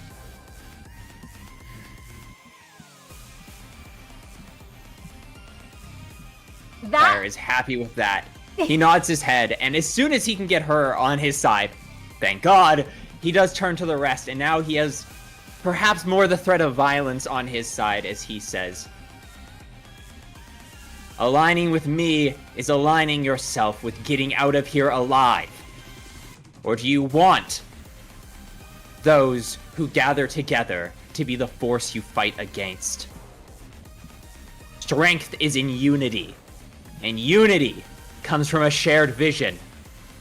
This will be the last time I invite you to join mine." Prior, you watch as one of the other, Yaso,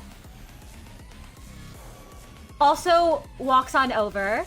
she probably moves toward Qingqiu and says, I want to get out of here alive. I'd rather not see anyone else die here. And you notice, Prior, that Yaso has a certain ring, a one-banded ring that would be very easy to miss for most people on his finger. Perhaps Prior. of a past connection. Prior files that away in the back of his memory. Takes all kinds. And he looks now with 2 on his side. He's going to continue his aggressive verbiage.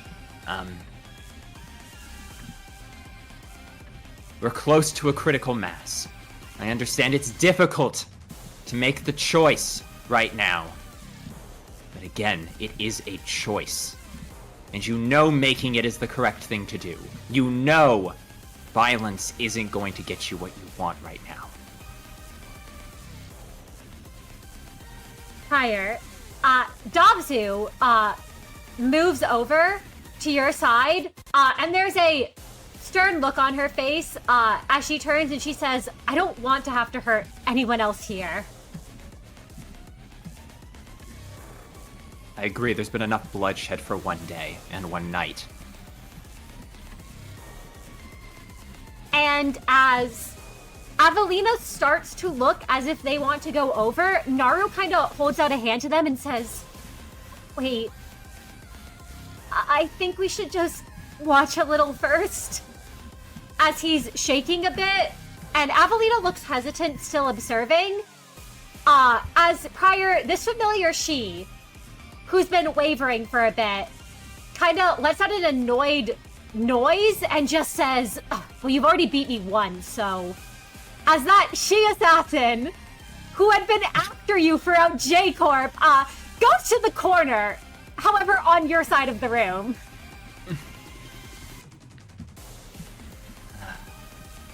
Prior regards him actually with with that same half-mouth upturn as he says, all are welcome to make the right decision. Putting your wills beneath me for this is not a sacrifice of your own capability. It is a decision to ensure your own survival and happiness. Choice is most powerful when it is brought together and wielded by a single authority. Higher. As the others... Yeah, I notice you haven't mentioned what Jeanne's doing. Oh yeah, I have not. As you've been calling out to the room, Jeanne herself has been saying some things on the other side of the room. And she spins around and brandishes her sword and says, let's stop for a moment and think about things, Prior. I want as Prior much... pauses. Oh, please, if he has more to add. Yeah, he Prior pauses, and he steps forward and he goes, it's fine. I have it handled. You don't need to... She steps forward at that. No, Prior. I don't know if you do. Do you forget what that woman, and she gestures with her sword to Qingqiu, what she did? Do you forget her callous disregard for her co-workers' lives? I don't think she's worthy. It hadn't slipped my mind. No, I am well aware of what everyone has done, what we all did in the name of trying to survive. But that is irrelevant in the moment when our shared survival can be easily assured. As I have said, we all need to work together. I understand. And Prior is glaring. Yeah, Prior's glaring because in the back of his head, he knows this has become a duel. Yep.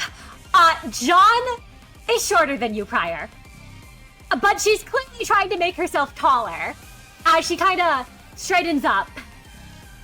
And a light washes over all of you, in the form of, touched by the light always affects everyone, so it washes over you all in the form of health, as you all heal a point of health damage.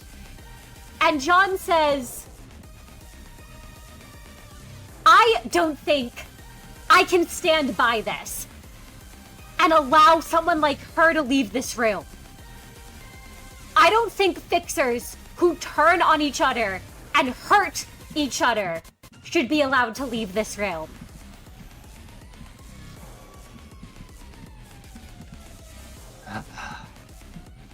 Prior looks behind his once ally to gauge the other side of the room. You can see on the other side of the room, the two Leo fixers, it really looks like one of them, Avelina, wants to run to your side, but Naru is looking at you with distrust and kind of holding them back as if they think that you're going to turn on and backstab them.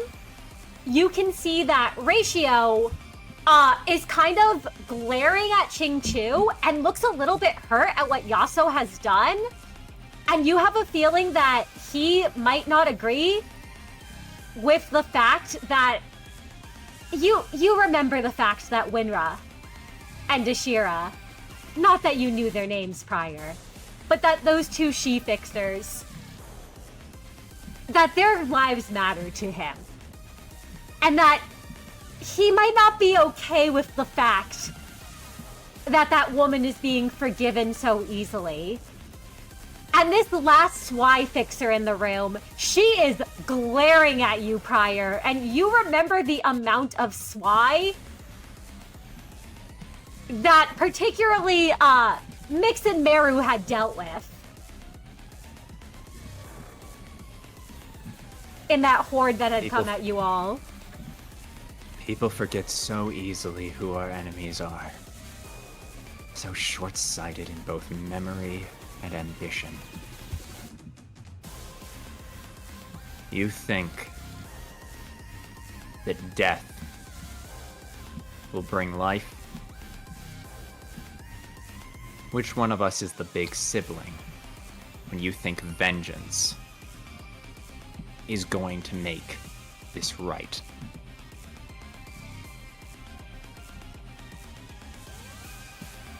Is it not vengeance, but justice? This is different. This is letting someone get a license who should not be trusted with the lives of others. Letting someone get a promotion. A coin has two sides. But we seem to have our own factions each. Prior spins, fully turning his back to her, betting on the fact as a sink that she has honor, and says, I propose then, if all of you are willing to listen to me, a compromise. So long as you are all willing to agree, me and Jeanne will duel. The winner determines how we handle this. If I succeed, your side gives up their coins, and we all walk out of here. If you succeed,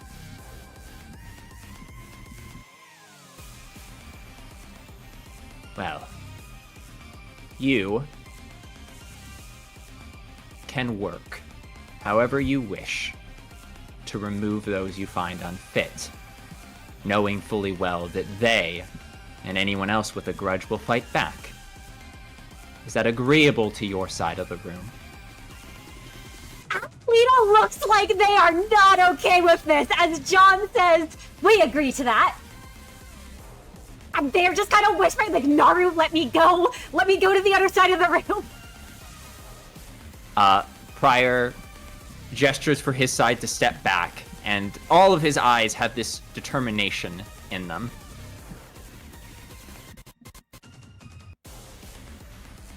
Prior draws his blade, and the two of them have already determined that they are equally matched. And I'm really hoping you're not going to make me roll again. And The two of them begin their endless clash against each other where neither of them can touch the other one. Yeah, as you two are just clashing again and again and again, the rest of the room's just kind of watching.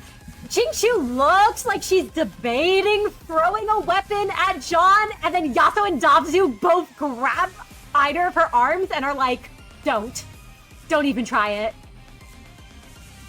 Prior clashes, and as he pulls back, in between strikes, his sweat down his brow, he says,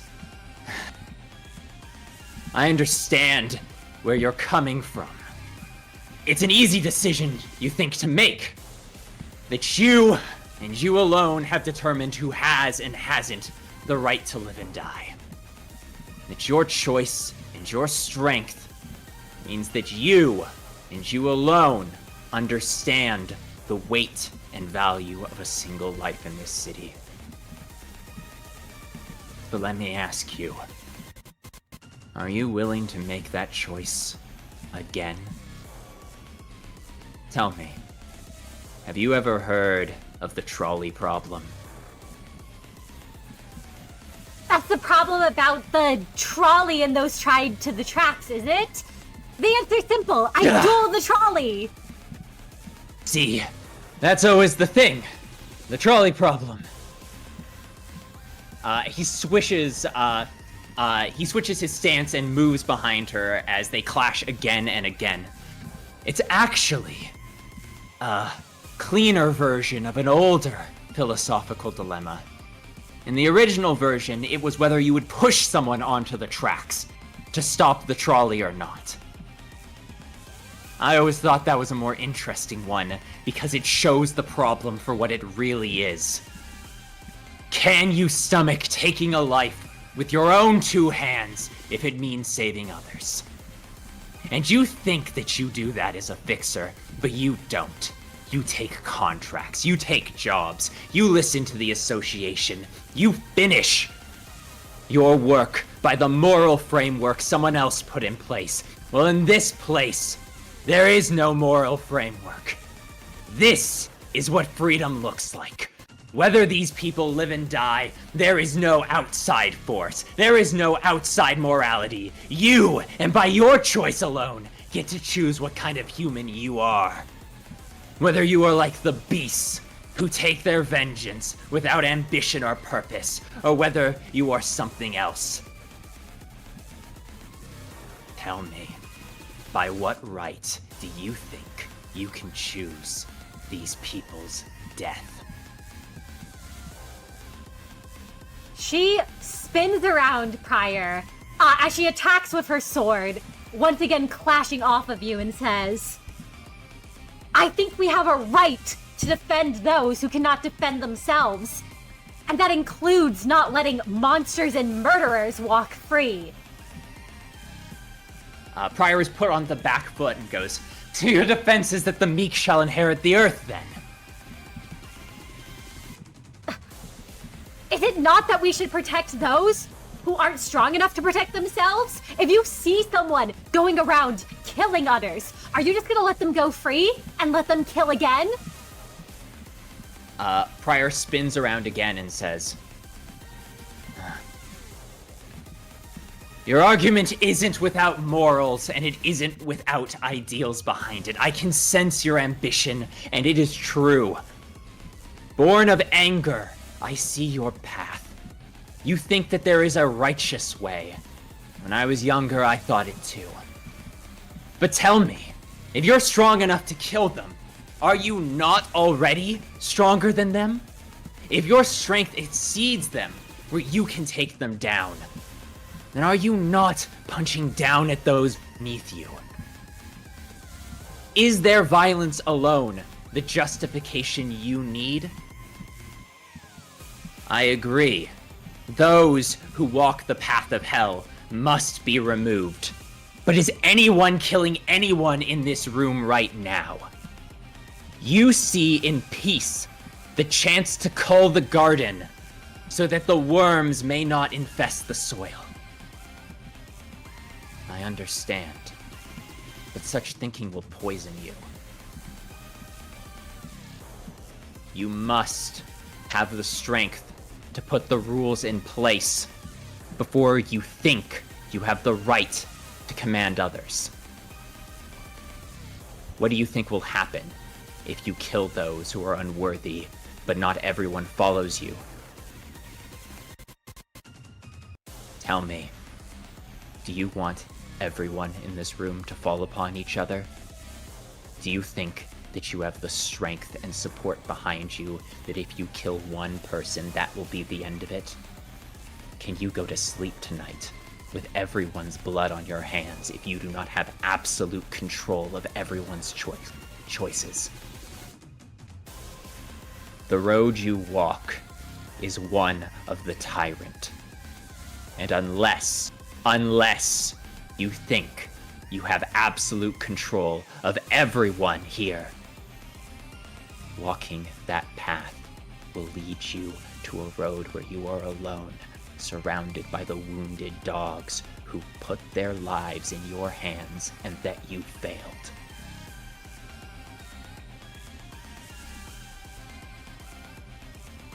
Higher. As she whirls around again, there's almost a falter for a moment, this time in her step that wasn't present before.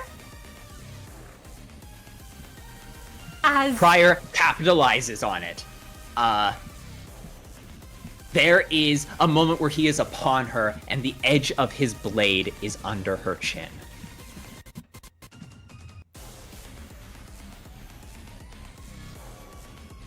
I know you wish to speak. But listen for a moment longer. I know you can't save everyone. I know that there are those violent who must be put down. I know that not everyone in this room deserves to walk out of it alive. I sure don't. But that is a choice we make. I think, in this moment, I have the choice and the power to do whatever I want. I choose mercy. Because if I seek to kill all those who disagree with me, if I seek, as I am now, to change the world through violence, then I will fall into a pit so dark and unreachable that I will never claw my way out of it. We must choose our cruelty carefully, and only when there is no other choice. Prior lowers his weapon. Strike me down. If you think that your way is truly righteous, strike me down here. I won't resist. You can win the duel. You can have your way. You can kill anyone in this room you want. But look me in the eyes when you do it, because that is the choice that you must make.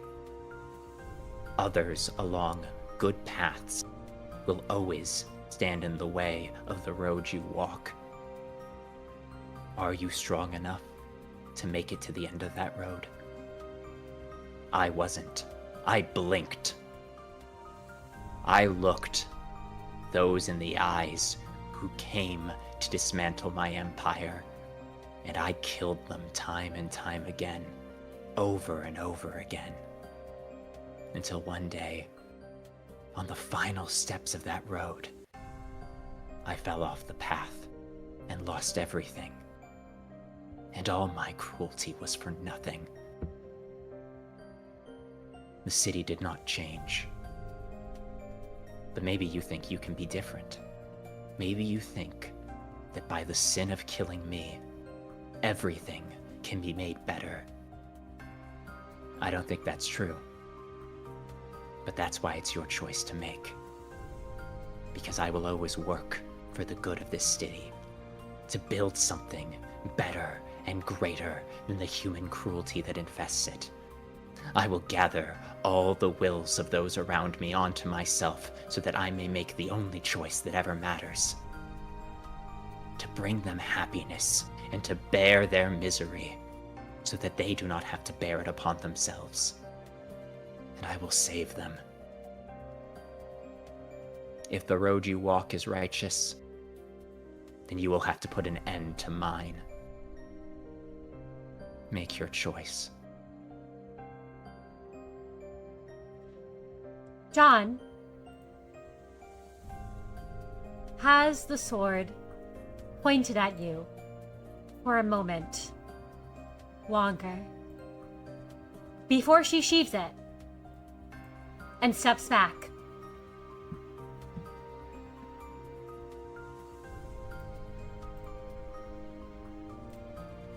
Do you yield the duel? I yield the duel. And I trust you to get us all out of here.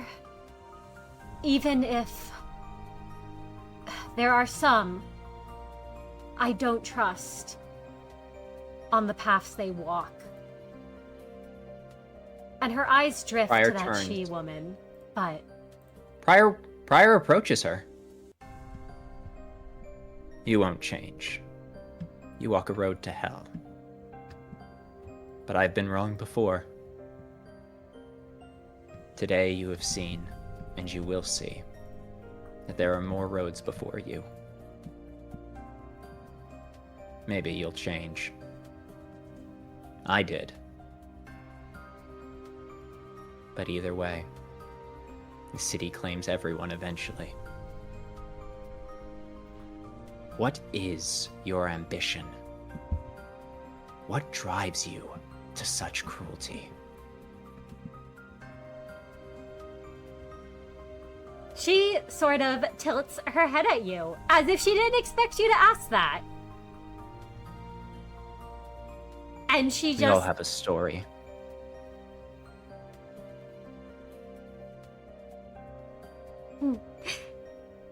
I'm surprised you'd care about mine.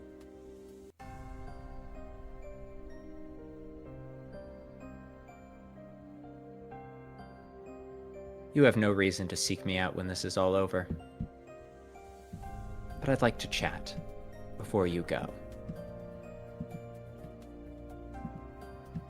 She kind of... Once upon a time. Yeah. Oh, please Once upon a continue. time, I was set upon a different path. Not by anyone else, but by my own desire. No, that's a lie. I told my story to an old friend. Maybe that's where this path starts again. But that'll be your choice to make. And your consequences to bear.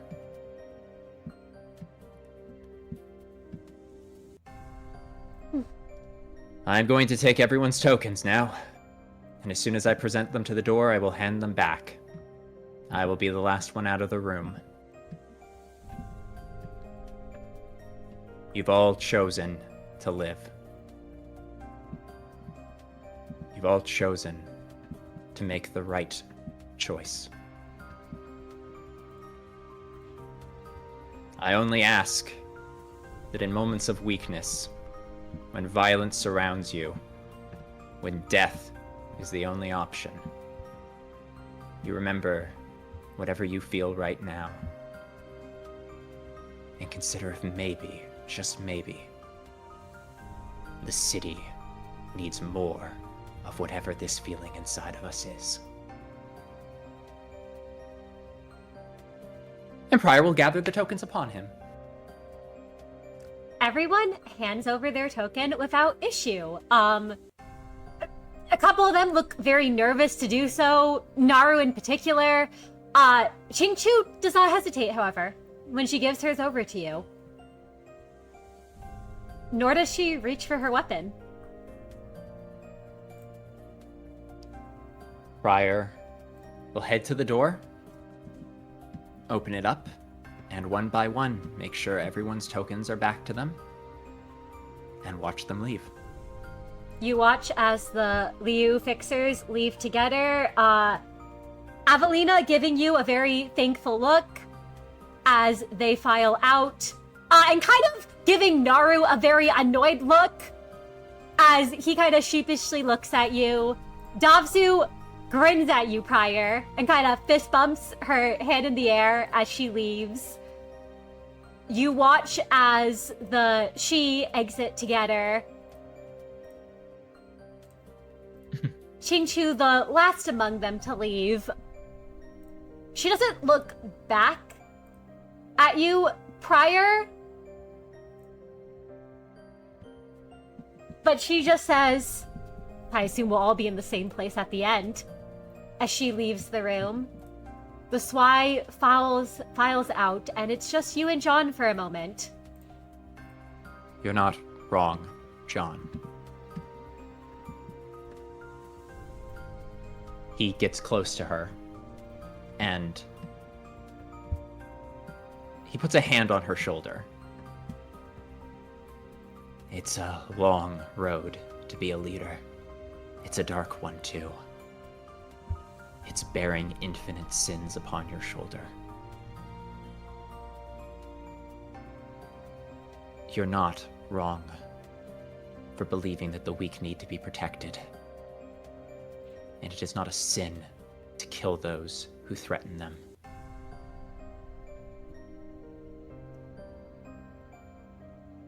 I think, though, in this place, in this one specific time, there were two roads. Sometimes there's only one. Wherever your path takes you, walk it with confidence, with pride. And remember that it is other people that give us our strength. No, you will never be strong enough to rule this city on your own. There are only a few people in all of the city who can claim that. So for everyone else, other people are our strength. The other fixers were terrified for their own lives. Killing anyone would have started a bloodshed that would have never stopped. And I couldn't quite say that out loud, because if I did, the results would have been inevitable. Keep walking. I will. Thank you, Prior, for stopping me from doing something I may have come to regret. Even if I have those fears I do and feelings I do, you're right that here, at least, wasn't the place.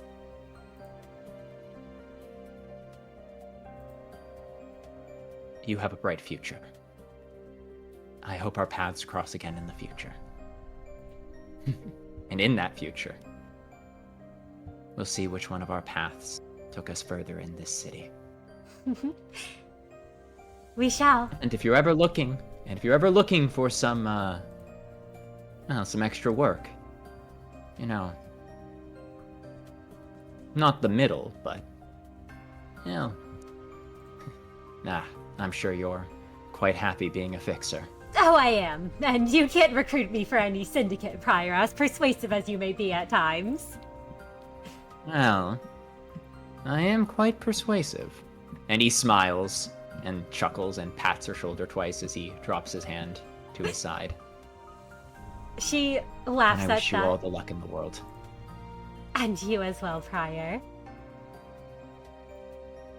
And she gives you a bow, taking off the hat in a sweeping gesture before she spins on her heel and leaves.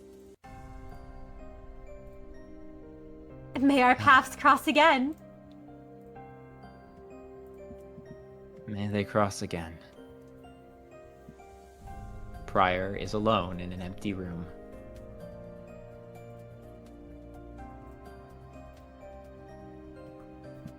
That was too close. If I was only stronger, it wouldn't have been a coin flip. And Prior leaves with his single bronze token, all he has to show for all his efforts. And, Prior, as you leave the room, Miix, we go to your room.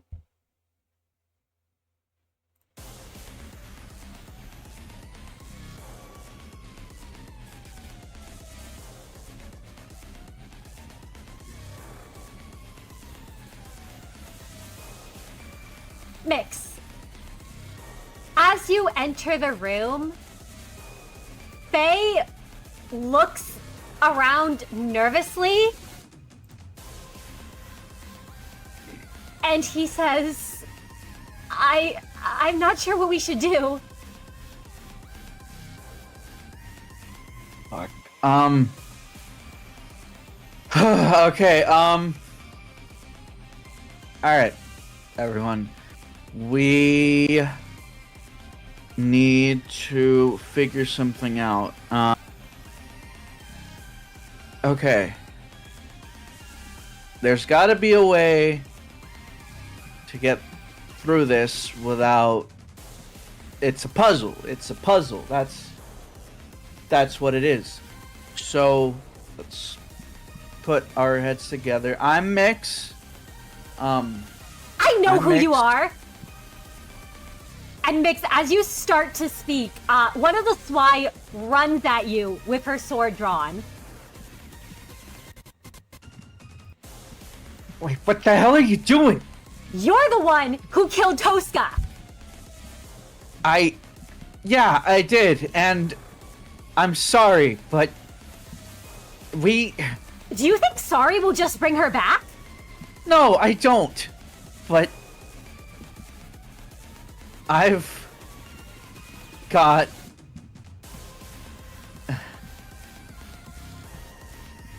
Look, I can't...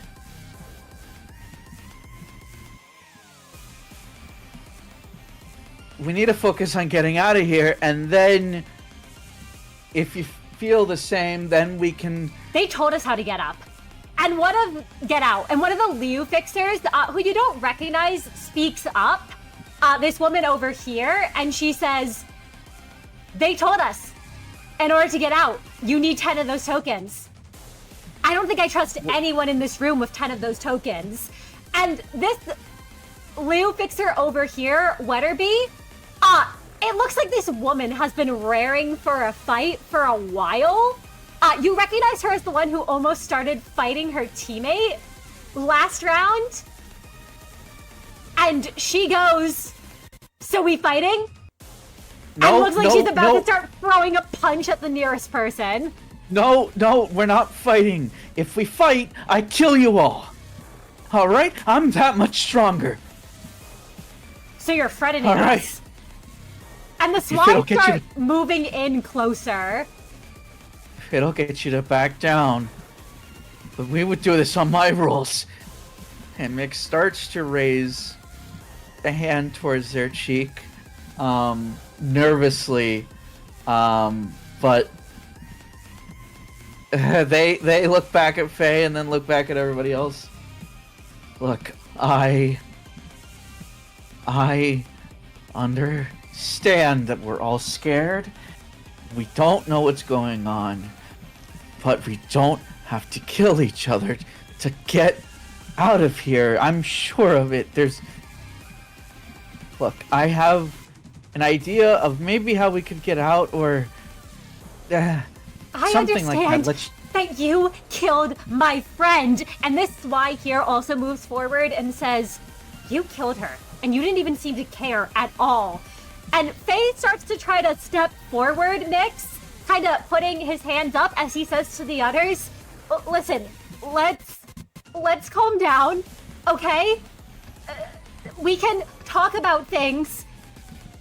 And already in the back, there is the sound of a punch being thrown as this Leo woman, Wetterby, attacks this she right here. Oh my God. And the two engage in a fight.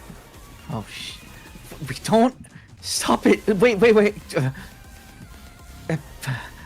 Look, I'm sorry I killed your friend.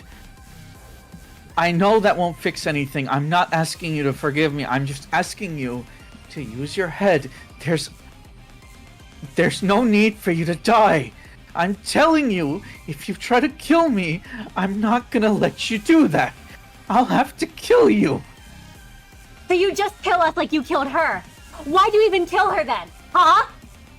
And at this point, Miix, they've all started crowding around. You can see that the two in the back, there's another, Liu who's attacked one of the she here, and these two are in a fight.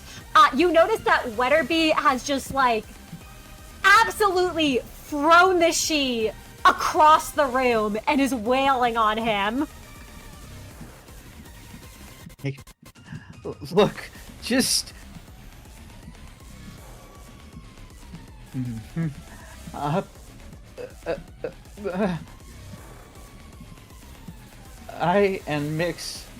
Miix starts to think,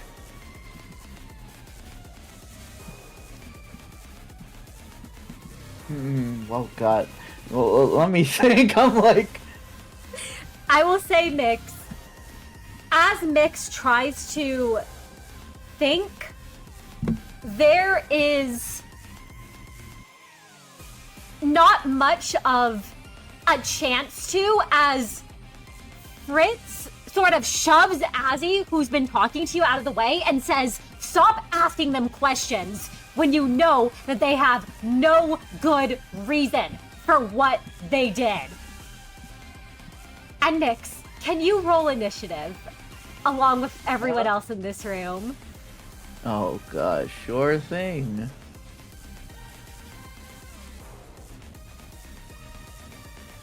Where's the button? There it is.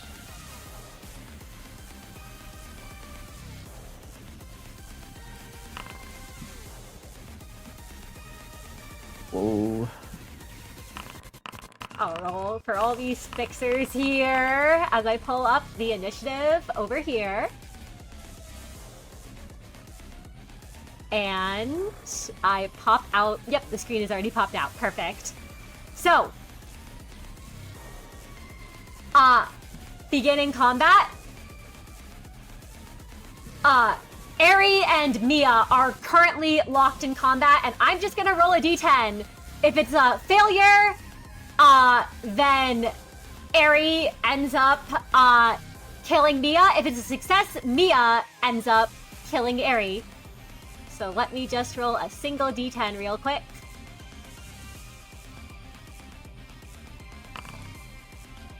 It's a success. This she here kills this Liu over here.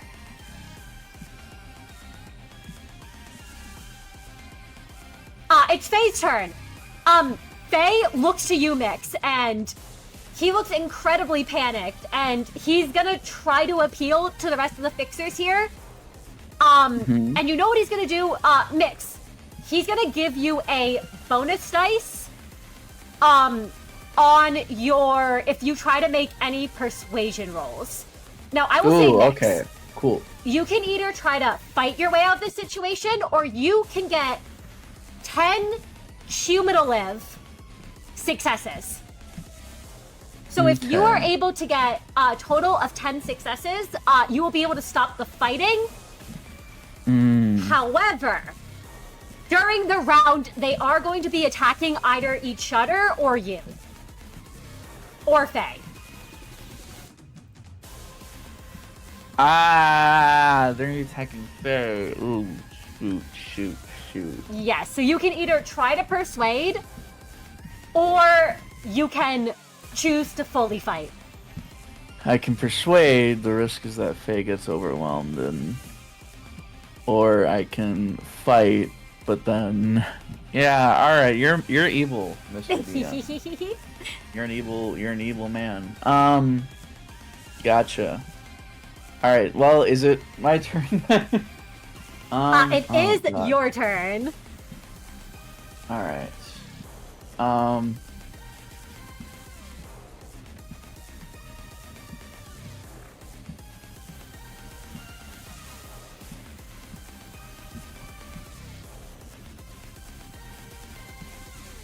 Okay. Okay. Ooh.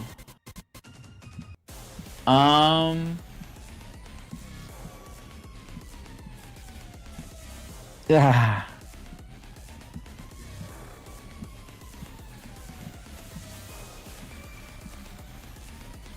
Ten successes on persuade would be good, but also they are all hitting me.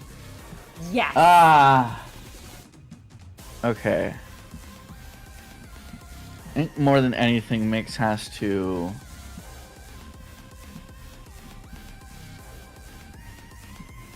Oh, gosh. Who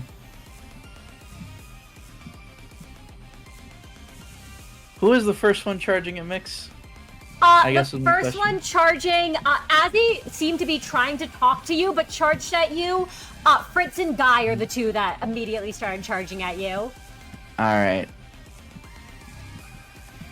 Okay, I think...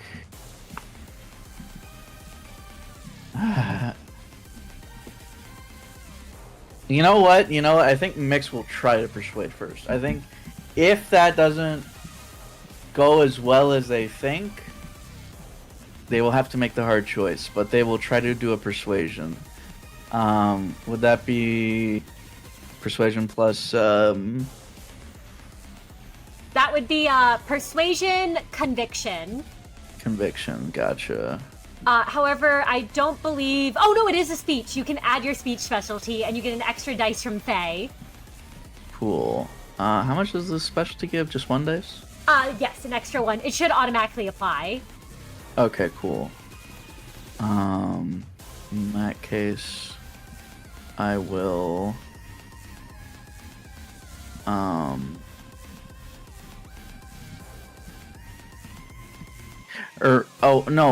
speech goes with my performance.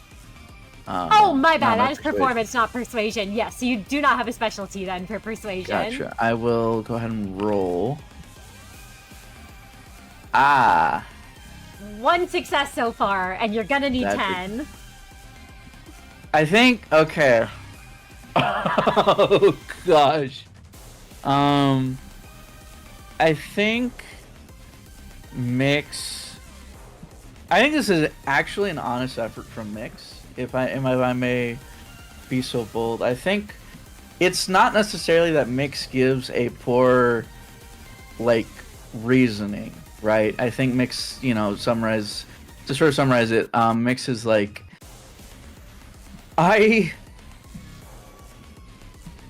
if you want to take out your anger on me for your falling friend, I understand. But this isn't... I'm sure she wouldn't want you to throw away your lives like this. I want to help at least work with me so that we can get out of here. If you want to go after me once we get out, that's fine. You have full right to. But right now, if we just allow ourselves to start killing each other, it's going to turn into a bloodbath. And then it'll get us nowhere. And I think it's Miix, there's honesty in Miix's voice, and they really are genuinely trying to make a real effort here. I think it's maybe they just, it's too little too late, maybe. Maybe they just don't believe in Miix. It does seem, as you say that, it very much well might be, as Miix, you try to convince them of that, but what's happened has happened, and they don't seem very willing to forgive so easily.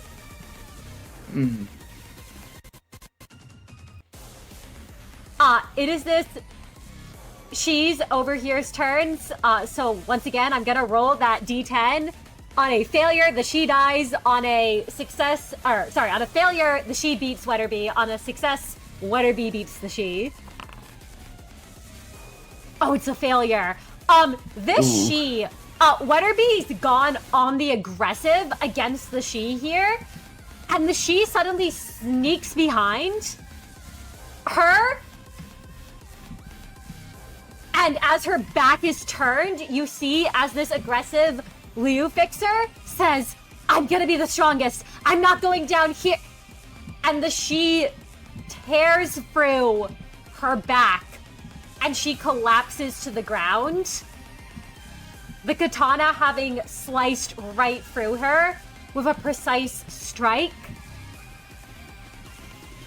And there's a nasty burn left on this she's face as those dying flames scorch his skin. And this she here immediately goes for one of the Swy fixers. As these two are gonna duke it out. And on a failure, the Swy goes down. On a success, the she goes down. On a failure, the she goes down. Mia goes down. On a success, Briar, the Swy goes down. A failure, Mia tries to dart in and go for a sneak attack, and this Swy just whirls around and cleaves through her with the sword.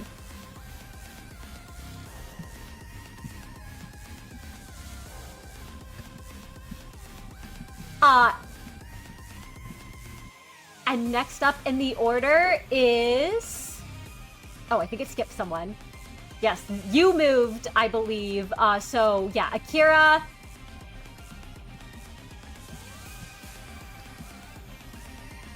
Akira goes, and Akira whirls around and is going for Azzy. As on a failure, Azzy goes down. On a success, Akira goes down. Success! Akira whirls around, tries to go for Azzy.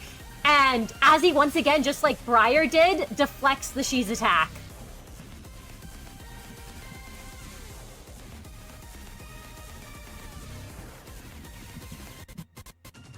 And Fritz moves next. And Fritz Miix is coming at you. And you can see, Miix, how this fight has been happening. You can see at this point, all these fixers are like fighting for their lives. Even as you're trying to talk, you're not the only one in this room that they're all united against. Or after. As Fritz comes to try to attack you, Miix. Oh. And can you make me a challenge 5? Oh gosh.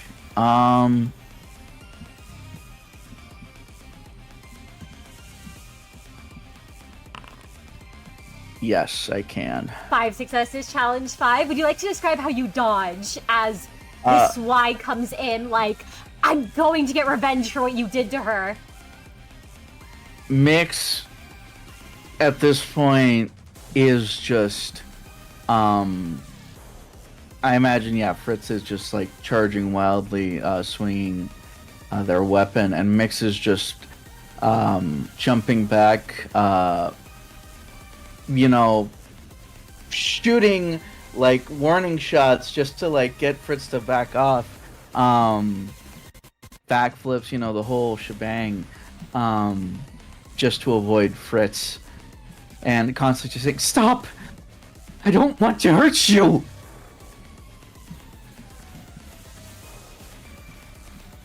You hurt her! And it's Guy's turn, who says, Azzy, I've got your back, and tries to attack you, Miix. Ah, gosh. And you will need to spend a willpower to dodge this one.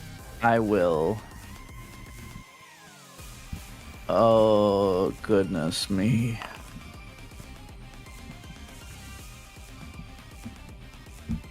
Free successes, challenge free. You are able to dodge this one, Miix.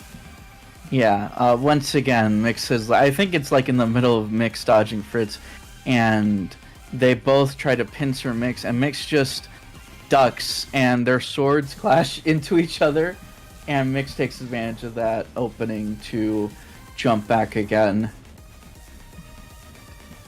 And as the swords clash, this Y here rushes forward and tries to attack you again, Miix. Going right for you, an angry look on her face. As she attempts to hit you with her sword. And this one is a challenge 5. Well, this is quite tough. Miix will once again spend willpower.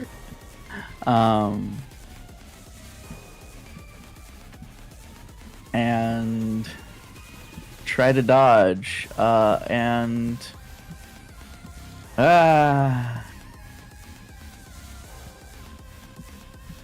this is tough. Actually, would I think Miix.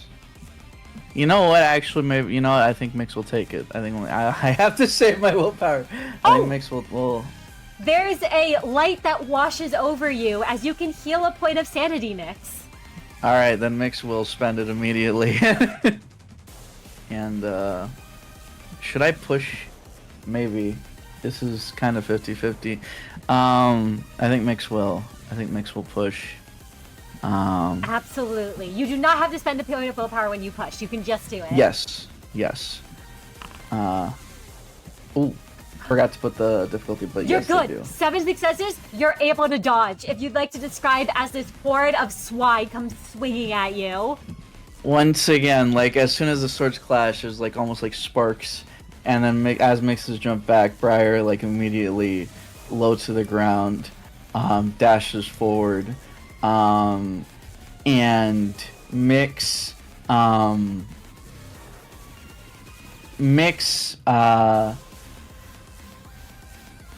sort of turns,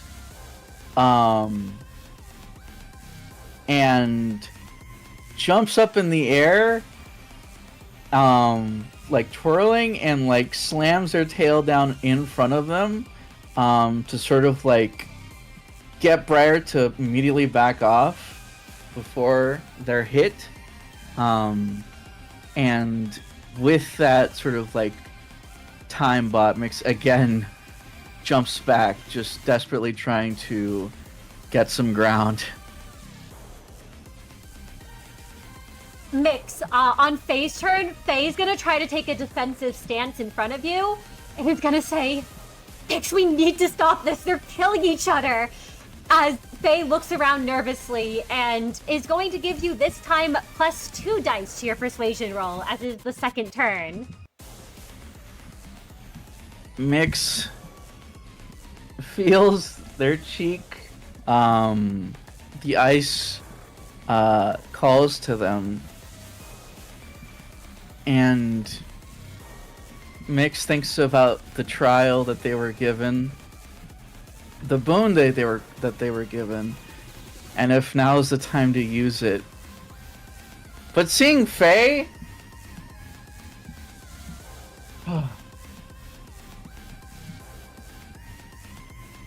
for Faye, it has,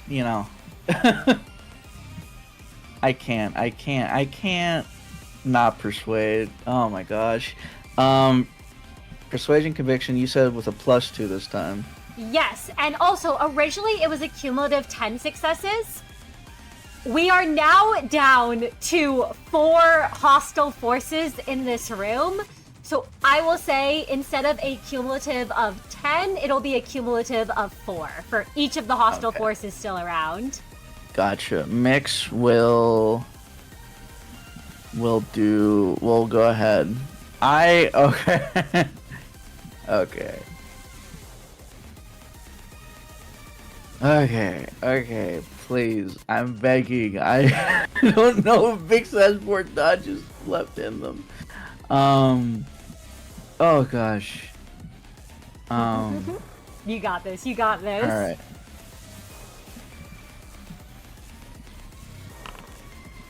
Oh, I'm willpowering. You're Come at on. 3. We've done it. You're at 5 cumulative successes. Miix, what do you say as these Swy encroach in? I think they all start to charge again, you know. They seem all determined to brute force past Faye. And Mick says, "Stop! Okay, I'm sorry. I'm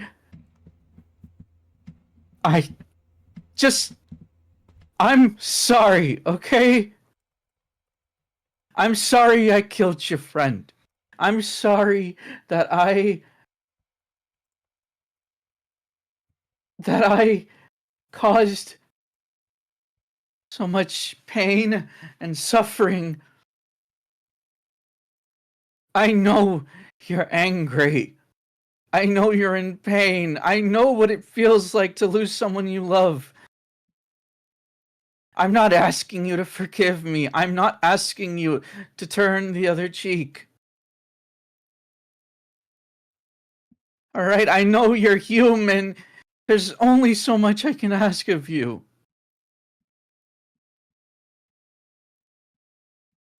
Okay? I know you want revenge.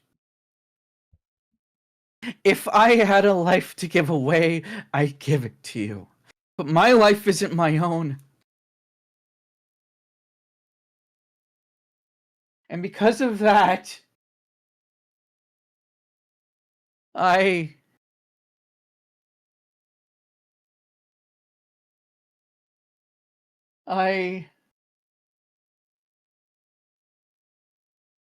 because of that, I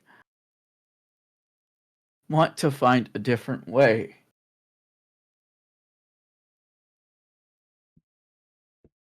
I want to find a way that'll work for all of us.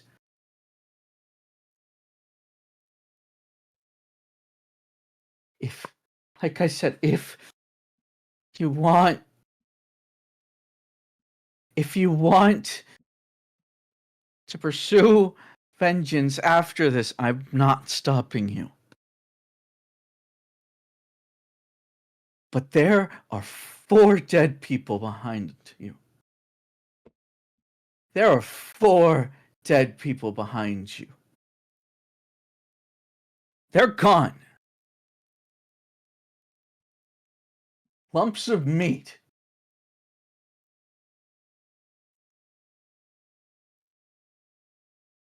There's nothing left for them. No hopes, no dreams. They don't get another chance.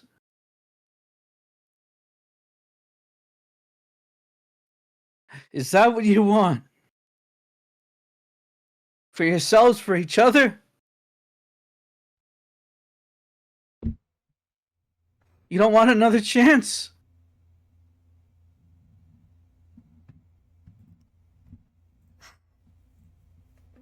Because I don't think that's true. I think each of you want to get out. I think each of you have something you care about. If not, you wouldn't be trying to attack me. You would probably start attacking each other.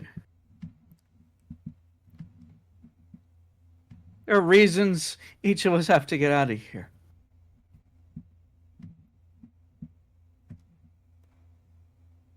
And there's a way we can all get out of here. But it's not by killing each other. I'm not telling you as someone who's stronger. I'm not giving you an order as a fellow human being. I'm asking you, please.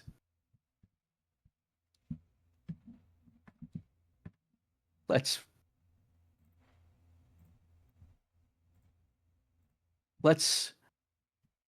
get one more day.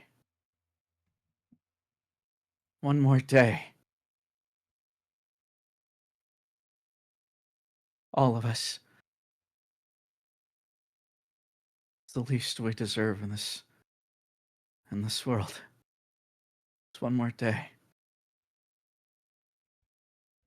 And Miix, can you make me one final persuasion roll? DC, set at DC 1. This is a scaling one. Sure thing, Mr. DM. I will push. Absolutely. All right. Holy shit!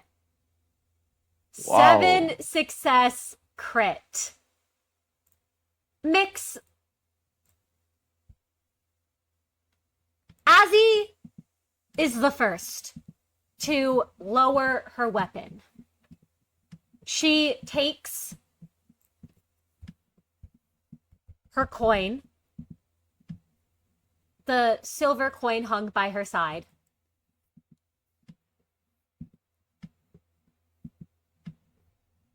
She walks over to the door and she leaves it there. And she steps back and she says, I don't like you. I don't like what you did to my friend. But I'd rather there not be any more death. And I'd rather not lose any more friends today.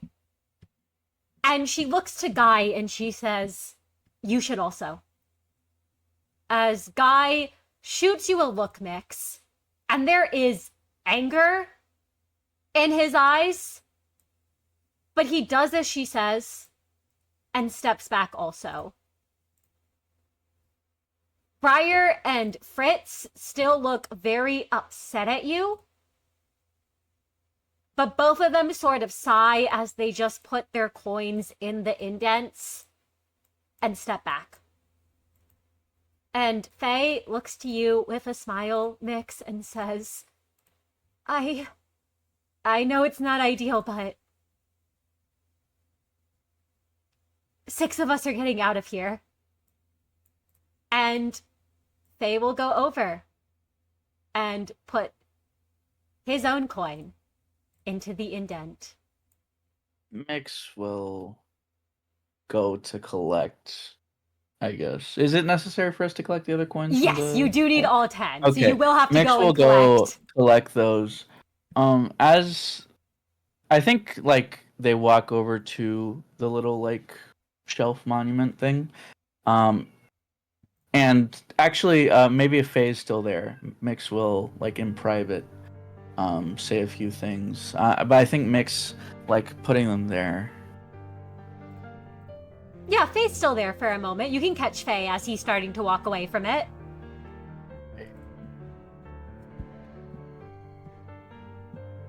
I don't know if I handled that well.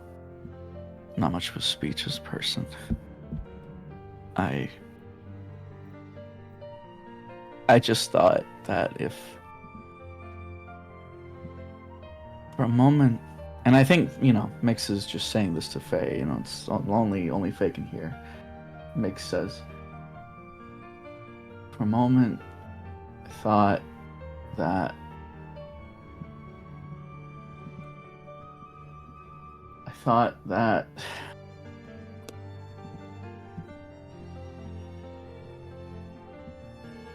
for a moment I thought that about killing them all, and I think I could have.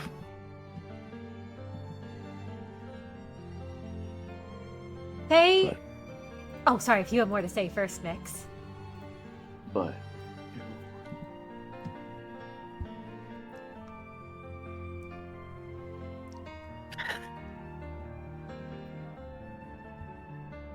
I could, the thing that stopped me was just the thought that you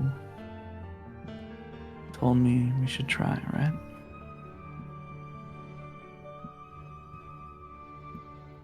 Faye smiles at that, Miix, and says, I'm glad you did, and for what it's worth, I thought it was a pretty cool speech. Yeah, and Miix slots in the coins. It came from the heart. And Miix, as the final coins are slotted in, the door swings open. Now Miix, there are 6 left alive. I imagine you return the coins to each of these fixers, so Azzy gets her silver one back, and Guy gets his bronze one back. Yeah. And Faye, of course, gets his bronze one back. Do you... And then these two, Fritz and Briar here, each get their bronze tokens. With the remaining 4 tokens, there are free silver. Do you take them for yourself, or do you give them to any of these fixers here? No, Miix won't give them to any of them. I don't think they would even accept it, even if Miix tried. Do you give them to Faye? Miix will try to give them to Faye. Okay, so Faye's it turns upside down. Faye's the reason that, all this happened, so it's only right. Whether Faye accepts it, it's up to him, but... Faye looks unsure as you hold them out and says, are you sure I should have this? I feel like you earned those tokens. I mean, it'd be really cool to be able to get promoted, but... You did this. I mean, you're the reason all this happened, so... I feel like it's only right. Faye smiles and Miix. Faye will take the tokens then.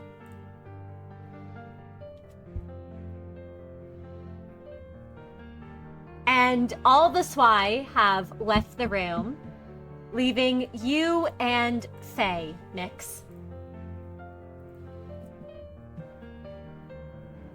Yeah.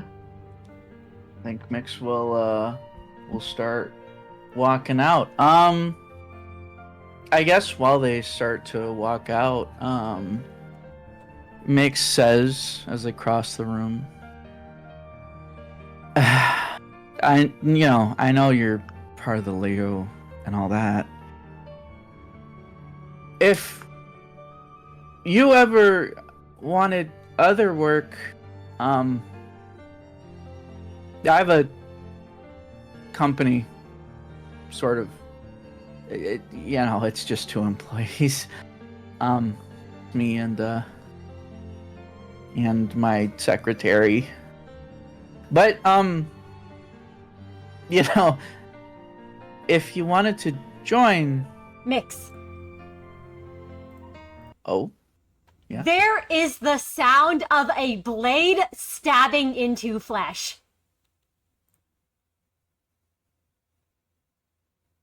Miix is turning behind them. You see, when you turn, that Faye's body... Oh, that should not be you. Grab the wrong person. Faye's body is on the ground. And you can see standing over him is one of the she-fixers who you previously thought was dead, scooping up the coins.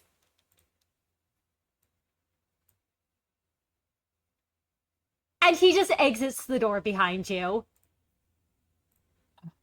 And there's still that burn mark on his face that was left there. Why? Faye? Faye, get up. Hey. Hey, get up. Mixed, you try to run back into the room. Faye. Faye. Faye. Get up. Faye. And Mick starts to step towards. You are pulled back. What? What are you? Huh? Wait, Faye's in there. Faye's. And they don't care to listen to your protest, Mix, as you are dragged out and back to the main room, leaving Faye's body behind on the ground, bleeding out. He's still there. Faye, get up. You're. Why are you sleeping? Why? And Mix, Why does this always happen? as you are pulled out by the fixer in charge, Merru. Hey! Jeez. We go to your room.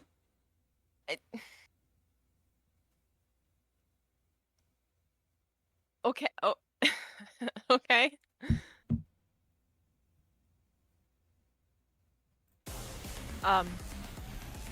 Okay. Whew. All right. Okay. I'm in the mindset now. Merru. Yep. You see that you have received the same instructions as everyone else, and you see there are a bunch of fixers in this room. All of them seem to be very, very on edge. Yep. And Steph is kind of glancing to you nervously, like he's not sure what we should do. Merru, he can see the tension in the room. But he does let out a bit of a sigh. He's tired. He's not really sure what the point of this part is. He glances over at Steph, because no one's fighting yet, and he just kind of goes, do they want us to fight again? I mean, didn't we already do that earlier? What do they say? We just got to get all the tokens in the place? Yeah, they said we need all 10 tokens to open the door. Okay. And Merru, he thinks about it. He's holding a magic bullet. It's not slinged over his shoulder. But it's not aimed at anybody. He doesn't look aggressive. He's just cautious. And he's eyeing everyone to see if they're gonna make any moves. It doesn't look like they're all waiting for someone to do something. And he thinks some more and goes, well, we just need to get the tokens. Wouldn't it just be easier if we all just, like, we don't have to beat each other up for them, right? They didn't say we had to beat each other up to take the tokens, right? No, they didn't say that. You're right. I mean, if we could avoid fighting our way out of here, I'm pretty sure that gun of yours could do the job, but it'd probably be better to avoid it if we can. This is just like a condensed version of the first round, isn't it? Steph nods at that. I didn't shoot back then as much. It wasn't smart to do that, you know? It was, you shoot one person, you get 3 people on you, you know? Yeah. And then he leans in a little closer, and with a lower voice he goes, do they look like the type that'll listen? Steph looks around the room as if taking in the people he sees, and he goes, I mean, I see that one grade 9 fixer looks more nervous. The two in front of her could probably be reasoned with if we can convince them that it would guarantee their lives. It looks like that Liu over there is pretty inexperienced, so maybe we can get, talk to her. I'm not sure about that other Swai, but those two Liu, he points at the two closest to you, and that's why in the back over there, he points towards this one here. They look like they might be tougher to talk to. Great. Talking. My specialty. Okay. Well, there's one thing I have over everyone. Merru, he looks over at his gold token. He's the only one in the room with the gold token, from my understanding, right? Only 5 people got a gold token, from what I remember. He is, and No, you... 4. No, 5. It was 5. Five, yeah, because there's a room that none of you went into. Yes. You do notice that, in particular, these two Liu here seem to be eyeing that gold token kind of covetously, like they want it for themselves. Okay, so they're greedy. Greedy but inexperienced. It's a great combination. But in Merru, he'll not tentatively, but slowly take a step forward. And he's not like speaking this out loud to everyone, but more to himself and Steph. He'll go, I have the strength over them. I can use that to my advantage. Just back me up, okay? I have your back, Merru. Good. With a lingering confidence from the spars from earlier that went swimmingly, frankly, Merru will clear his throat to get everyone's attention and to kind of cut through the tension of this room. And I would like to when Merru speaks, I'm not doing this in a point of not like how someone like Pryor may have said something to, persuade people to believe in his ideals or anything. Merru is trying to full-on intimidate people when he's saying this, to give him coins. Just a preface. Absolutely. You can intimidate the room. Okay. I would say it will be a challenge 5, because most of them have seen your magic bullet at work. Okay. And the highest grade here is a grade 7 fixer. Okay. Am I allowed to do what I did the last time? Yes. And do my devil comes due? Absolutely. You may use your devil comes due since Awesome. it's being used non-combatively. Okay. There's that. Oh, why did I get such a good roll there? Oh no. I didn't need a good roll there. 6 successes. Yes. Oh, sorry. That was just to that's your show the devil thing. comes due. Yeah, that's just your activation. I didn't need a good roll there, is what I'm saying. Well, now roll your, I believe it would be a... Intimidation, intuition like last time? Or actually, can I make a case for something else? Yes, absolutely. You may always make a case. Can I make the case for intimidation calmness?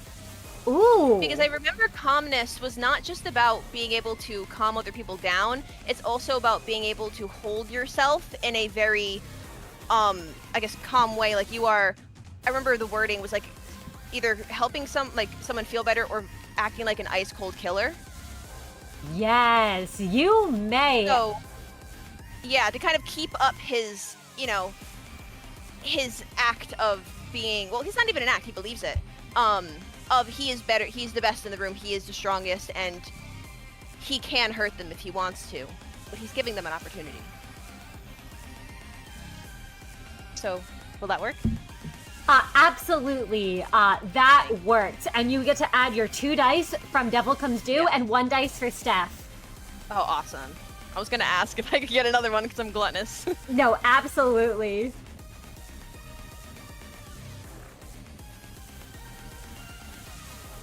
Okay. And you said the challenge was, 5? That would be, challenge 5. Okay.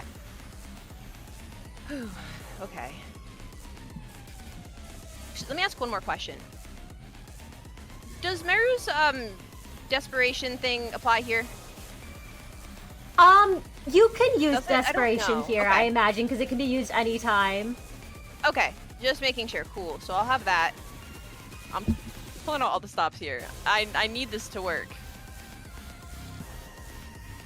Okay. That's another +3 dice. Yes. Let's see. We got that. Just adding my custom modifiers. Steph, and then we got 1, 2, 3. And then challenge 5, please. Whoa! Haha! That is a 9 success critical success. Nope. Okay, Nope, I'm not playing around. Merru. Yes. Before any fighting has even broken out with a crit, I will say you are the first person that can do something in this room. Oh, awesome. What do you yeah. say? Or what do you do? So it's simple. It's really simple. It's just, I think it's less of what Merru says and more just with the absolute confidence. And frankly, and the portals and stuff that appear that really get through to people. He will just go, listen, I'm the best one here. I have gold. None of you do, okay? I doubt you want to try to fight me. And lucky for you, you don't have to. And then he simply holds out his hand to the room and says, this is clearly a test of your stupidity more than it is your strength. So give me your coins. All we gotta do is have someone put the coins in that thing, and then we can all take one and leave. It's obvious. So give me. I don't want to hurt any of you, even if I can. And I don't think you want to be hit by my rifle. And as Merru says this, once again, like earlier, but even more so this time, this black wispy smoke practically billows behind him, while that blue, electrifying portal crackles and glows as it appears. And even just to add to it, he will sling magic bullet back over his shoulder and take out the pipe from his pocket, which wasn't confiscated because it's ego. And he'll take a drag of it just for good measure, and will slowly breathe out the black smoke to let it dissipate in the air around him. And I think for a moment, it feels like there's a cold, familiar hand on his shoulder, but Merru's unsure if that's just his own mind playing that part up, because he hasn't used this trick of his so often before, so could just be getting to him, but that's what he does. Merru. The first one to give you their coin is Nyla, who gives it without protest and kind of gives you a small smile and says, I'm glad we're getting out without fighting. I am too. As she hands you her bronze coin. Hira, and Johanna both look hesitant at first and not pleased about how you phrased this. But it looks like neither of them want to keep fighting here. You can tell. As Hira says, ugh. Well, I'd rather we get out of here and survive. And Johanna looks very nervous, handing away what is her lifeline, but she sort of says, I am trusting you to give them back at the end. Okay. I only need one, so you'll get it back. She looks unsure, but she nods. Riv is sort of silent as he just walks up, tosses you the coin instead of handing it to you. Okay. And Merru heads will back. catch it. It's got good And reflexes. Luna kind of looks around and says, I mean, it would have been nice to show off our strength if this wasn't to the death. And hands you her coin also.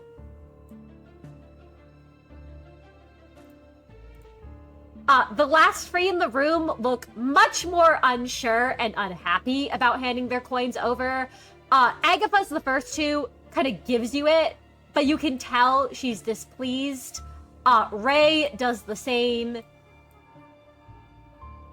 And George is the last one, too, who, as he does so, kind of leans in and whispers, I remember what you did to Lucifer. And you remember that's why, Merru, the only person you've actually killed this entire time you've been fighting all these fixers. That one Swai who was using his co-workers as shields. Honestly, I think Merru's he's so cocky right now. Oh my god. I think as that happens, he does go, well, wasn't really much of a loss. He kind of glares at you at that. And just spins on his heel and turns around. And Steph looks to you, Merru, and says, well, I guess we can get out of here now, right?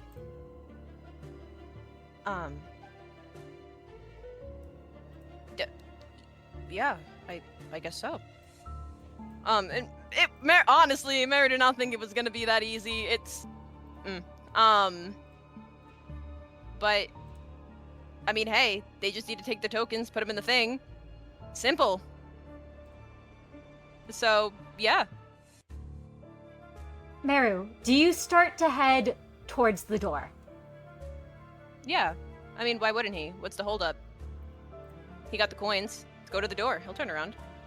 As he turns around Okay. and heads toward the door.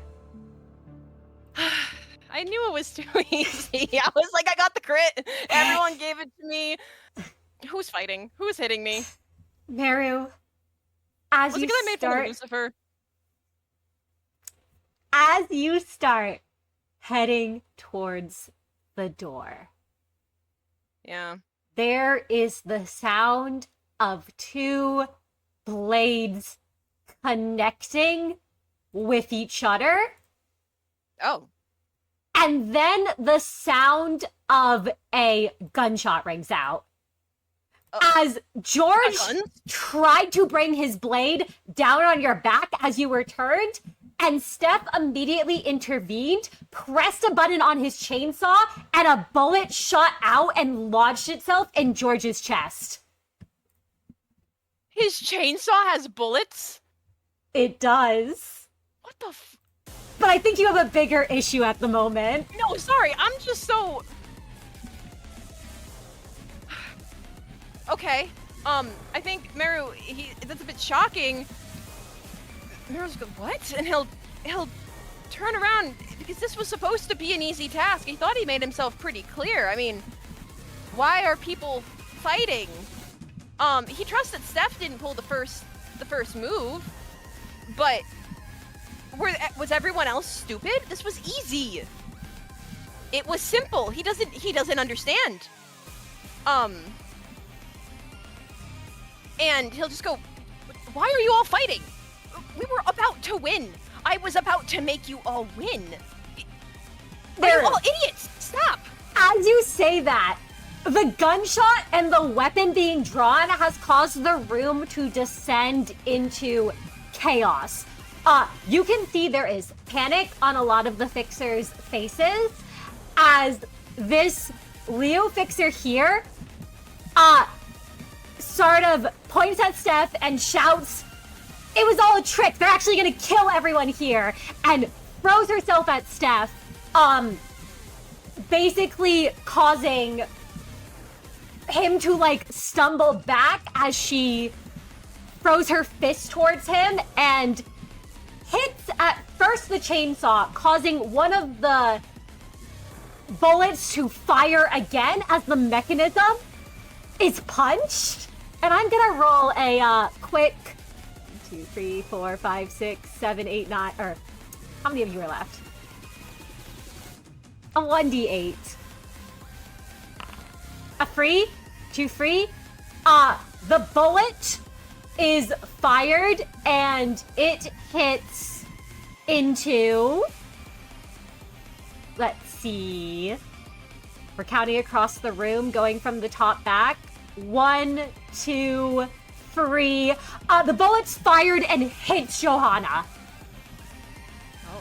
Immediately in the chest, who was already injured from her spar before. By pale damage as well. And she collapses to the ground, gasping for breath, and Hira kind of whirls around like, shit! This Liu here turns on the Swai in the room, and you can see that the rookie Liu kind of steps back, panicked, as this whole place has descended into chaos, and we're gonna roll for initiative, Merru. Right. So let's... It's never simple.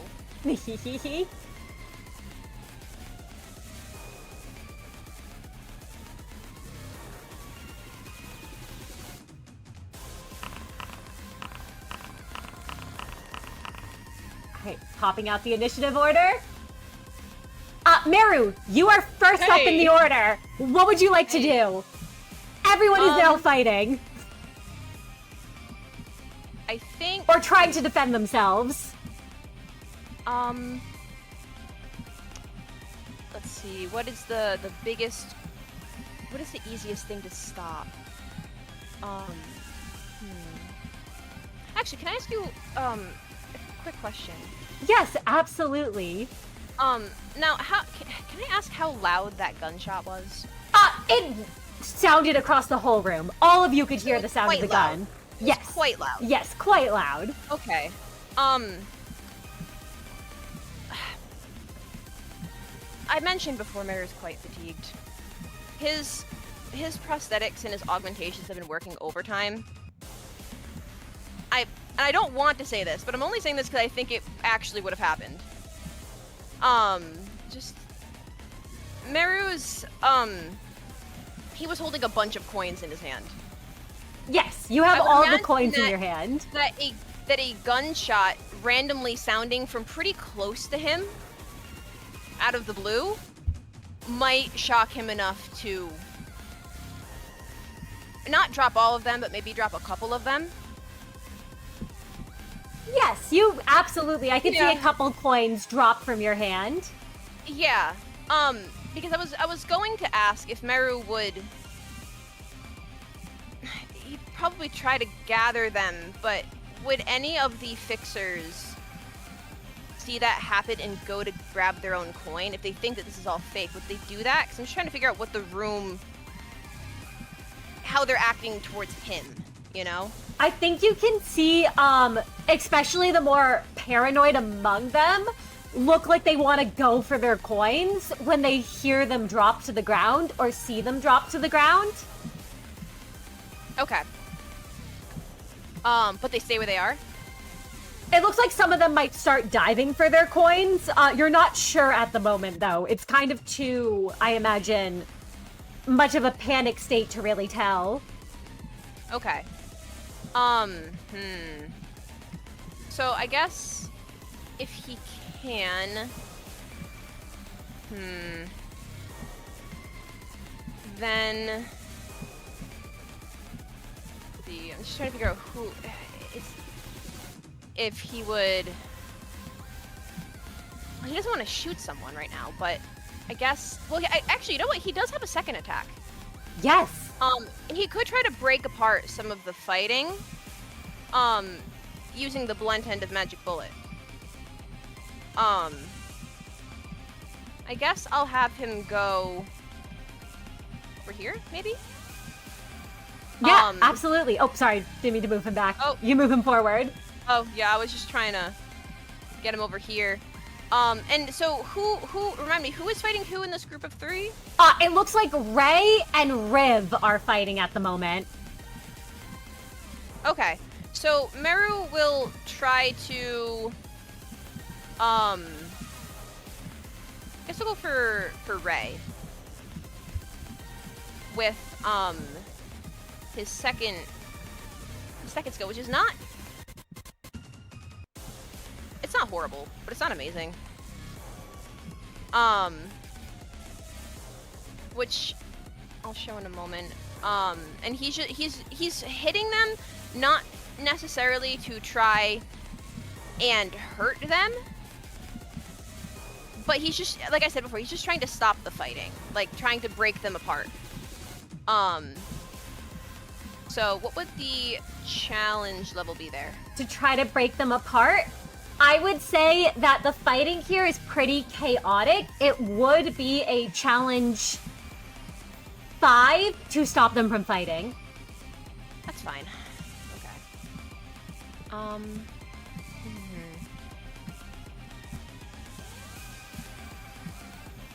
Okay, so I will, and let me, as always, because I can.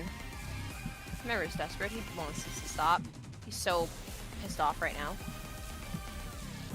Let's see. Challenge 5. And roll. Ha! Oh my god! Oh my gosh, an 11 crit! Okay.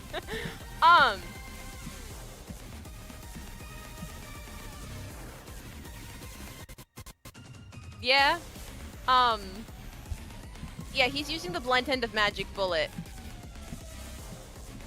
to try to hit whatever Ray's weapon is.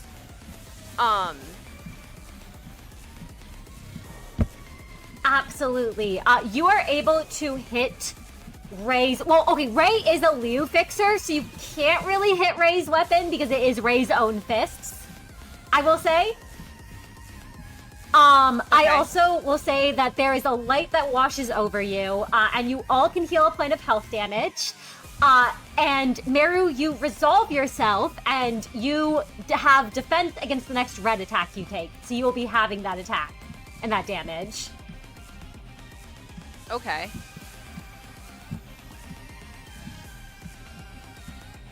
All right.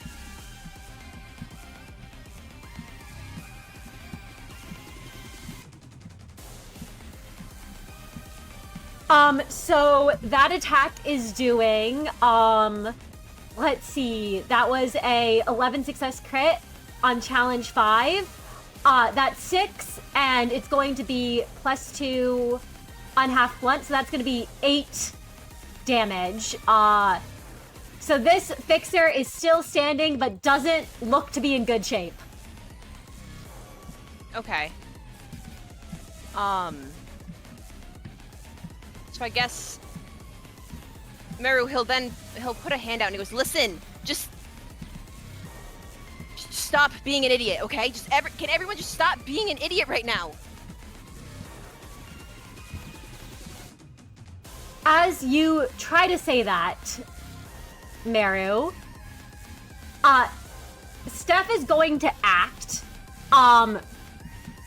who tries to shout out to you, Merru, and gets kinda shoved aside by the Liu fixer that's attacking him,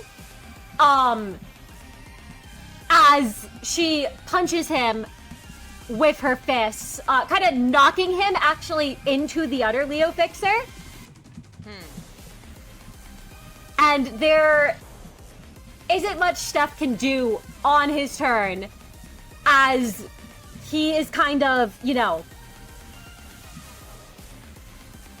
locked between the two of them.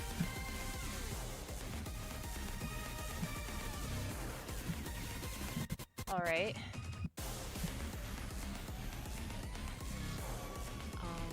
And we go to Agatha, who was attacking. At first, Steph. But then turns instead as she seems to see the weakness in the corner with Johanna bleeding out from the wound and Hira here, and I'm going to roll a little thing as if it's a failure, Hira dies. If it's a success, Agatha dies. Success, Agatha punches through Hira's chest. As Hira goes to check on Johanna, the two of them who have been butting heads this whole time, and a flaming fist just comes through her stomach and out the other end. Oh.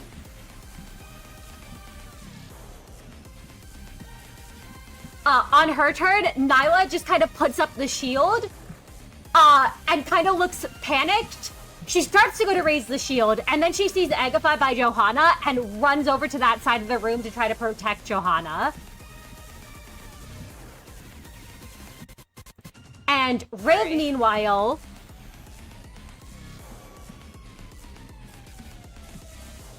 comes at you, Merru. Not you, Merru, sorry. Tries to come at Ray, who he was originally fighting. But as Riv attacks Merru because you're standing in the way, his blade is about to connect with you, and Steph intervenes as the blade swings down onto Steph instead.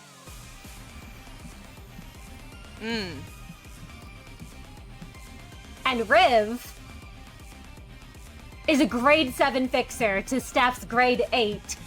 And the sword, trying to go fatally for Ray in order to protect the other Swy here, ends up stabbing through Steph, who collapses to the ground. Oh shit. As Ray Shit. turns on you, Merru, before you can even check on Steph. And you can make me a challenge 5 as that fist comes at you. Okay. Challenge 5, athletics, reflex. Challenge 5. Okay.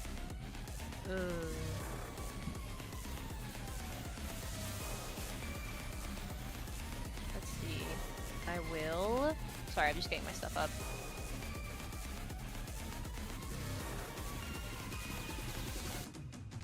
Let's see. Let me roll. Oh my god. Okay. Wow. Well.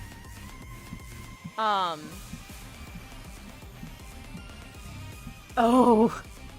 I mean, if I willpower reroll and I get a crit, You could Yeah. willpower reroll. yeah, I think I will. So close. 3 successes, challenge 5. Merru, you are taking 7 unhalved red damage, which I do believe your armor, it is blunt, which you are fatal to. So you are taking that 7 unhalved superficial. 7, okay, 7 unhalved superficial, just... I just check it all off. Yep, you check it all off. Okay. Ow, okay, that's every box I have. And you do take burn. It does not activate yet, but it will activate at the end of the round. Okay. Oh, the red barrier! The red protection! Yes, thank you for reminding me. You can actually have that. You're only taking 4. So I take... Sorry, I take how much? You're taking 4 damage. Oh, it's not as bad. That's fine. That's fine. Alright. That's great. Okay.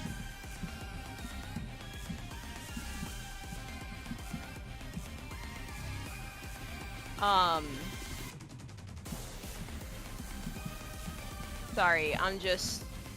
So, remind me, who hit stuff again? Riv hit Steph. Riv was trying to hit Ray, it looked like, was going to hit you, and then Steph intervened. Okay.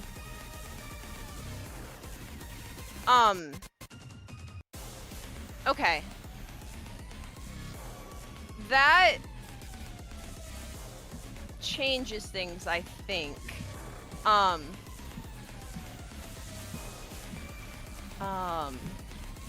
Sorry, there's a lot of people in this room. I'm trying to figure out exactly who's doing what. Do more people still have to go before my... Yeah, there's more people who have to go, right? Yes, Johanna, is basically bleeding out right now, as this fixer starts to bleed out, and the Leo here looks very unsure of the situation, just knows people are fighting, and Ray kind of snaps at her. Grade 9! Attack! And, Luna will go to try to attack, I would say, probably looks around and goes for you, Merru. Okay. And to challenge tree. Okay, challenge tree isn't bad. But I do have to take a point of willpower, don't I? You do. That's fine, I will. I'll strain myself. Okay. Challenge 3. Athletics reflex. Do.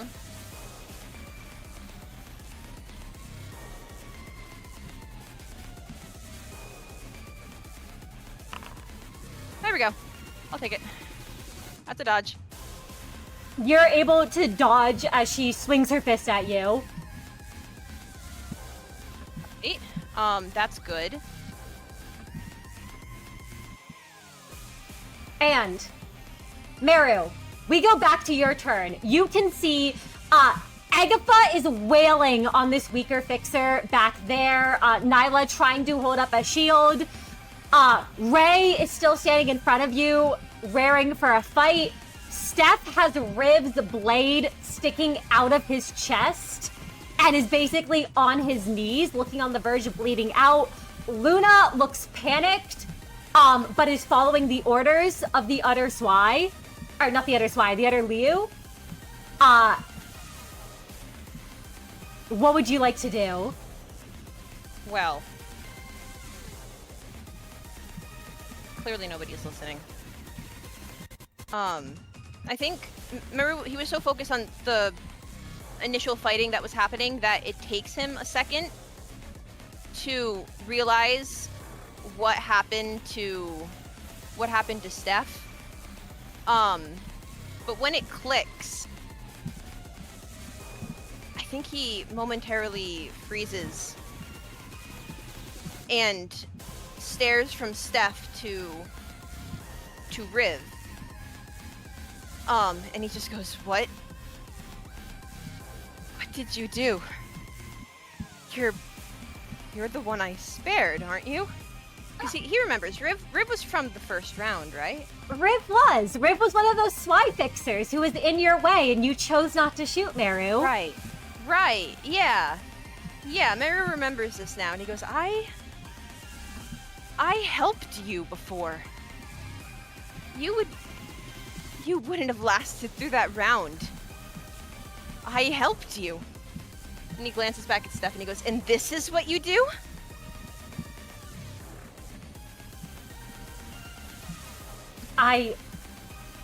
It was either him or me, okay? Right. Him or you. And Merru,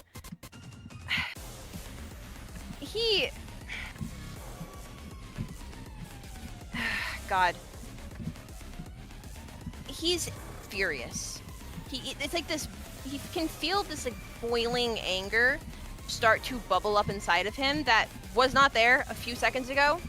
It's both like a foreign and a familiar feeling at the same time.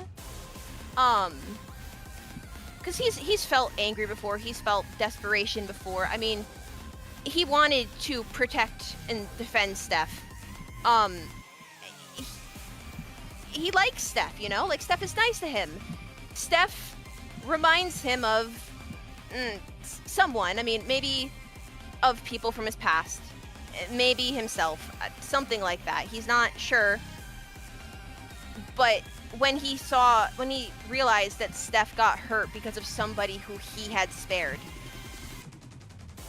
it feels like there's this overwhelming, disgusting kind of fury that's kind of digging at his chest, like it wants to burst forth. And he lets it. And if I may, Yes. may I, for the first time, use Merru's ego resonance? Absolutely. You may activate Crimson Scar. Awesome.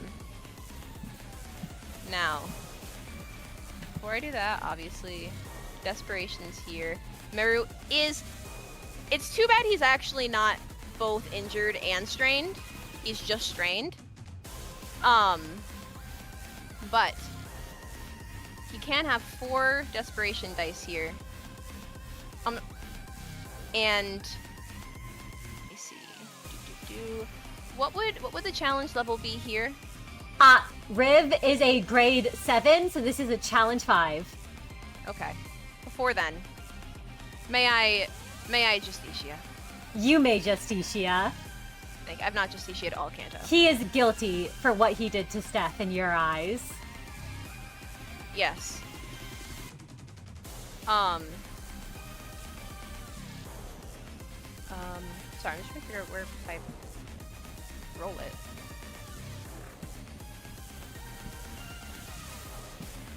Oh, right. No, I just make the roll. Right. Sorry, my bad. You're all calmness good. plus focus. Calmness plus focus. And first, what is the challenge for that? I would say it is a 2. 2? Because it is half a target sanity. Okay. Got that. Yep, Justitia is active. Okay. Justitia.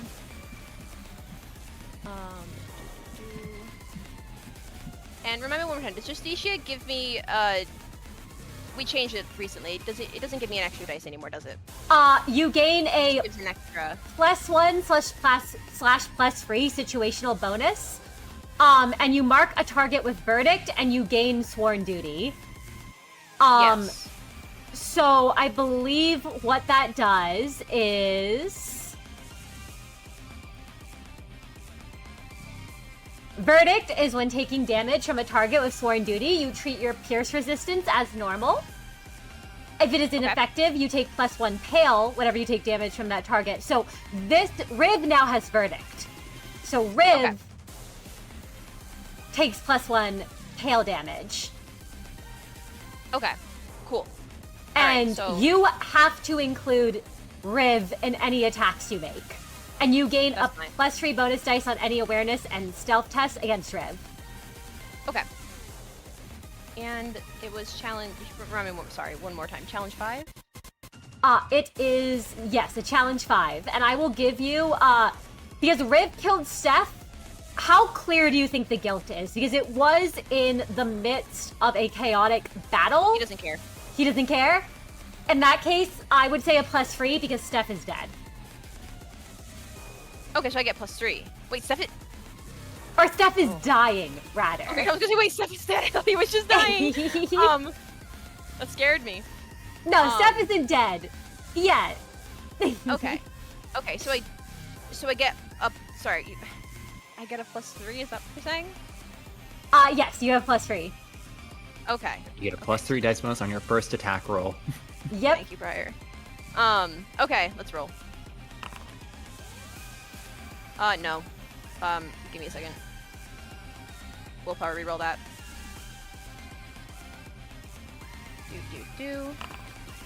Well, that's 1. 6 successes on challenge 5. You are taking a point of aggravated sanity damage. That's fine. And I will let you know now, this is going to be doing attack deals +2 aggravated red damage. Riv already was partly injured before from the spars. And this is doing free egg damage. Riv is not killed outright by this, but is very close to. Okay, he's not dead yet. Okay. No, but you have a feeling he will be soon. It does say if the target isn't killed by this attack, reuse the coin. Oh. Then yes, reuse the coin. Do I just re-roll it again? Yes. Okay. Yep. But bonuses in everything. It's a duplicate of the coin. Okay. So we're re-rolling. We're re-rolling. Okay. Let's see. Let's try that again. It's a bit better. 9 success crit. That is more than enough. I won't even tally that up. A 9 success crit on a challenge 5 is more than enough to kill this fixer. Outright. Yeah. If you would like to describe that. Well, it's a bit different than with Magic Bullet, of course, because he's not using a gun right now. He almost feels like a different person right now. So he has the weapon that he's holding, it gets very up close and personal. And I think in this fit of fury, he rushes towards Riv. And it's almost reminiscent of a past that he does not like to remember, where he aims for the throat. And he slashes at Riv's throat. And as it begins to gush blood from the arteries, he then takes his weapon and stabs it straight through the fixer's gut. He knows a way to do it that doesn't, hit a ton of, all the intestines, but he makes sure it's as fatal as possible. Not caring about any of the gushes of blood that get all over him as he does so. And yes? Merru. No, sorry, if you had more to describe. No, you're good. Keep going. On a kill, you heal X aggravated white damage, where X is the amount of damage dealt over the max HP. So, does that mean if he had 5 health boxes, but 3 were already filled with superficial, I believe you're healing then because you only filled 2 of them, 2 aggravated willpower damage? Correct me if I'm wrong on that prior. Correct. Yep, Okay, so you can heal 2 sanity. Alright, sounds good. Yeah. So I guess when this fixer falls, what do the others do? When this one falls, you can see over here, Agatha has killed Nyla, and leaving the body, these free Liu surround you, Merru. But at this point, your ego resonance with Little Red has activated. You have Magic Bullet. Do you hold back, Merru, or would you like to describe what you do as these three attack you and the dying Steph? I mean, if those fixers still aren't gonna hold back, then Merru doesn't either. I mean, I don't think he's not sure if he could stop himself if he tried at this point. Not with the new sensation of this ego resonance still coursing through him. So I mean, hey, if everyone else in this room is too stupid to settle this without spilling any more blood, Merru will oblige. I mean, he doesn't want to necessarily, but they just don't listen. It's just like back at the facility. It's frustrating because he doesn't understand why people just don't listen to him when he's clearly right. And he doesn't understand why this keeps happening over and over again. It's not fair, he doesn't know why these people keep trying to stop him from letting things just be simple and easy. I mean, he helped these people. He could have killed them all round 1. And they still want to hurt him? And I think at this point, it's not even about necessarily, like, getting the coins that fell on the floor back. It's not about being the best in the room. I mean, he's gonna keep fighting because they're the ones making him do it. I mean, aren't they? So yes, Merru, he won't hold back with Magic Bullet, with any weapon that he has in his hands. He's not holding back one bit. Merru, none of the bodies in the room are still moving. And you see Steph on the ground, the only other person here aside from you who is still twitching slightly. Okay, I think once the room goes quiet, Merru will he'll feel himself start to calm down, like it's finally over. And it's not necessarily a victory, it's ended. So he will return to Steph. And now that he's kind of back in his own mind about things, I think he'll drop to his knees, and with his hands kind of hovering over the injury, he'll just go, listen, don't worry. It'll be fine. I've gotten worse injuries than this, and all I had to do was 1 second. And he'll start to dig through his pockets, searching for a healing ampule, before remembering that they took his healing ampules because they didn't give him his stuff back, because technically the round isn't over.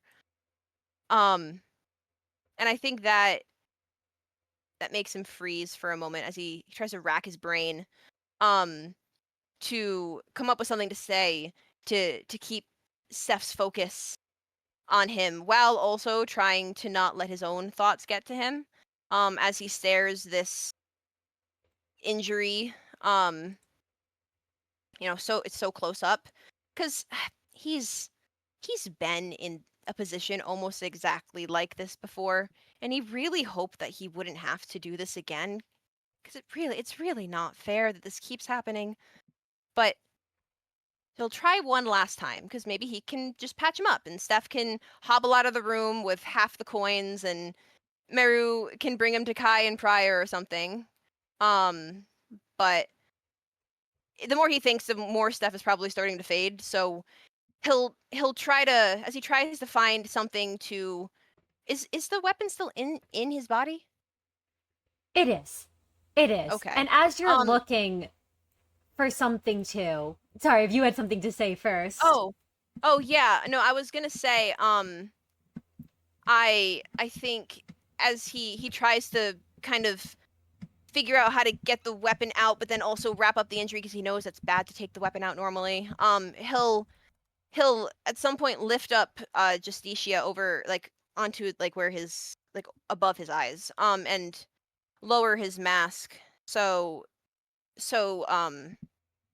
Steph can hopefully see his face, and he'll say, listen, Steph, look, Steph, I'm saying your name, Steph. Isn't that a good thing? Hey, Steph, listen, okay? I never answered your question. You asked me about if I had anything that, like, was like a passion or moved me or some stupid shit, right? You asked me that? Steph? Merru, listen, just do a friend a favor and No, make it quick, no, yeah? No. Do me a favor and listen, okay? I'm listening. I have an answer, so just keep your eyes on me. I'll tell you. Steph's eyes are opening and closing, Merru. Merru's trying to work as hard as he can with the very, very limited, like, there's really just, like, cloth and stuff like that. He's trying to do something. He's not very skilled in medicine. But he says, listen, I have an answer, okay? You clocked me right from the beginning, you know? District 23 sucked. So many memories from there are downright horrible. I won't bother you with telling you them, but, I knew someone back in the day, kind of like I guess you did. He was my best friend in the world. Sometimes we used to sneak to the top of buildings at sunset with our little rat pack, and we'd pretend that things would be okay. We'd pretend until we believed it. And no matter how much I tried to forget about that, I can't. You know, I've thought about him, about them, every evening that I've gone outside. I've thought about it to get me through everything that's terrified me. I think of them whenever I look at people, whenever I look at myself. Is that the answer you wanted? You know? It has to be. You said you were like me. Right, Steph? Steph. Steph doesn't answer, Merru.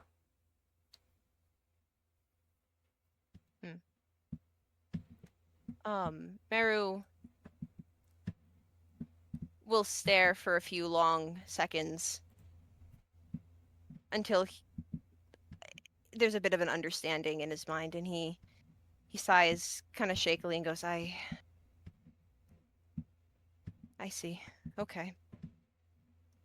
I understand. Because clearly he failed. And Merru will stand up.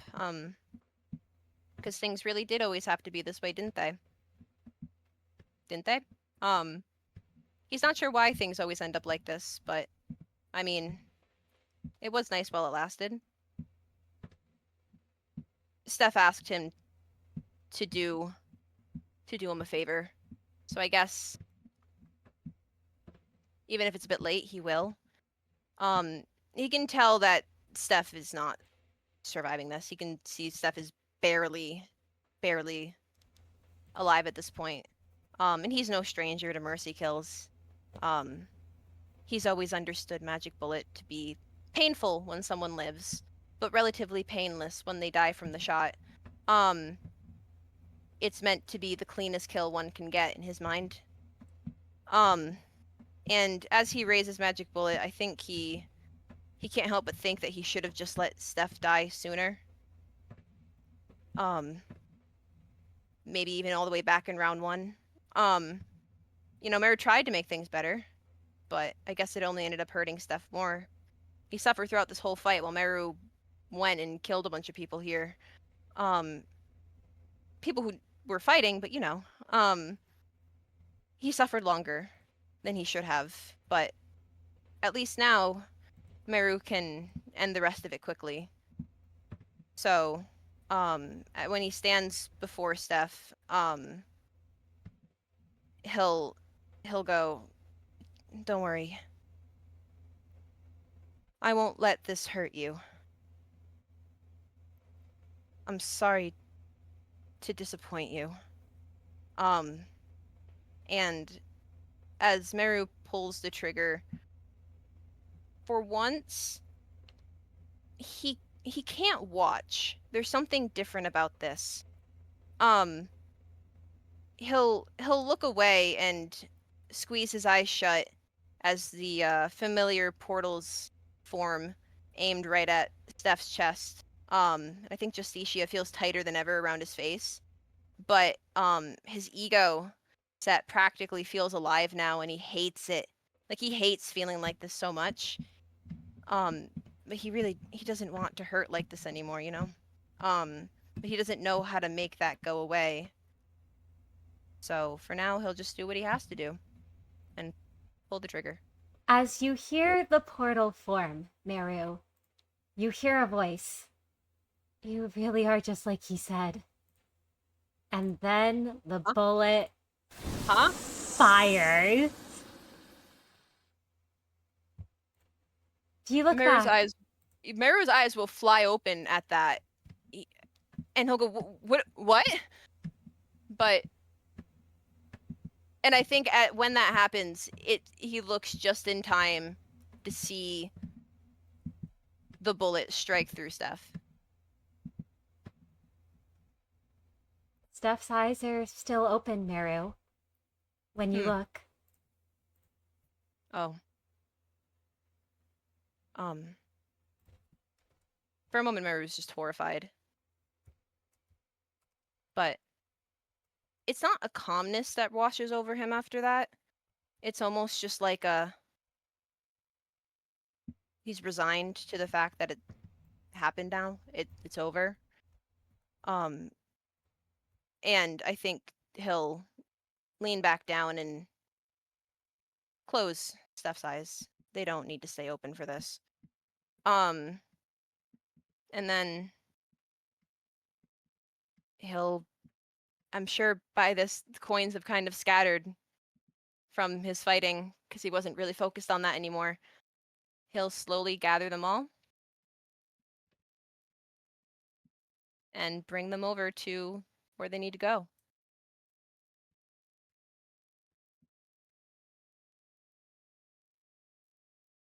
You're able to head back towards the door, Merru. With the coins. Leaving his body behind. Unless there's anything else you'd like to do. No, there's nothing else to be done.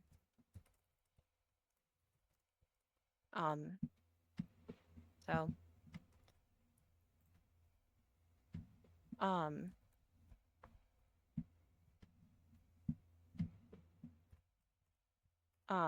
And Merru, you leave the room. And all of you are able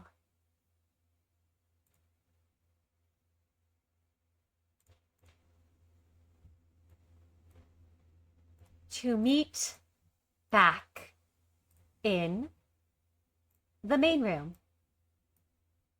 with the rest of the fixers who survived.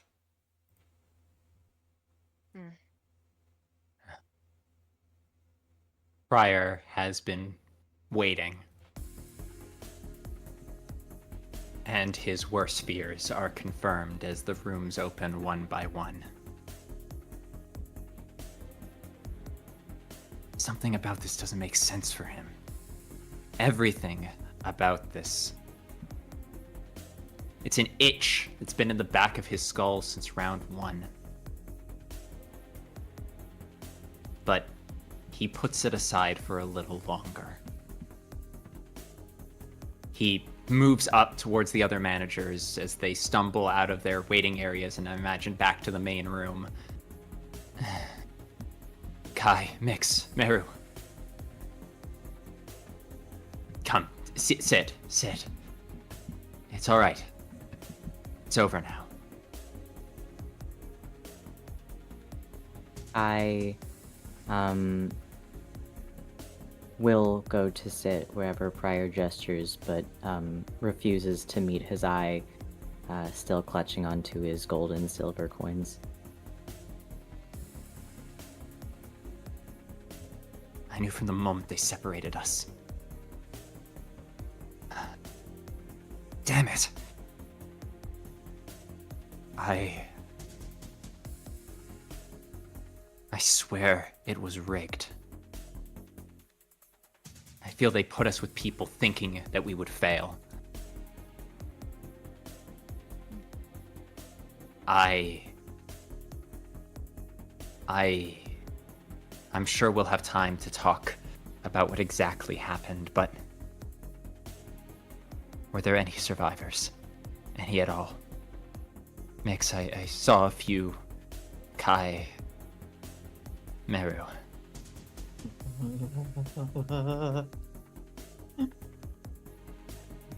Briar will actually walk over to Miix, and does Miix push Prior away if he puts a hand on her shoulder?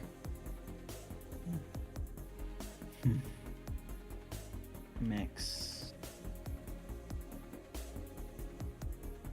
There is a very thin layer that is stopping Miix from snapping. They will allow Pryor to put a hand on her shoulder, but she will look at Pryor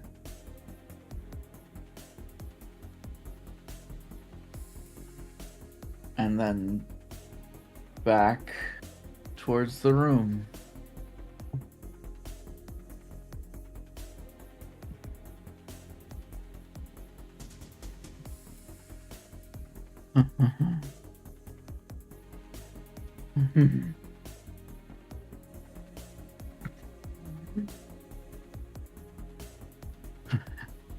Always up like this.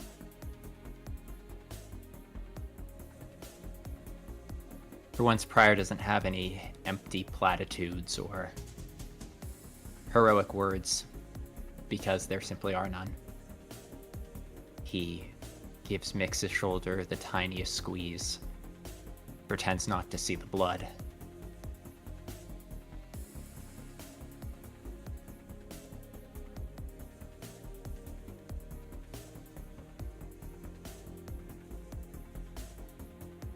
I know. Pryor pulls Miix in for a hug and lets Miix cry into their shoulder if they need to.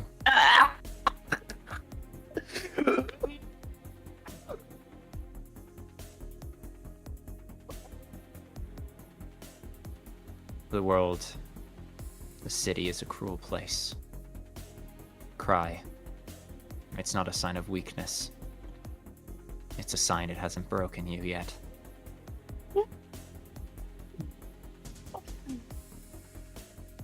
Pryor's hand goes and gently pats Miix's back and lets them have a moment.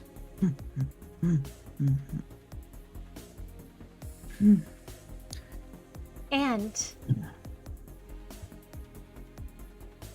as this happens, you all hear a voice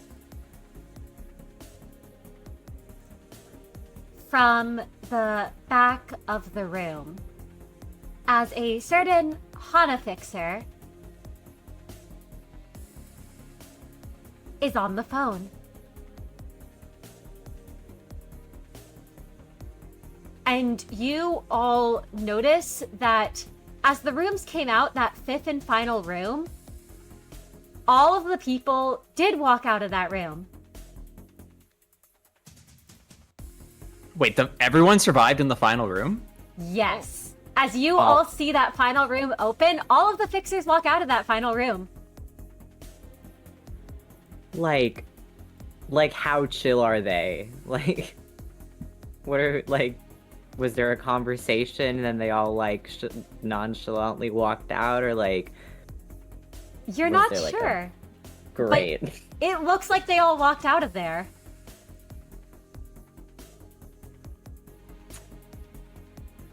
Do they all have coins? They do not all have coins. Wait. What do you mean they don't have coins? Oh, son of a bitch, I was right. Cinna, you goddamn Pryor. Nope, some of them Fuck, don't I should have have said it out coins loud. on I them. should have said it out loud. I should have said it out loud. I fucking knew it. Pryor turns and he shuts his eyes, all of them so tightly, and says, "The Hana didn't say people who left without coins would be eliminated. It was the fixers outside the door."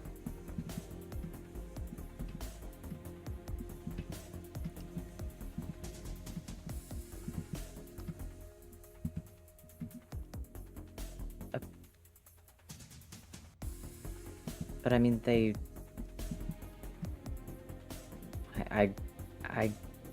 I guess they didn't do it. I was gonna say they would have, but Prior spins on the fixer, and he sees that Abraham is already on the phone.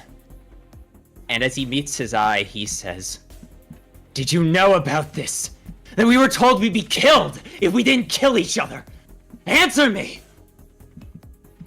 Abraham finishes saying what he's saying. You all missed the previous conversation he had. You're not sure who he was speaking to, but he turns, and when you say that, Prior, he looks at you and says, "That is what I am about to handle." Prior stops for a minute.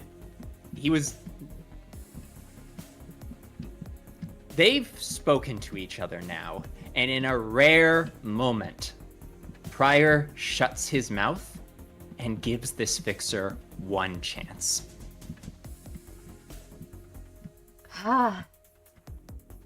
He sighs, goes to pick up the phone again, and says, "I've already informed the Hana Association of what has gone down, and if you'll let me speak, I am about to be calling the head of the office, who we were told to oversee this event for."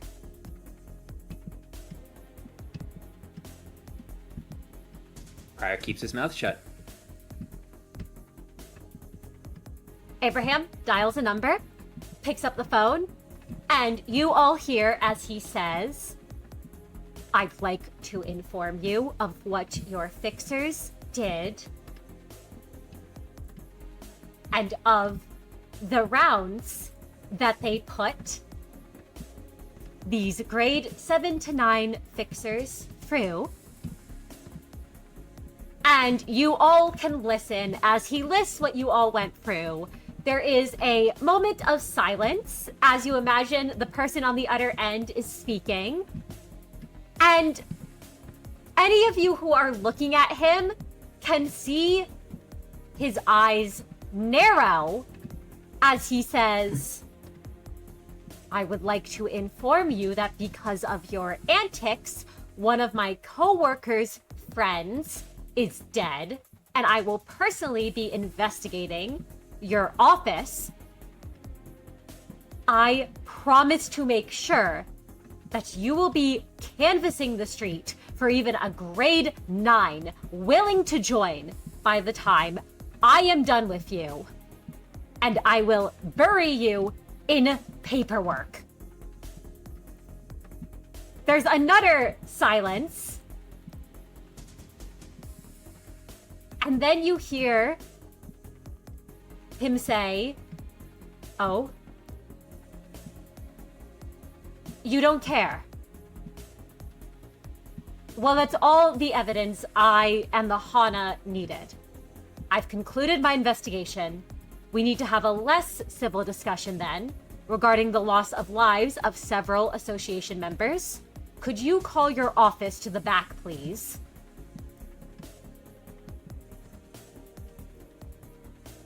And Abraham hangs up the phone,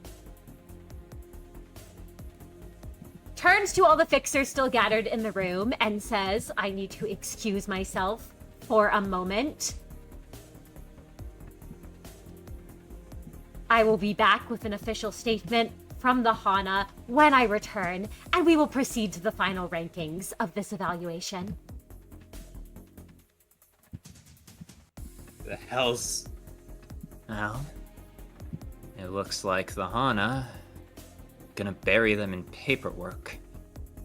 And that's as good as we're gonna get. Oh! I'm just gonna make a little roll. Give me loud one gulping sound. moment. Actually, not just one roll. I'm gonna make 5 rolls. Huh? God damn! Abraham Don't is mention that. old. Fucking I'm sorry, fraud. you said 5. Yeah, I said 5 rolled.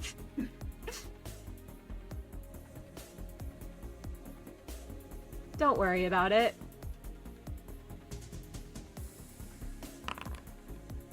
Whoa, okay. He's Okay. amping it up every roll. He was like, that was embarrassing. He opened the can of whoop ass slowly. Yeah. Oh. Well. Well, it's still crit. Oh yeah, shit. Shoot. Ahem. There is at first a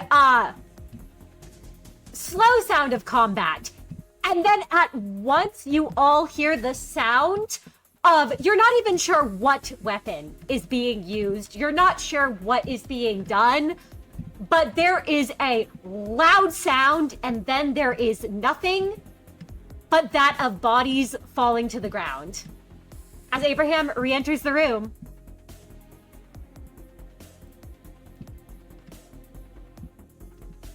and walks to the front of the room before all of you.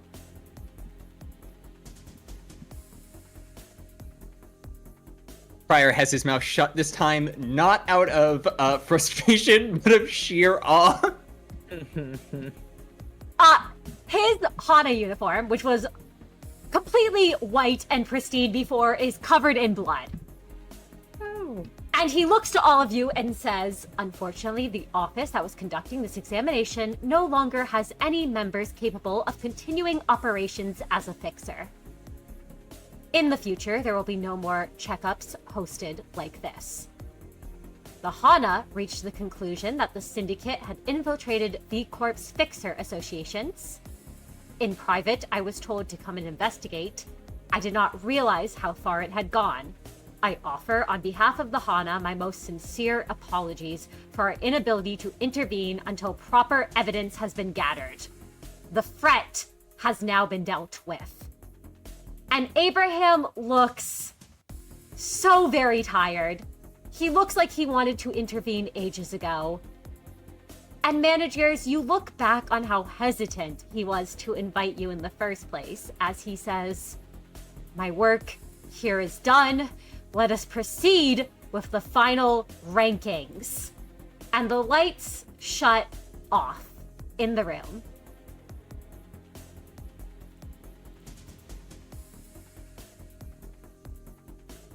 As he is joined by the 7 director and the grade-free she from before.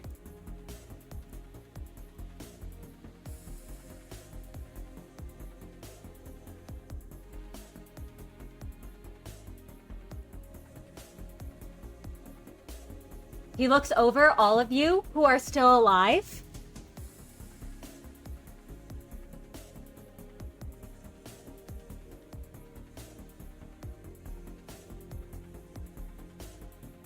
And he says,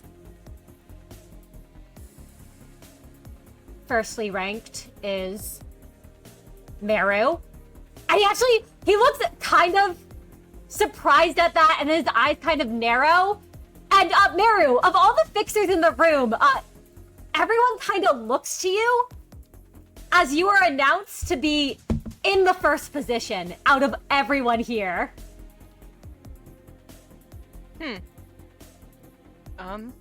Merru he's eerily silent. I mean, he's also covered in blood, which is very unusual for him. Magic bullet doesn't splatter blood. So he's simply just staring forward. Is he supposed to walk up somewhere? He's just able to walk forwards. And as he does, Abraham says, "Congratulations on being the only participant to receive a perfect score from one of the judges on everything that you did."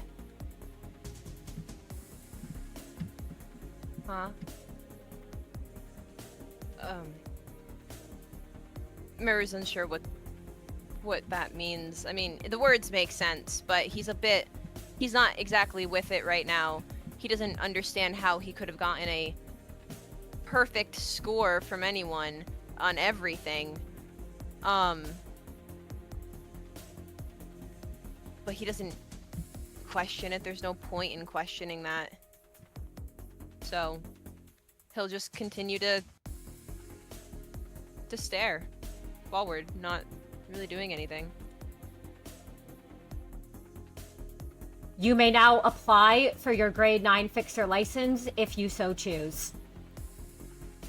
There are a couple more names that Abraham reads off, and then John is called, who he turns to and informs that she is now promoted to grade 6 of the Sync Association. There are some more names before Yomi steps up, and Yomi is told you will not be demoted from grade 5 and are looking at a promotion to grade 4. And after some more names they're called, Kai, your name is called next.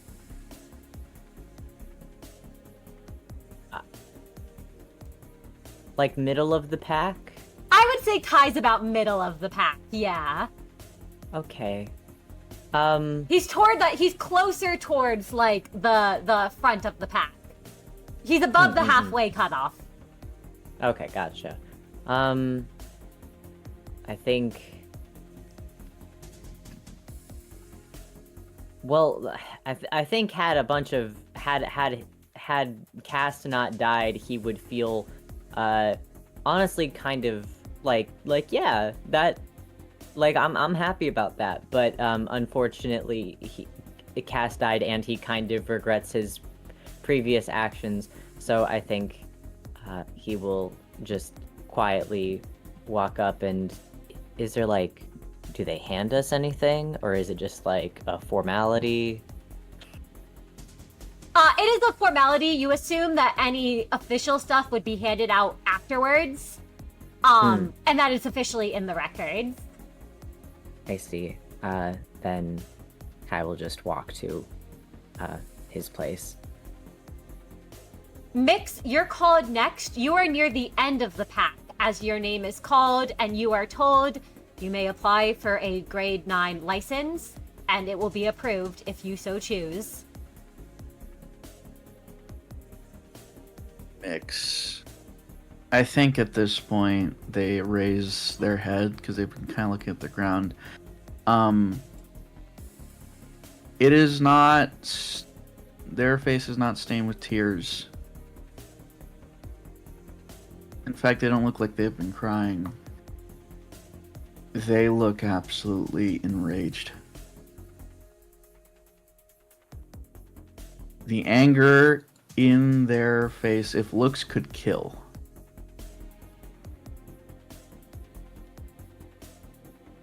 And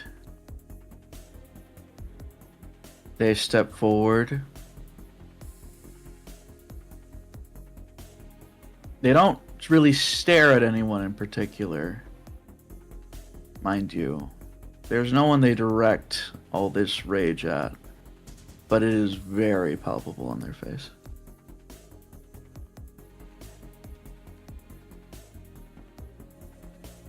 There are more names called. There are many more names called, and as everyone walks across the room, there is a certain big brother who is the last one standing on the other side of the room. The 50th and final one.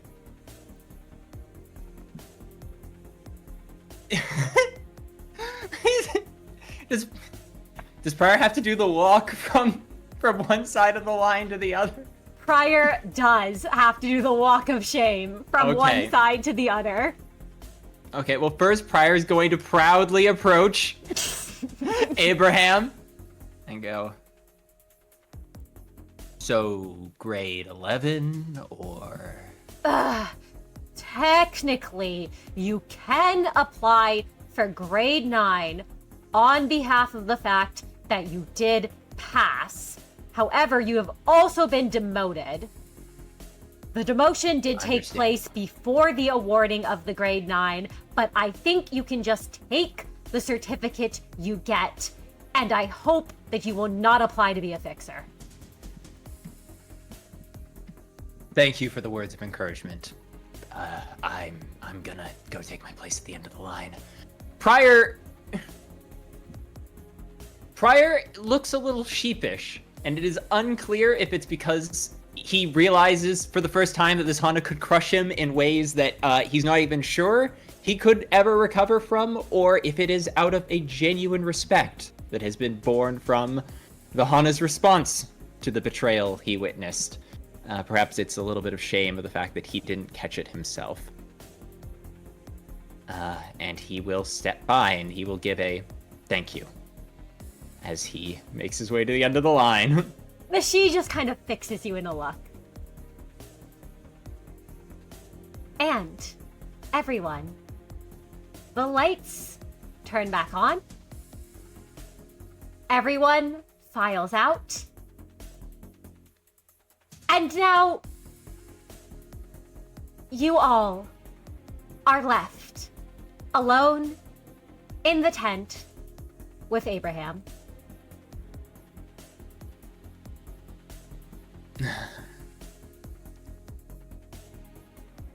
Well, we've officially gained our licenses, and therefore the Hana and the Fixers should have no further issue with us conducting our operations.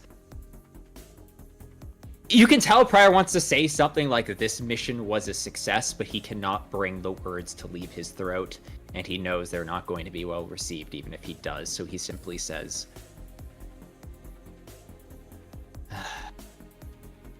either way, we'll just hold off on applying for the license and stay under the radar. I think that's best from here on out. You can all head back to the RV now.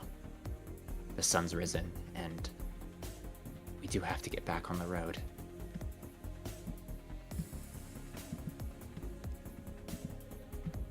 And managers, as you all head out to the RV, I imagine you'll have a lot to talk about.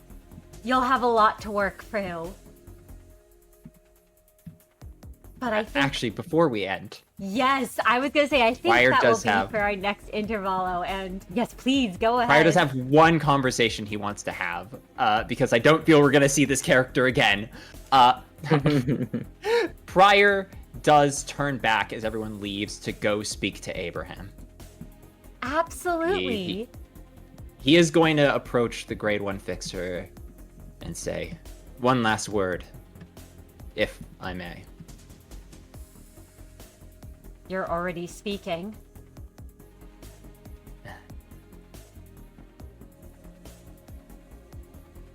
There is no way I passed the psych evaluation.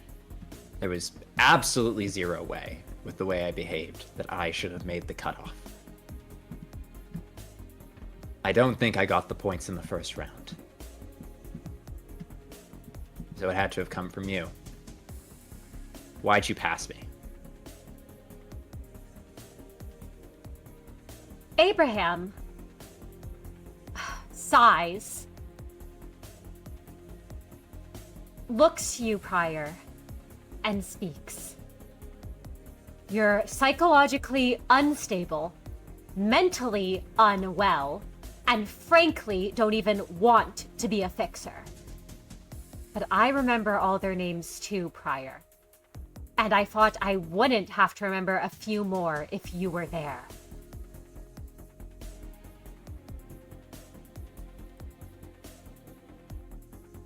Pryor's eyes soften.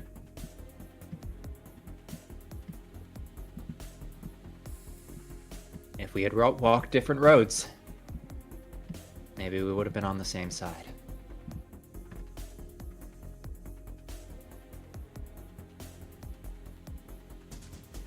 He doesn't say anything at that as he turns and starts to walk away. But as he begins to go, first, Pryor, you hear him say, Who knows if we would have. And then you see him stiffen as something seems to be said in his ear for a moment, and you can see an earpiece there. And there is a frown on his face. And Prior, would you like to attempt to make me an intuition awareness or an understanding awareness check? DC 1. I'll try an understanding scaling awareness. difficulty.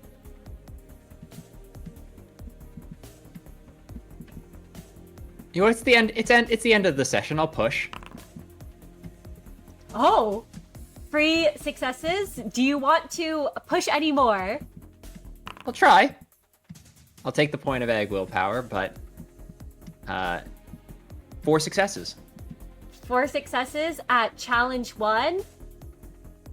You can't fully make out the voice on the other hand, but you hear like a staticky sort of like, you know, old man, isn't it sort of time for you to start settling? And you just hear him go, absolutely not. And I hope we never meet again, as he leaves. And it sounded like a younger fixer was on the other end prior, though it was very hard to make out their voice.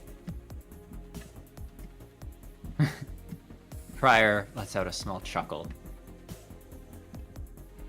And he leaves the managers waiting for a little bit longer. But I think as we end off, Prior tries to see if a she bothered to stick around. And if they did or they didn't, it doesn't matter. That's their choice to make. Oh! There is a woman watching you.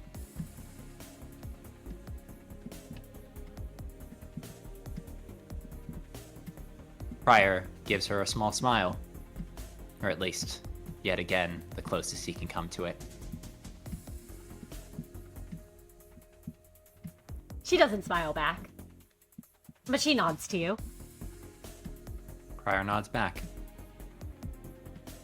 Watch over the tall one. I know you don't have to listen to what I have to say, but I think she could use a good talking to. And a mentor. Maybe you can change it. Because I don't know. Maybe I'm still seeing the good in people that doesn't exist. But you could have let that younger she die. Maybe some part of you still believes in what I do. I hope the road you walk, I hope it stays straight, and that you reach its end.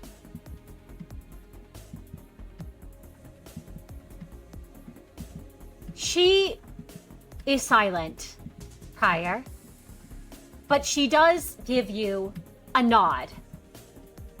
And do you turn to leave? He will. As you do, you hear, "Thank you for sparing her."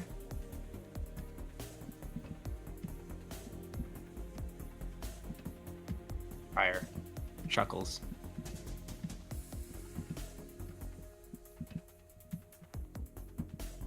So much bloodshed. He only had the power to stop a little bit of it, but maybe by the end of this journey, he'll have gathered enough will to make a bigger, more important choice. But that's for tomorrow. For today, he has places to be.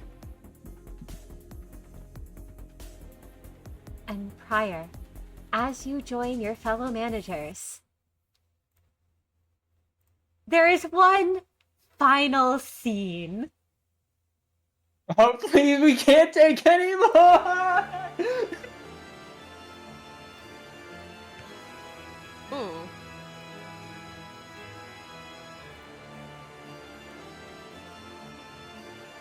As a certain Maestro is lounging I was gonna say, what the hell is this music? in I get it. her current gallery.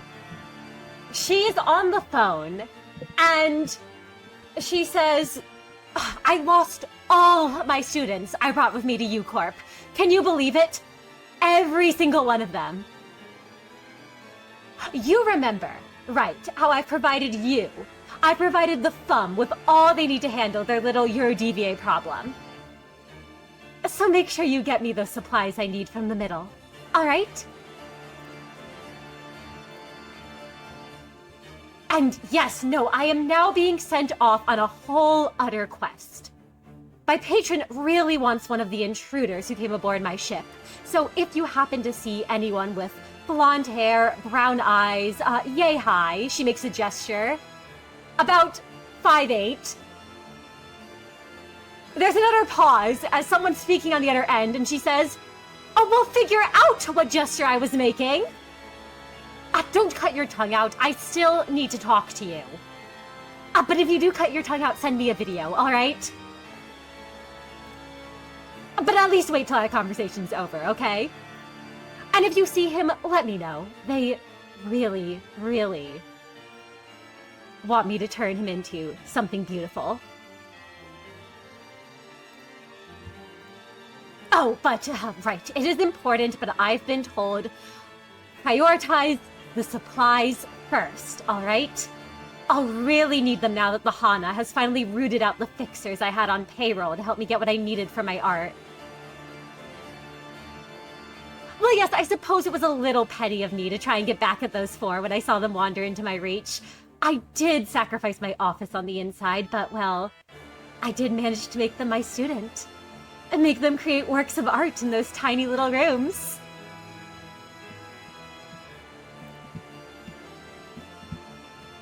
And I think you can handle a couple of big brothers just fine.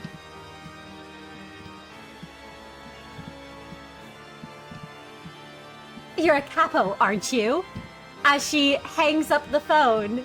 And this is the end of our session, everyone, as this canto comes to a close. Thank you all so much for coming.